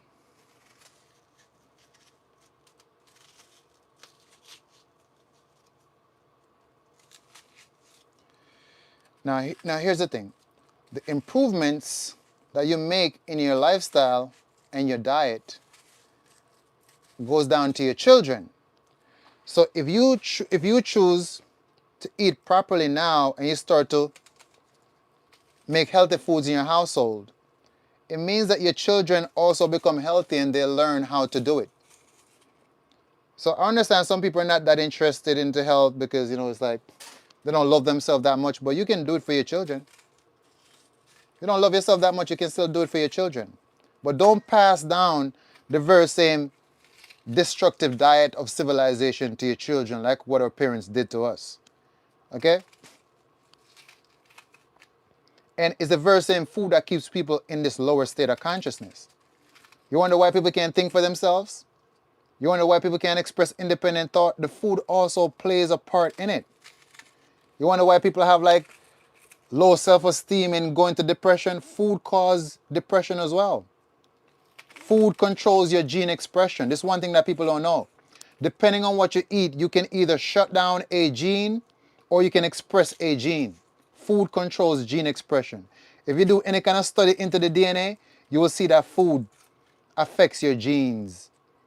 Okay? And I learned that from reading a couple books on the DNA as well.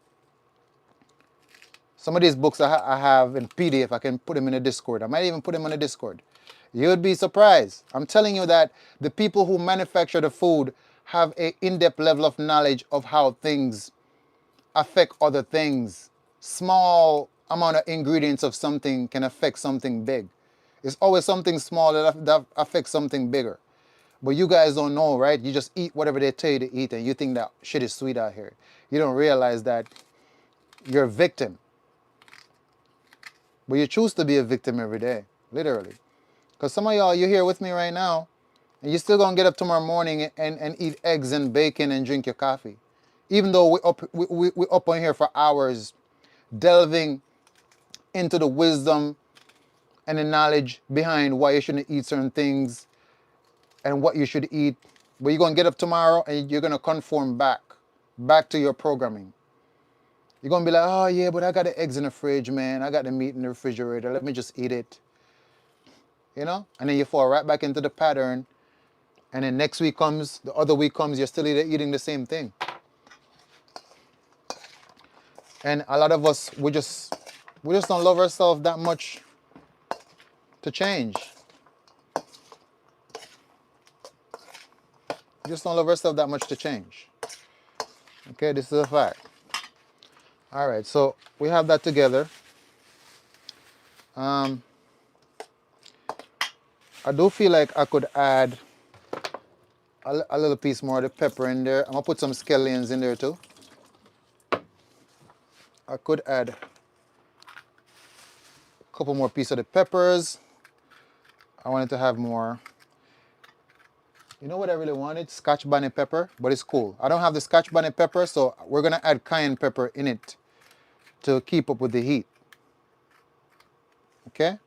But Scotch bonnet pepper would have been ideal because it give it that spice, but that's cool. We're gonna add a little bit of cayenne pepper, and the cayenne pepper is gonna give it the heat. Now keep in mind that cayenne pepper is the #1 blood circulatory stimulant, right? So cayenne pepper, great for your arteries, good for your blood pressure, right? Also anti-parasitic, it kills parasite eggs, it strengthens your immunity. Cayenne pepper is like God gift to man. Like when God designed cayenne pepper, it's like, yeah, God loves you for giving you cayenne pepper. Let's just put it that way. These things are gems. These things are literally gems. Unique part of creation that was meant as like a tool to aid the human body in whatever complication that it may go through. Now, you guys have this saying all the time. You say, hey, God is all-knowing. That makes sense. If God is all-knowing, then it makes sense why God created the herbs and the foods and the fruits. Because God know that, hey, some of these humans or whatever you want to put it was going to go through perilous times and they're going to need some aid, some aiding and assistance. Now, here's where you guys got it fucked up now, right? You're praying to God, blah, blah, blah, but you not realize that God exists in the very same creation that God created. So why you over there asking for help? And God, listen, go eat the fruits. They're God's creation. God's energy is in the very same fruits and the food and the herbs that's going to heal you. Remember, when God said, let there be light, obviously the herbs was created too. Is it by accident that they were created? It's divine intention. So all you have to do is get back in alignment with nature, with your source, and let God heals you. It's as simple as that. I don't know how much or any other way to break this down for you to understand, but yeah. Get back in alignment, okay? Get back in alignment. Stop playing. Get back in alignment. And I understand, again, as I said, that's why I try to be here with the family every day so that we can build together, because I get it. I realize that we really have to like reprogram our mind, because we're submerged in a system with tentacles of delusion wrapped around our minds and everything. Our whole entire reality have been co-created by people that we don't even know. People who are sitting in the background of the shadows, getting a kick out of manipulating us, you see, and exploiting our sickness for profit. This is the world that we're born into, okay? The only difference is, you know, I'm born into the world just like you, and I've decided that, okay, you know what? I'm not going to fall in line with all of this garbage and this, and you know, and the lies and all that kind of stuff. And I'm here right now with you, and together we're moving on a different frequency and reclaiming back our power, or you know, and or divine heritage. All right, so have this in place. Now, what we need is, we need a little bit of scallion, because it's like say, when you okay, so when you're making fritters, like the scallion is very important, right? The scallion give it a very, very unique flavor. And that's a fact. Skillet gives it a very, very unique flavor. Okay, hold up, hold up, hold up, hold up, hold up. Hold on there, hold on there, hold on there. So what I'm going to do now is, it's a true, I have a water problem. I go basically catch the water in a one bowl, right? Put the water in a one bowl real quick. Just like that. Then I go add my vinegar. Obviously, vinegar, I go create the acidic solution for burn off the pesticide off of wagwan. Because what? We can't afford to be what? Consuming any chemicals. Because it defeats the purpose of you trying to get healthy, but then what you're consuming chemicals, you're still making yourself sick. So we're going to drop these in there. Wash them off. Perfect. We're going to add a little bit of what? Baking soda, which does a great job at cleaning these. See what I go on? Yes. And clean. Listen, look how clean them is. Hold on. Look how clean they are. Look at that. That's how fast they work. Look how clean they are. Listen, do not play with this mixture, okay? Do not play with this mixture. Now let me explain to you what the science is. So keep in mind that vinegar is very acidic, right? And then baking soda is alkaline. So obviously when acid hits alkaline, a fusion happens where they both attempts to cancel each other out. Okay? Now during that explosion, as you can hear the shh, whenever they hit together, that's the chemical reaction between them. And in that very reaction is where a unique cleaning process activates. Okay, it's very, very interesting. But aside from that, even vinegar by itself alone cleanses them. Okay?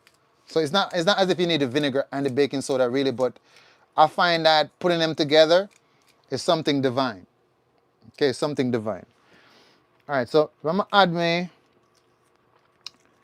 add in these scallions right now, and then we're gonna season it. Okay, we're gonna season up everything. We're gonna make it nice, make it good. Okay. Then we're gonna add some of our organic spell flour. And then while we're making the fritters, that's when we're actually going to clean the kale, get the mushrooms cut up, and we're gonna start to saute those together, and we're gonna have them with the fritters to eat. It's gonna be a very interesting meal. Okay, so you can't say we didn't do something in the so-called New Year. Okay. The majority of this live video is already posted on Instagram, so for anybody who, once you're done this live, you're just now coming in, and you missed the first couple hours of the live, it's posted on Instagram, so you can always go back and watch that as well. That was more like the deepest part of our conversation. Okay.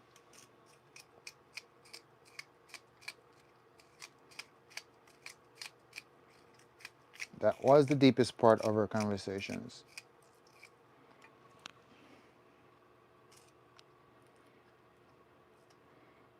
All right.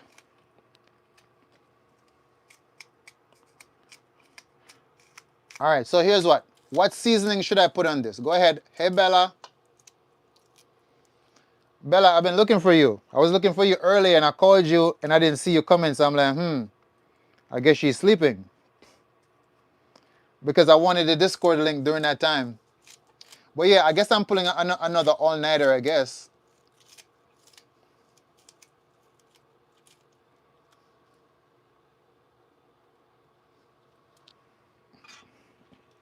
So what seasoning? You know what? I'm gonna let y'all season this. Go ahead and tell me what seasonings to add.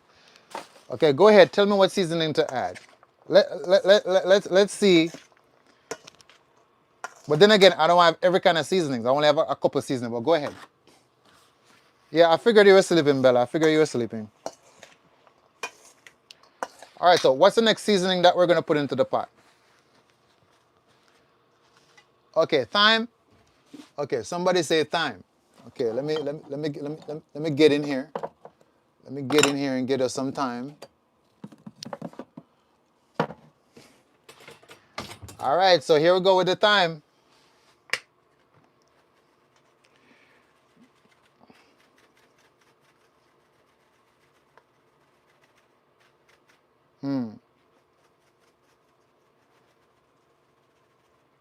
Okay, next.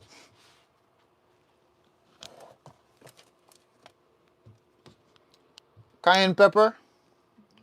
Okay. All right, where's the cayenne pepper? Where's the cayenne pepper? So I have, well, I have the store-bought cayenne pepper, but I'm looking for our cayenne pepper, the hottest cayenne pepper.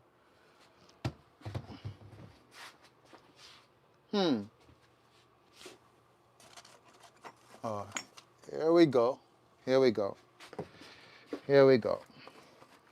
All right, so I'm gonna use, you know what? I'm gonna use this cayenne pepper because I need to use it up. Save my hottest cayenne pepper for drink in the morning or for my green juice. So I'm gonna use some of the store-bought cayenne pepper. Not as strong as ours, but let's see.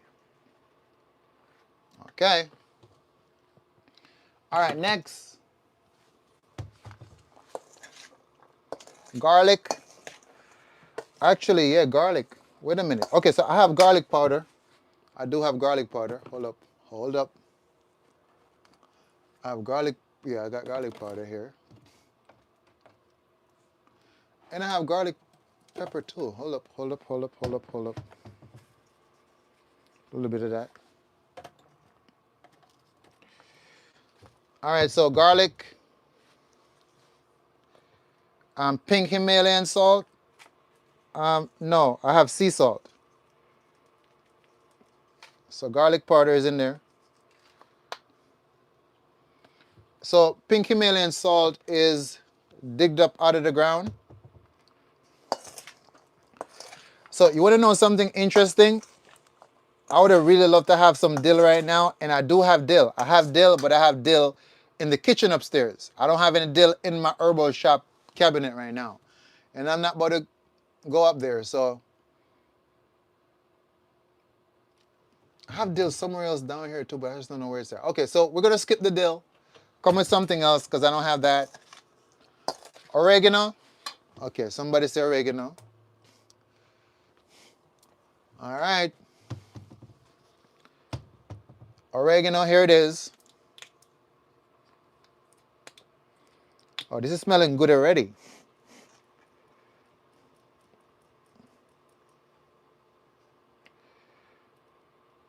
Okay, oregano is in. Rosemary. Okay, so here's the thing. I have rosemary, but I don't have the rosemary in powder. I have the rosemary herb.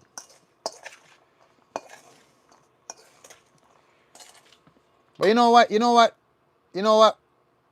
We're going to try. Okay, basil. I think I'm out of basil. I think I didn't buy any basil from the last time I ran out. Damn, that's a shame. And I really like basil, but I forgot to buy basil.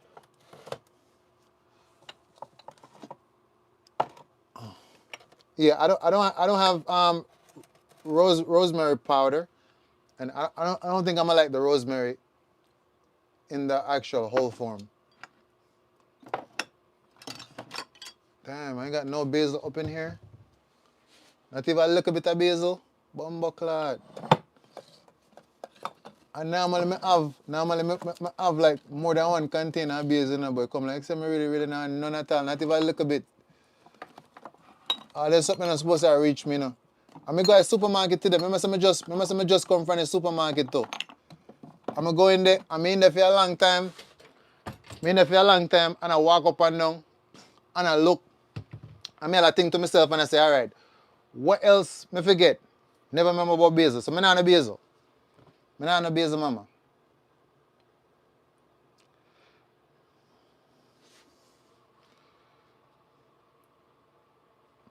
So we good? Anything else? Nobody says sea salt. Nobody says sea salt down no. Nobody at all knows the sea salt. And una miss one of the main ingredients as well. Somebody said, "Are you a vegetarian?" I'm plant-based.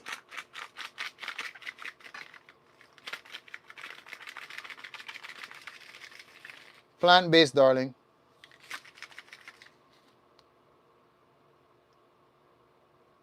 So keep in mind that with the whole vegan and vegetarian, these things are just labels. We're supposed to be eating according to how God designed, which is the plants. So, plant-based. All right, so what I'm doing, I'm adding a little bit of extra salt because I'm compensating for when I add a little bit of water to the mixture. See what I'm going? Yeah. It's gonna balance back out. Somebody say, "You're gonna taste test?" No. I always taste test right after. And so either we get it good or not. When it comes to seasoning, you know, whenever the ancestor says stop, that's when I stop, and it always comes out perfect every time. So I never really have to taste test.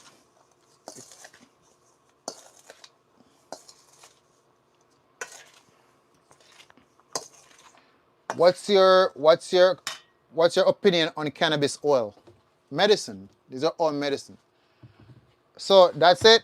Is this it? We're not putting nothing else in the fritters? Hello? Is this it? Are you guys sure that this is what we need? We make fritters or fritters. All right. Sister, all right. Sister, know what going on. Black pepper and turmeric. But watch what going on. Watch what going on now. I want to tell her say, I run out of turmeric. I forgot to buy some too. Like me literally run out of turmeric. Yesterday I run out of turmeric. I forgot to buy. So listen, we're gonna just work with what we have right now. And the last two ingredients I have, I'm kind of surprised that nobody no mention it, but onion powder. Nobody no say onion powder, and nobody no say black pepper. Okay, them are the last two ingredients I have. So yeah, we can add the onion powder in there.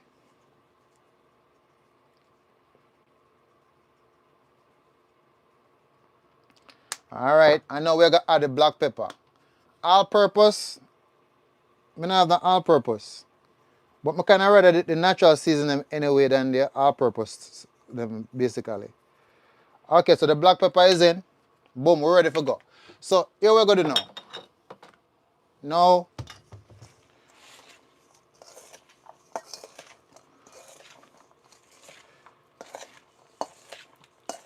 so here we're going. We're going to do something very interesting. Okay, we're going to do something very interesting really, really quick.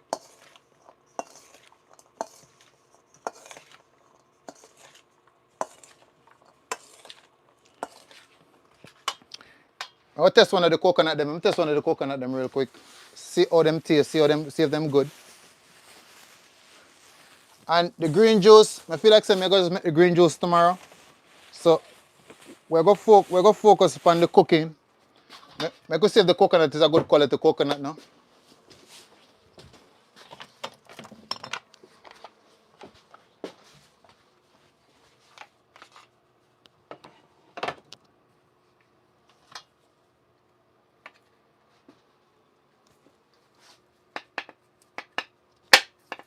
Oh, tough.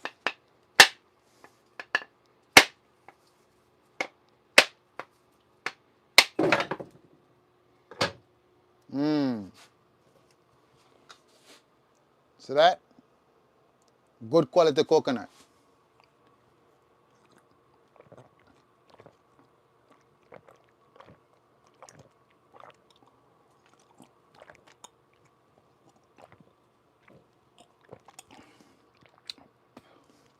Very good.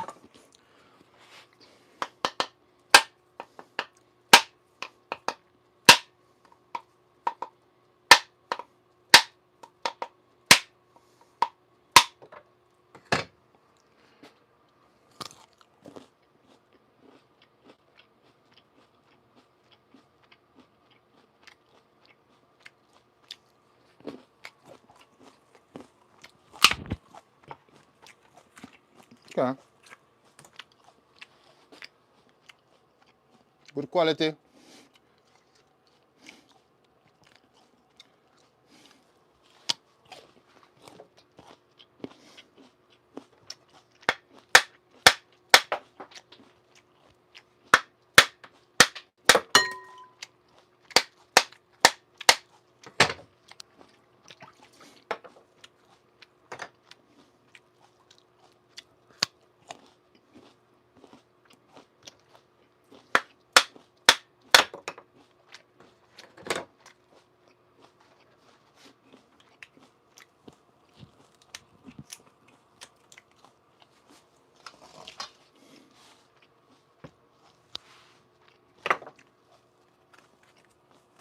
Mm-hmm.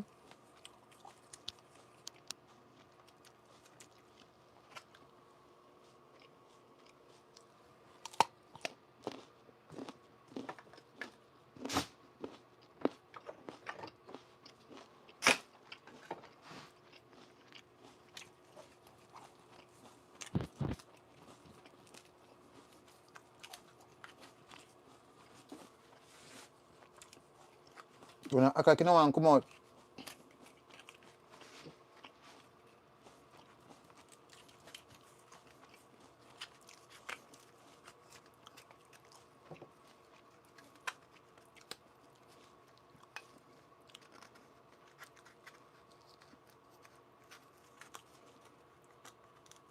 Like, come out, sir. All right, here we go.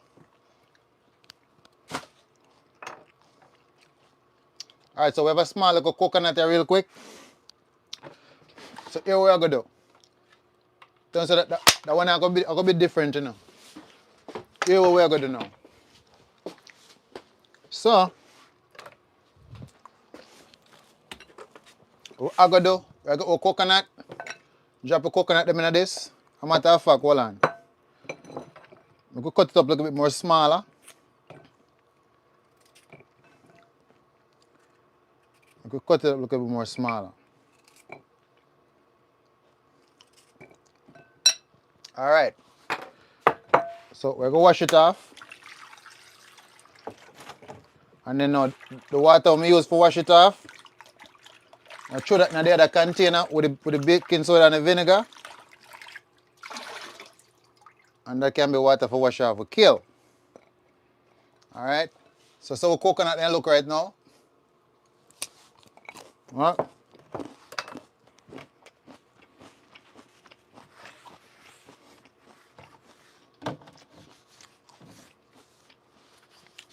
Watch how I go on. Now we get a blender.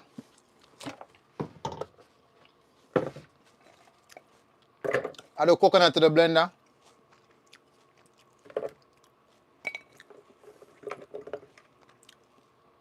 I'm going to save a piece of coconut because I'm going to want to eat later. So I'm going to save a little piece for myself. I remember saying there. And then we're going to make milk out of this now.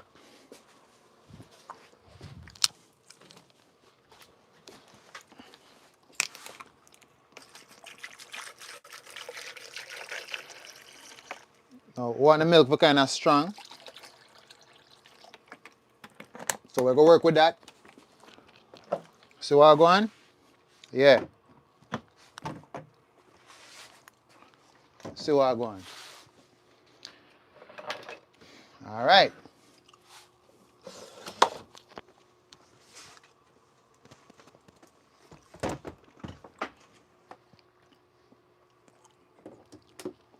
Boom. My favorite blender is always going to be Vitamix. If I have Vitamix, I don't want it.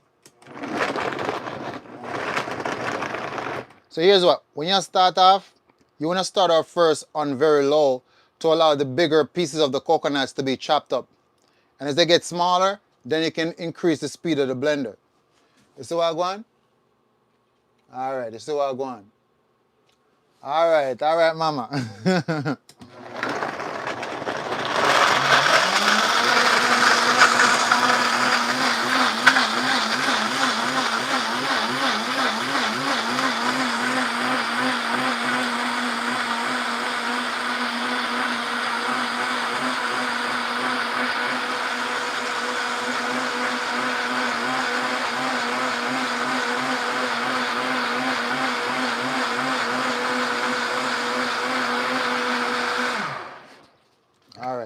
Just like that, 1, 2, 3, done, we're done.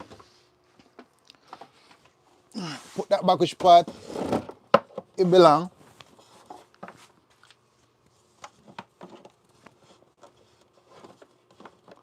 Oh, you wanna know what's funny? So here's our tamarind juice. This is our tamarind juice that we made 2 days ago.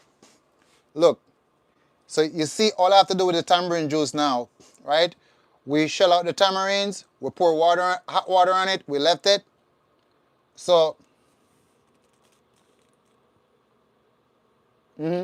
so all you gotta do now is just shake this up. See that? Tamarind juice. So what I'm gonna do now, add some more water on it and keep shaking it up. And that's how easy it is to make your tamarind juice. Okay, very, very simple, very, very easy. Very simple and very easy. Add some more water. Leave some room in there for us to shake. You're welcome. All right? And you just shake.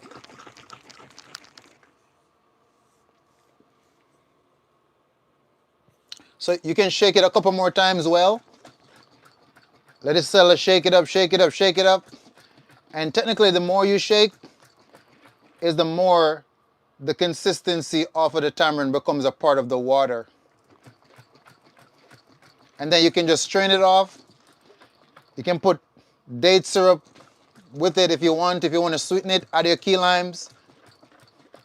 It's very sour, but it's going to clean out your intestines and send you to the bathroom.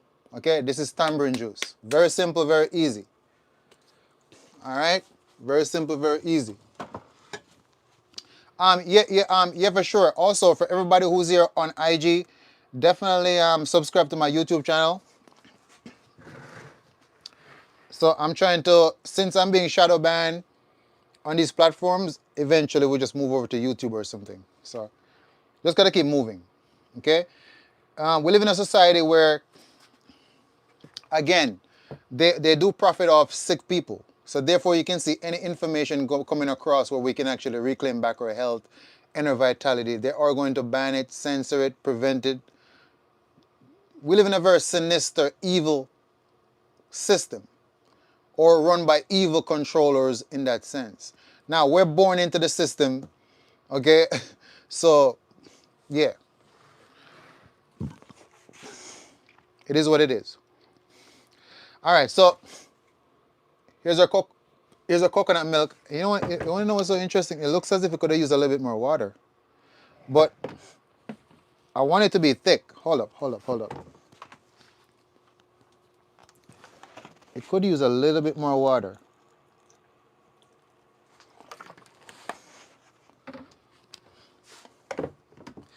So we're going to give it one more spin. Yeah, we're going to give it one more spin because it needs a little bit more water.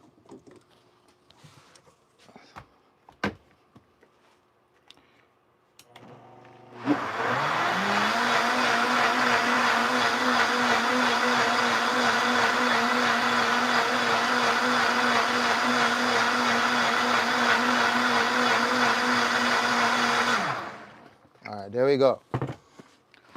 There we go.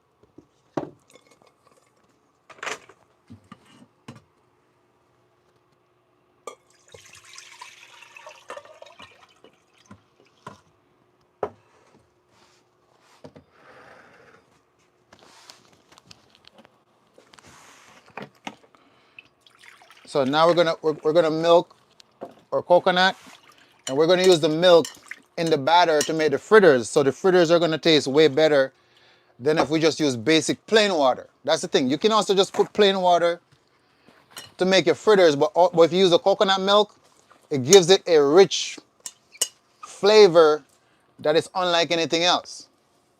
Okay? All right. So here we go. Let's get our cheesecloth like normal, like we usually do. I recommend a cheesecloth over a strainer because it gives you so much power and control to fully extract your coconut milk to as much as you desire or you require. All right. And now we just pour everything in. Now you can see that consistency, that rich consistency already start to come through. Beautiful as always. You know, this is my favorite part.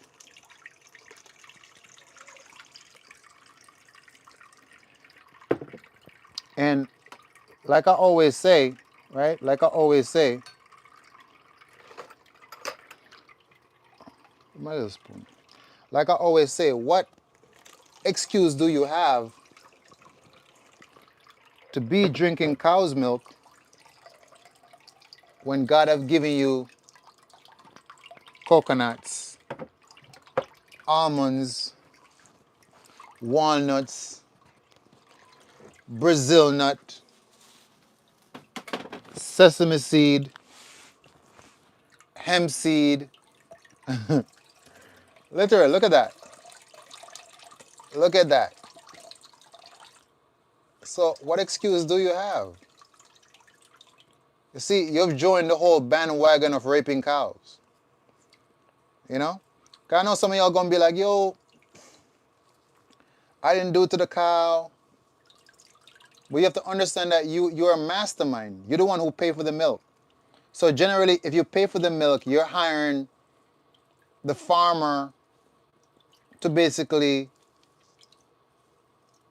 get it for you. So yes, you are involved because you use your money to pay for it. So you're part of the exchange, right? Because what? Money represents energy, right? And so you've come into agreement with animal abuse because you use what? When you go to work, what do? When you go to work, you exchange your life force for money. That's what work is. You go to work and you work for 8 hours, you're basically exchanging your life force energy and your time for money. So that money equals to time and life force energy that you're spending. You see? So when you use that money to buy dead animals or dead animal secretion, you're coming into agreement with the person who slaughters it, with the person who abused it. Because you're giving over life force energy to say, hey, get this for me. I need this. So I'm giving you this money for this. So you are a mastermind. It's no difference from when like a drugs cartel sends somebody out to take a hit on somebody else. He's the mastermind. How's the drug cartel not responsible when he sends somebody to go kill the other person or to rob them or whatever not? You see what I'm saying? So it's the same thing when you go to the supermarket buying dead animals. You're paying for them to go slaughter more for you. You are responsible. There's a lot of death on your hands, right? I know you don't want to admit it. You don't want to think about it this way, right? As long as you're not involved and they did it, and I just went to the supermarket and grabbed some, I got nothing to do with it. It's energy. Remember, everything is spiritual before it becomes physical. Okay? Yes. Anyway, I'm not here to make you feel guilty about your lifestyle. Just a little bit. Just a little bit. You know, because all life is sacred. So now we have our coconut milk. Now we got our coconut milk. I'm actually going to pour out some of this milk for something else later because I want to take some of this milk with some castor oil to cleanse out my intestine. So also coconut oil with like 2 tablespoons of castor oil will shake up your whole entire life. I promise you. Some cold pressed castor oil. Look, some cold pressed castor oil. Notice, not black castor oil, but cold press. The difference between castor oil, cold press, and the black castor oil, castor oil, they roast the beans. This one, the beans are not roasted. I have both. I have both the black and the cold press. You want the cold press. Put 2 tablespoons of this with some coconut oil and drink that. Not coconut oil, coconut milk. Listen, when you wake up within the next 24 hours, you're going to be bathroom bound. It's crazy. Okay? It goes crazy on you. Like, it has no mercy. So don't even take this if you know you're not ready to be devastated when you start to feel them. Yeah, your bowels trying to let loose on you. You're like, serious stuff. It's very, very serious stuff. It's not something to play with if you're not ready. All right, so what I'm gonna do here, I'm gonna put together some of my coconut milk. Do I have a container for my coconut milk? Container, empty container, empty container. Where you at? Where you at? Where you at? Where you at? All right. Of course, we got an empty container.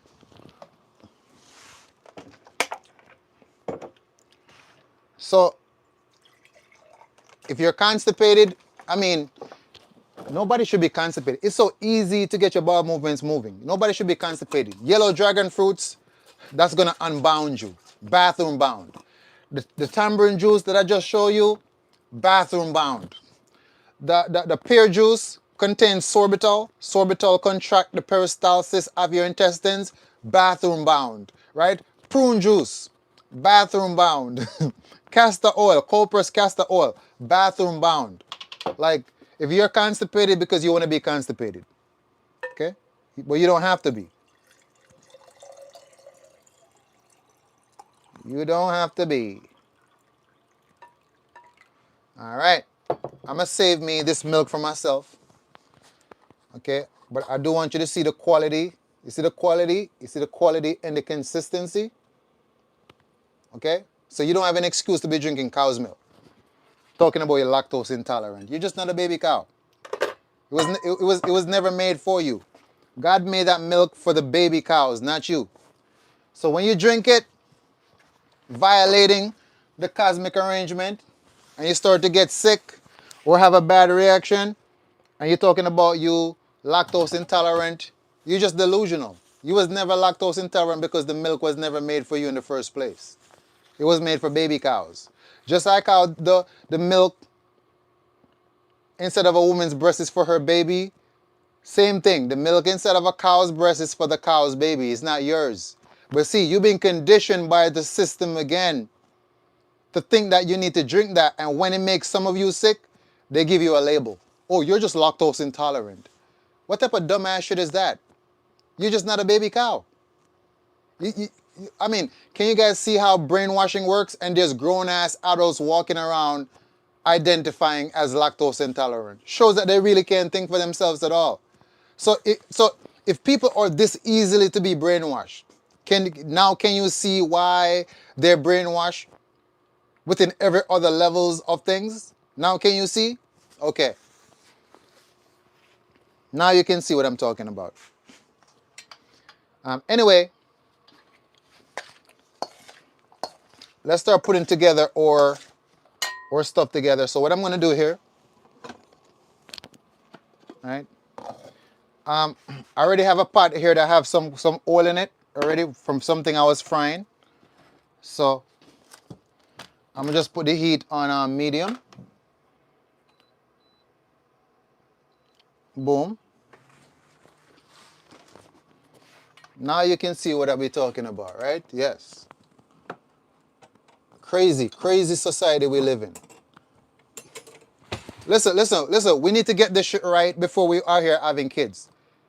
Listen, this shit needs to get right before we are here making all these kids while we're still lost and mentally deluded. Because you can see how we're just multiplying the delusion. You're already delusional, brainwashed, conditioned, and you're having kids, putting them in the same, you see what I'm saying? The same mental distortion as you. That's how you're growing your children. Damn. Okay, so I don't have a lot of my olive oil left. Like this amount left, so this is gonna have to serve us. It's gonna have to do it. I don't think we're gonna make that much to done the whole thing though. Alright, so now it's time for the best part. Now here's what. Since we're not gonna make the green juice tonight because we're pretty much here like an all-nighter, we're gonna make the green juice probably tomorrow night, whatever. So I'm gonna put these in the refrigerator. Put these in the refrigerator, and now we're gonna get our flour.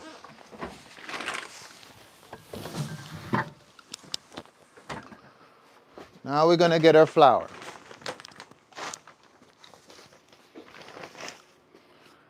right.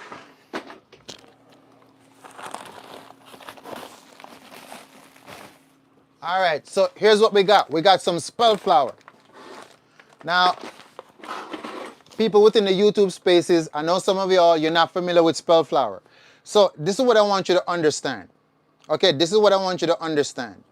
You see the flour that they sell in the supermarkets? That wheat, it's a genetically modified, engineered wheat. It's not original, it's not normal. They made it in a laboratory via chemistry. Okay, understand this. But before they start making GMO wheat, obviously the original wheats existed.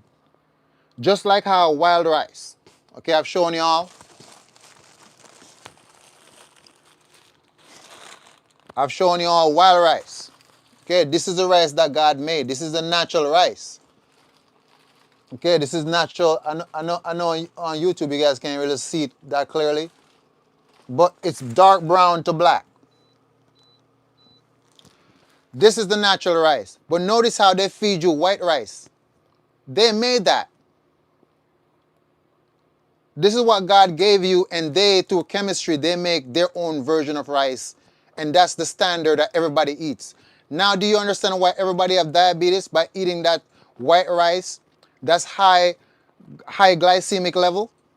You see what's going on here? Everything is engineered. You came into the world thinking all this shit is normal, not realizing that, you see, you're falling right into an organized trap. So all your life, right? So think about this. All your life, you just been eating rice, right? Rice and this, rice and that. You had no idea that that's a fake rice. Do you know the amount of people that never seen wild rice before? Some people don't even know that it existed. For instance, Jamaica. Everybody know I'm from Jamaica.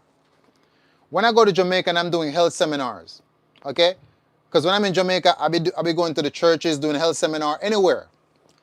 People don't even know what wild rice is. They don't even know that it exists. Now, I was born in Jamaica, seeing my grandparents and everybody else cooking rice and peas. White rice and peas. And guess what? Not until I came to America did I learn about wild rice. So if I didn't come to America and start seeing what was going on, I wouldn't even know that white rice was fake. And everybody else in Jamaica don't even know. When you talk about wild rice, it's the first time in their life they're hearing about that. Again, I'm trying to show you how the system is designed. A lot of things that you find normal to you, you think is real. You don't realize that it's a part of an orchestrated plan. Somebody designed your life for you. They design what kind of food you have access to because they know the kind of substances from that food, how it's going to affect you and make you be more docile and controllable. This shit is deep. This is some deep brainwashing shit. Because the food you put into your body, right? You are what you eat. You have to understand how this works. You are what you eat. Given the fact that whatever you eat becomes the materials from which your blood is now synthesized from. If you eat this today, it becomes what's available to build your blood. Your body's going to try to use whatever it gets from this to build your blood tomorrow. So imagine when what you're consuming is an artificial version of something or a genetically modified thing, and now your body's using that as the material to construct new blood vessels. You see, they're changing you. So you're not going to be able to operate in your authentic essence and way of being because the very food that's interacting with your cells have been genetically altered. I don't think you guys understand how deep this shit goes. This is not just something that's that very simple.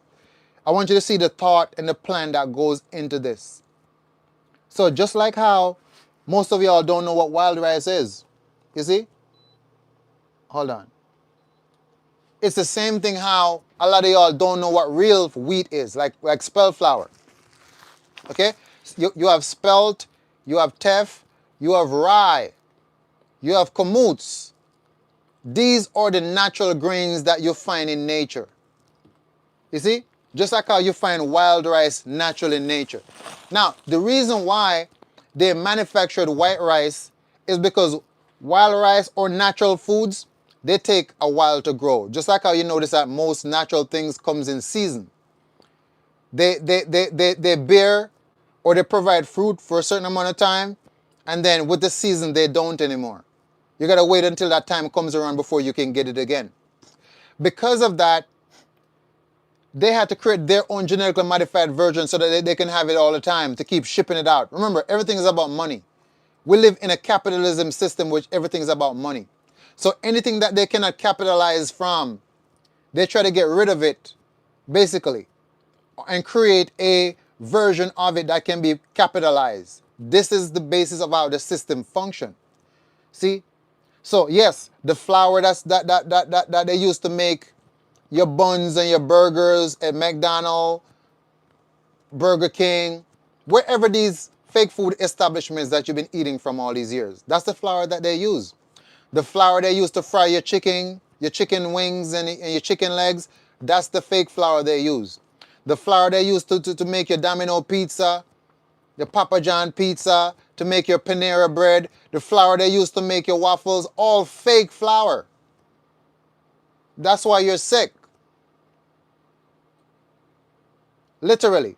And on top of that, they put yeast in it. So this flour that we have here is called spelt flour. Okay? This is an original grain from nature, not genetically modified. So that's how deep the system goes into keeping you sick. I don't think that you guys understand the gravity of this. Y'all be thinking that, oh, this is just about some food and some diet. Listen, I'm way beyond that. I'm not on here to talk about no vegan diet and eat this, whatever, whatever. It's not about that. It's about your consciousness. That's why we have to kind of like blend this into spirituality as well, because it's not just about the food. It's not just about eat some fruits and some vegetables.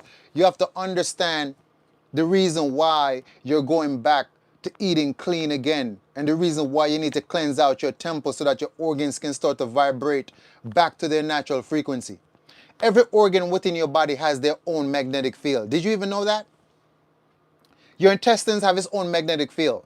Your heart has its own magnetic field. That's why you can feel your heart beating right now. Your lungs has its own magnetic field. They play a frequency. These are what adds up to your vibration. So when we're talking about raising your vibration, you can't raise your vibration without raising the vibration of your physical body, because they're the ones that vibrate. When all your organs are vibrating at their authentic frequency, your aura expands. That's the whole thing about your aura. It's these organs that are vibrating and giving off their own unique frequency, which also makes up your aura. So a person that has a weak aura has weak organs. If your organs are strong and healthy, your aura is powerful. You get what I'm saying? So by them feeding you these kind of foods, you see how they lower your vibration, they lower your aura. That's why people are so easy to be controlled. Remember, how is it that a small percentage of people control the masses? How? The people who control this world, you don't even know them. You will never see them. The people who design your whole entire life, what music you listen to, what food you get to eat, what you see on television, what information is taught in school, it's all a part of their plan. You don't understand how deep this goes, right? How were they able to keep so much people deluded like right now? The food is very important mechanism which they use to control consciousness, because you are what you eat. If they can manufacture your food, they can manufacture a certain states of consciousness or vibration within the people who eats the food, because the food is you being utilized to create your cells. You are what you eat. And this all happens because you guys don't understand alchemy. You don't understand how deep this goes.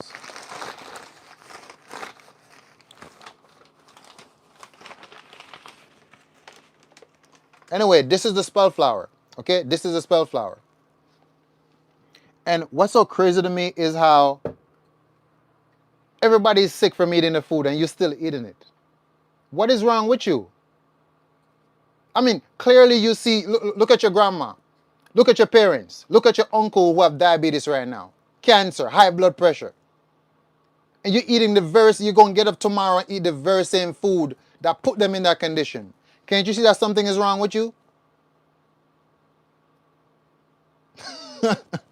That's some crazy shit to experience. Like, listen, if you could see the world through my eyes, you'd be like, what the fuck is this? Like, where am I? How did I end up here? How are you consuming the very same thing you watch kill everybody else?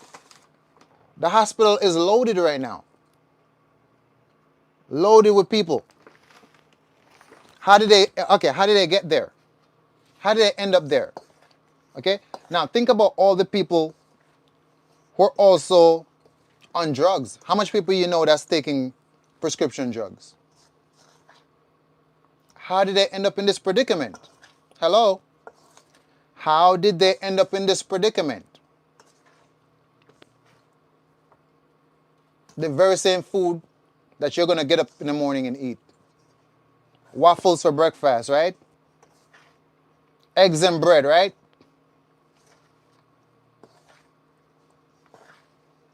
You see what I'm talking about? And it's like every time something nudges you to wake up, you wake up the next day and the matrix puts you back to sleep again. Like some people be waking up sometime, like they just wake up and then the matrix put them right back to sleep. Okay, I have a few family members like that. Like sometimes you have conversation with them and it's like they're their true self, like they're realizing what's going on. And then it's like, I don't know what happened, the matrix just put them back to sleep. And it's like, damn, you're trying to have a conversation with them and it's completely different. It's like they're going back into some kind of hypnotism or some shit. Okay? I noticed that. Just like when you're talking to certain family members, they give you that fluoride stare. Yeah, they give you a whole fluoride stare. Whole fluoride stare.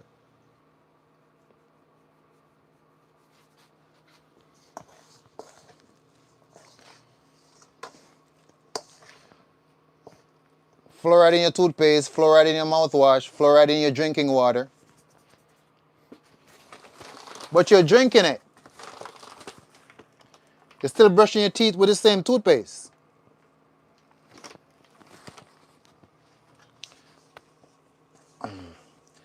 Anyway, so let's put our food together though. Let's put our food together. So I'm adding the spell flour, the real flour. I'm adding it to my veggies, as you can see. Okay. Now you can see it looks dry. Okay, it looks dry. I'm getting in the right amount of flour ratio because what? I don't want to put too much flour at the same time, where it becomes too dumpling vibe.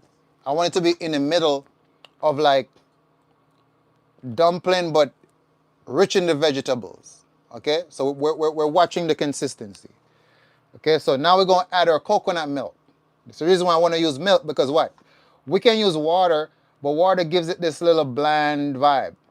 Okay, the coconut milk is going to also enrich, give it some enrichment. So I go on? Yes. Yes.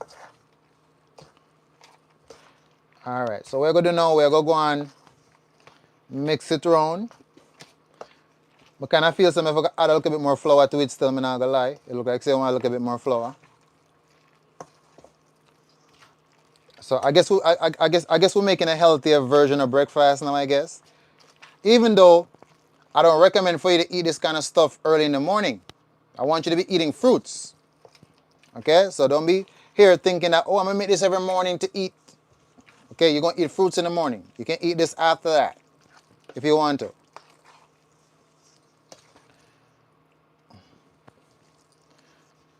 All right, so the consistency is actually looking good. Hold on, the consistency is actually looking good.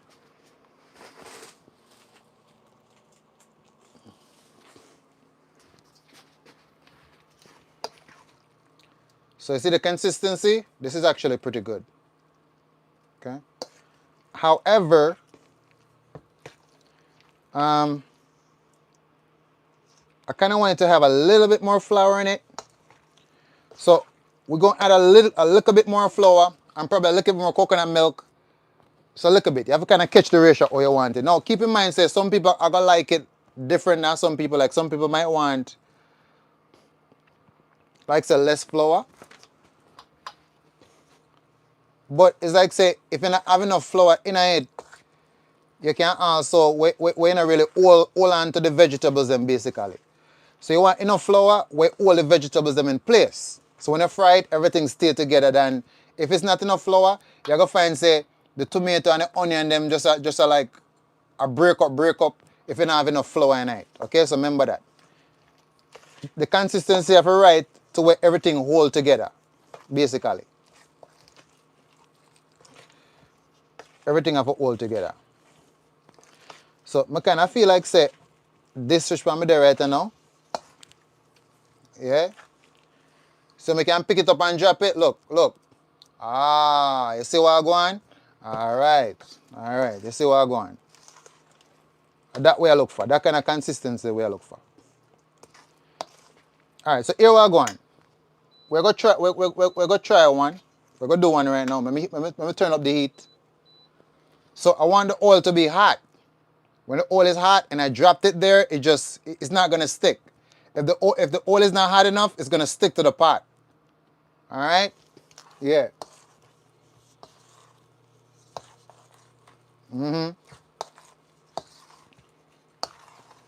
Basically. Yeah, to what it's looking like right now, I'm liking the consistency. I'm liking how this is look. Vegetable rich as well. Okay? All right. So, I'm going to drop the first one. I'm going to drop the first one in it. So, this one's going to be a trial. I'm going to drop the first one.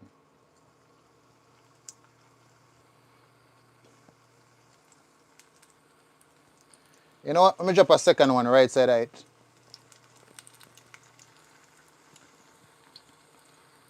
Right side of it. We can see how that go on. We can see how that go on. So, I don't think we need no more flour, so we can put out the flour now.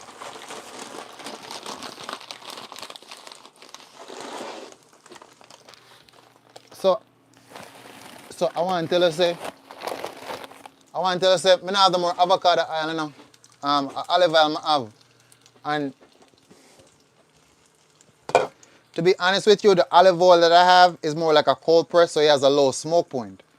So even sometimes you may see a little bit of smoke coming up because this olive oil is not really for frying, really. Because it's cold press, you have a very low smoke point, but that's what I have right now. So we're gonna make it work. We're gonna make it work.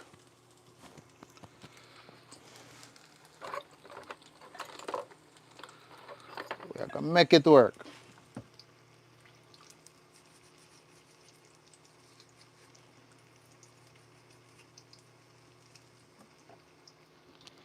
All right.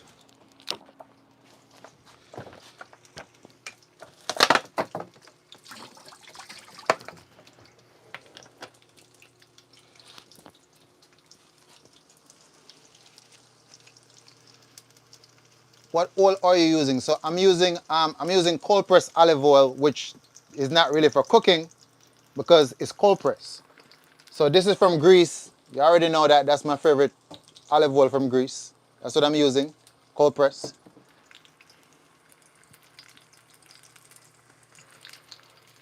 Okay, hold up, hold up. Okay, so the consistency is perfect.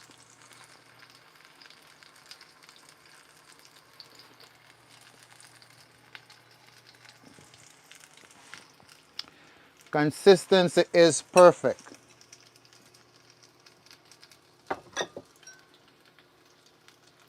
All right, so here we're going to know. What we're going to know is we're going to prepare with kale. We're going to prepare with kale and the peppers and stuff them to steam the kale with the with the onion or with the mushroom.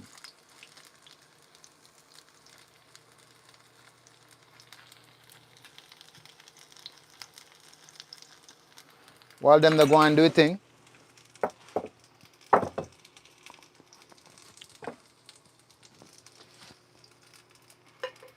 Save the rest of my coconut milk.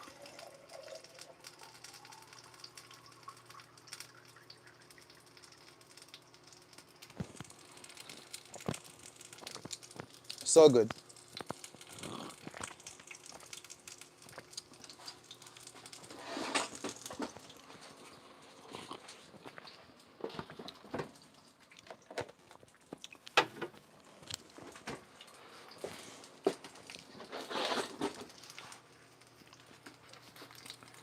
Hold on, hold on, hold on, hold on. Okay, good. All right, them may look good. So here we're gonna know. We're gonna be cleaning the kale. We're gonna put the kale for soak.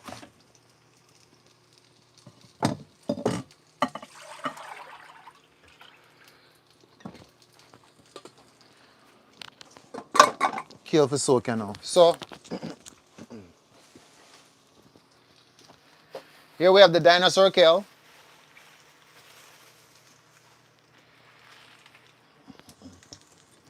Now the difference between this kale, the curly kale, and the dinosaur kale is what?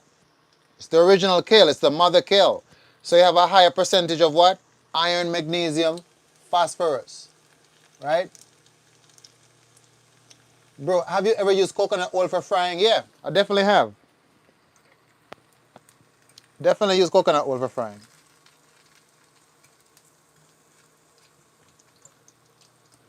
In fact, my grandmother used to boil the coconut oil out of the coconut.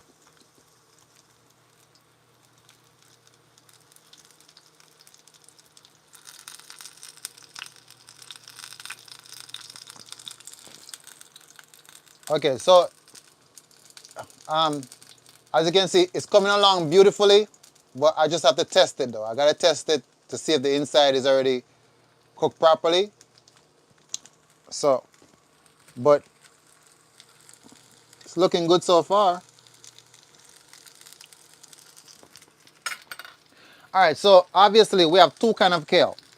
We have the dino kale, or we call it dinosaur kale, or we also call lacinato kale, right? And you're gonna have the curly kale. You see the curly kale, I fell asleep listening and had a whole dream. Really? Oh, that's interesting. Maybe just the frequency of my voice. So obviously you see the curly kale in every supermarket, right? You see the curly kale. You don't see the dinosaur kale in every supermarket. The dino kale is the mother kale. Okay, now this kale can grow by itself outside. It doesn't need a man's intervention. If you plant it outside, it just keep growing and spreading and growing and spreading and growing and spreading. This kale has a higher nutritional profile than the standard kale you find in every supermarket. Okay, this is the dinosaur kale. It tastes better, the consistency is better, everything about it is on a whole nother level. Hold up, hold up, hold up, hold up. I don't want to burn up these fritters.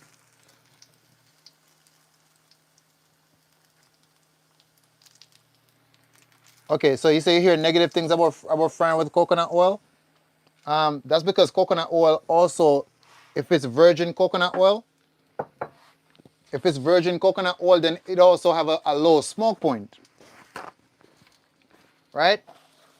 So as you can see, even this is smoking right now because I'm using cold pressed olive oil, which have a low smoke point. So generally, this olive oil is not really for high temperature cooking or frying.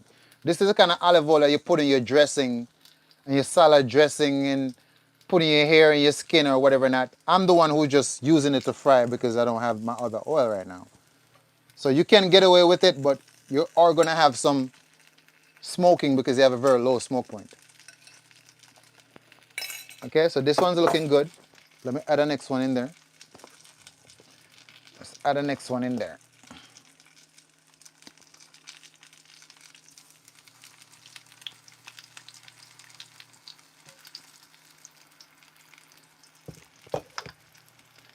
Let's try it.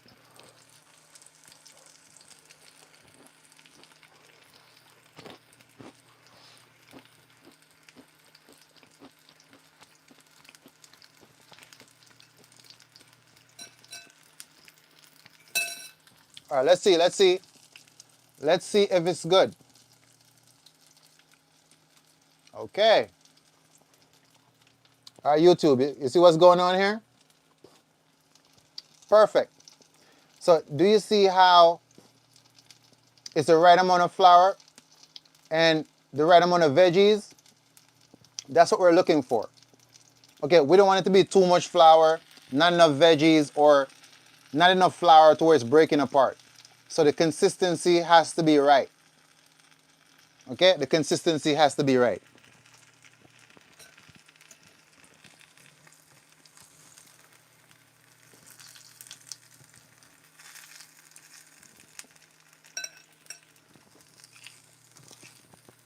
Basically. All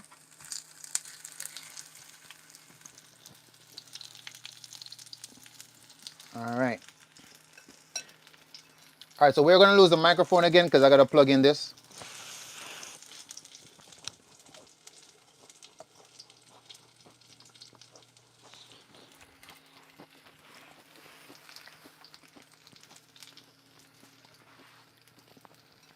All right, this is so good.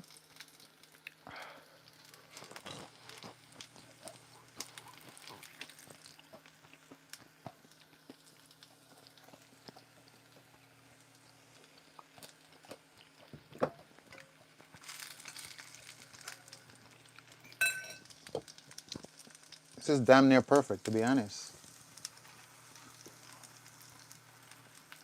Damn near perfect. Okay, let's do this thing. So here we are. Put it up close because I want you to see the consistency. Look at that.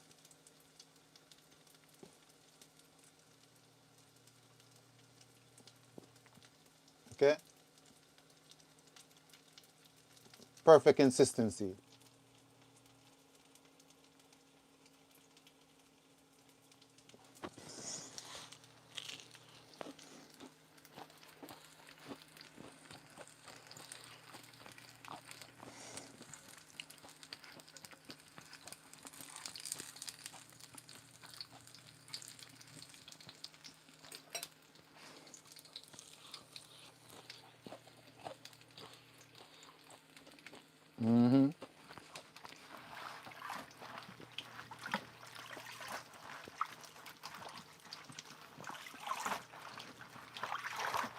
All right, so I'm cleaning the kale right now.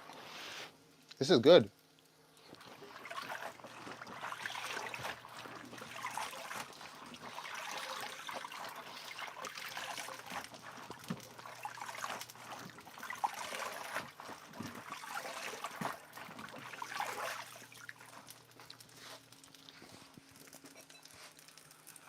Okay, I'm gonna turn this on.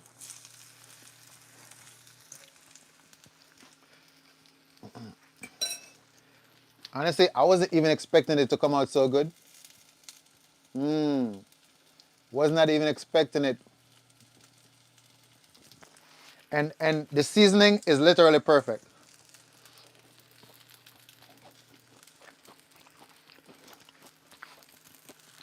But listen, when you come to Jamaica and you come to the Healing Retreat Village, we can make this, okay? I'm building a big open kitchen, outdoor open kitchen, and we're just gonna be cooking, okay? We're gonna be cooking.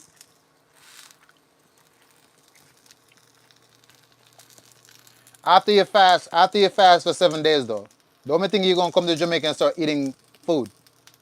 Okay? You're gonna come there on the retreat village. If you're there for 2 weeks, you're fasting for 7 days. Then after that we can eat food. So yeah.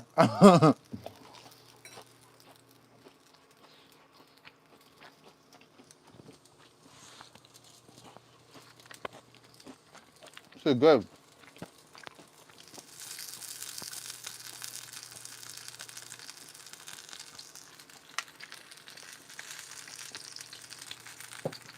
So this is so good. This is so good.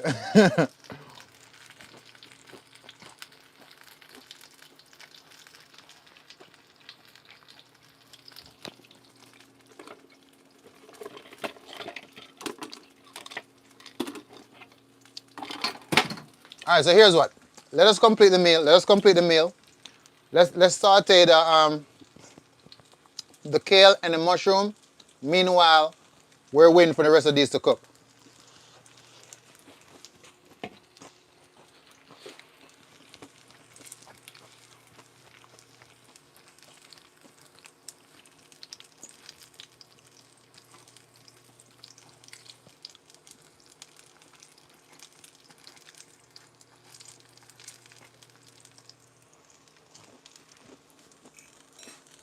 Mm.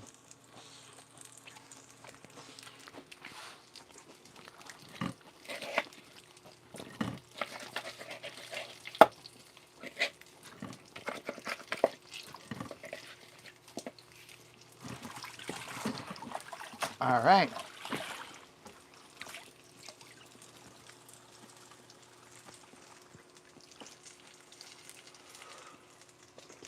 Okay, so this is our first batch of kale. Dino kale all washed up and cleaned up. All right. Now, keep in mind that the kale is gonna shrink, right? It is gonna shrink down. So it may look like this is a lot, but once you start to saute it, you realize it's not much. Not that much.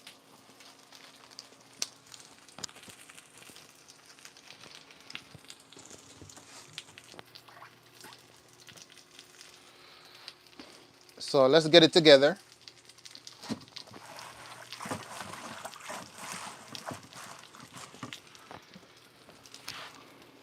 Where's the water? Where's the water? Where's the water?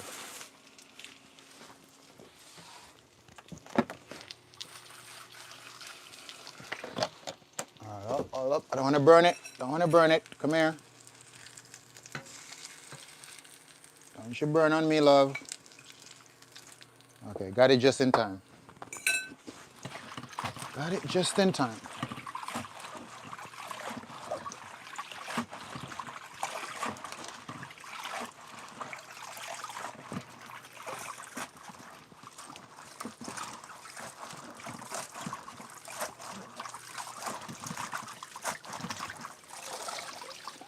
All right.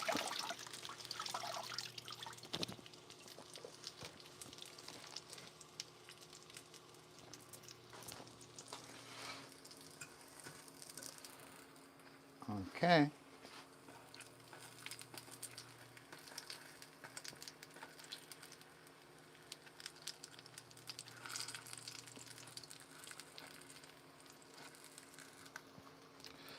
Okay, add one more in.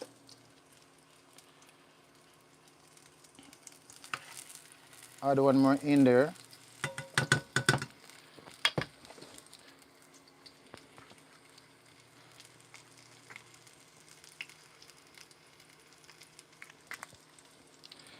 Add one more in there. All right, now, here we're good to know. Where we kill and wash off, so now we have to get the pepper them in alignment.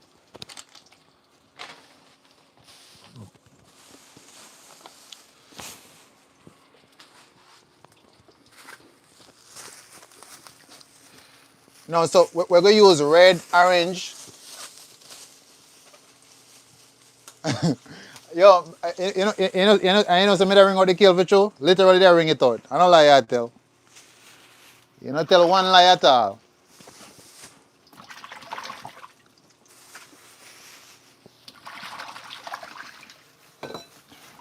So what I'm going to do now is, so I'm not going to use up all of my vegetables them. So I literally use like piece of them, save the next piece. Save the next piece. Basically.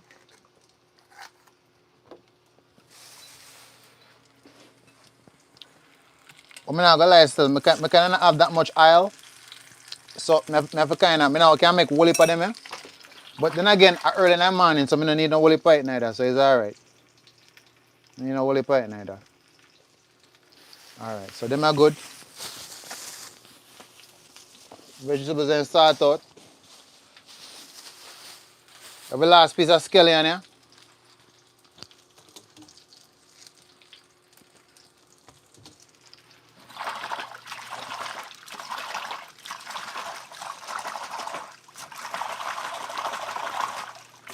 Alright.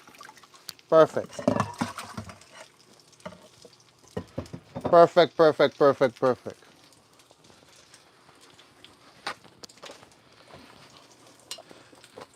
I have to also make sure that we're done before Instagram cut we off. Because I don't know if we hit back 3-4 hour mark again, you know. So, let me see if we can done complete the meal. And then we can just go to bed.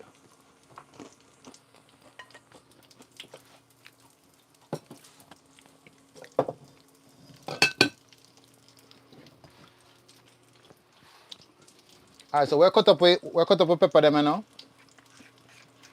Keep in mind, we you never cut them at super small. They can be more kind of big as well. They may never cut up super small. Cut up with pepper them really quick. Boom.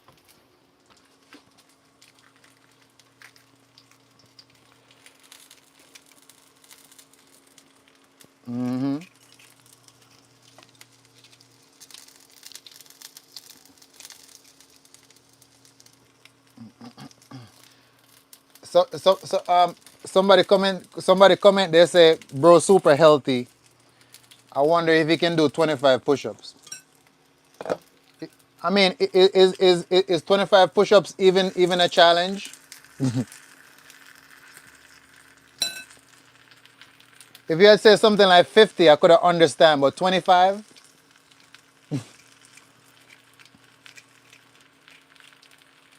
Even on any average unhealthy person can do 25 push-ups.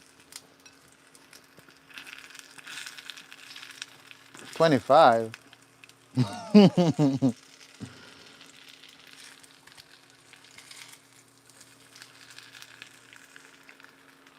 Or was that you trying to take a shot at me? Is that what it was? That's cute. That's cute. All right, Treb. So here I'm using the three kind of peppers that we have. I don't think I'm gonna make any more of the fritters.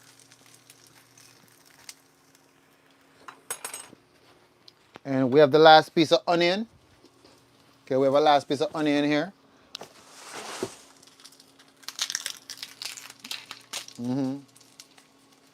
What are fritters made of? I mean, honestly, fritters can be made of anything.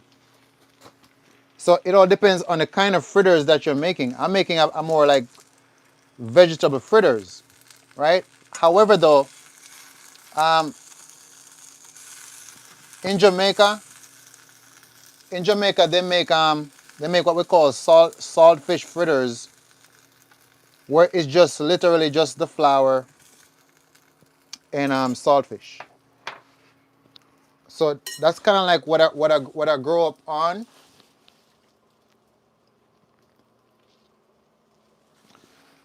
All right, so here's what everybody within the YouTube space, my device is gonna die, and I can't charge it up because my charger is on the other device. So we're gonna have to call our session to a close, YouTube, unless you wanna come to Instagram to finish watching this. But my device is gonna die for YouTube, and we just wanna finish completing this meal. So yeah, our fritters can be any kind of fritters that you wanna make. Like we have banana fritters, sawfish fritters, ackee fritters. It's like anything that you put together in that kind of a batter, generally it becomes a fritter in that sense. Okay? Yeah.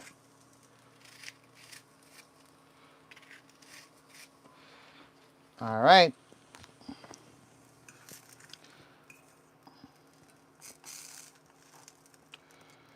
All right. Boom, boom, boom. That's done. Okay, so this is done. Okay, these are my fritters.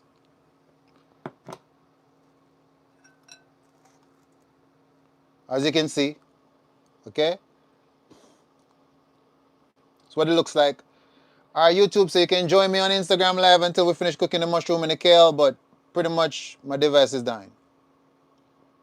All right, so this is the fritter, vegetable fritters. This have yellow peppers, orange peppers, red peppers, onions, scallion. It contains thyme, oregano, um, cayenne pepper, onion powder, garlic powder, black pepper. Like it's well seasoned up. All right, YouTube. So look at more YouTube. You can find me on Instagram, alkaline_jungle.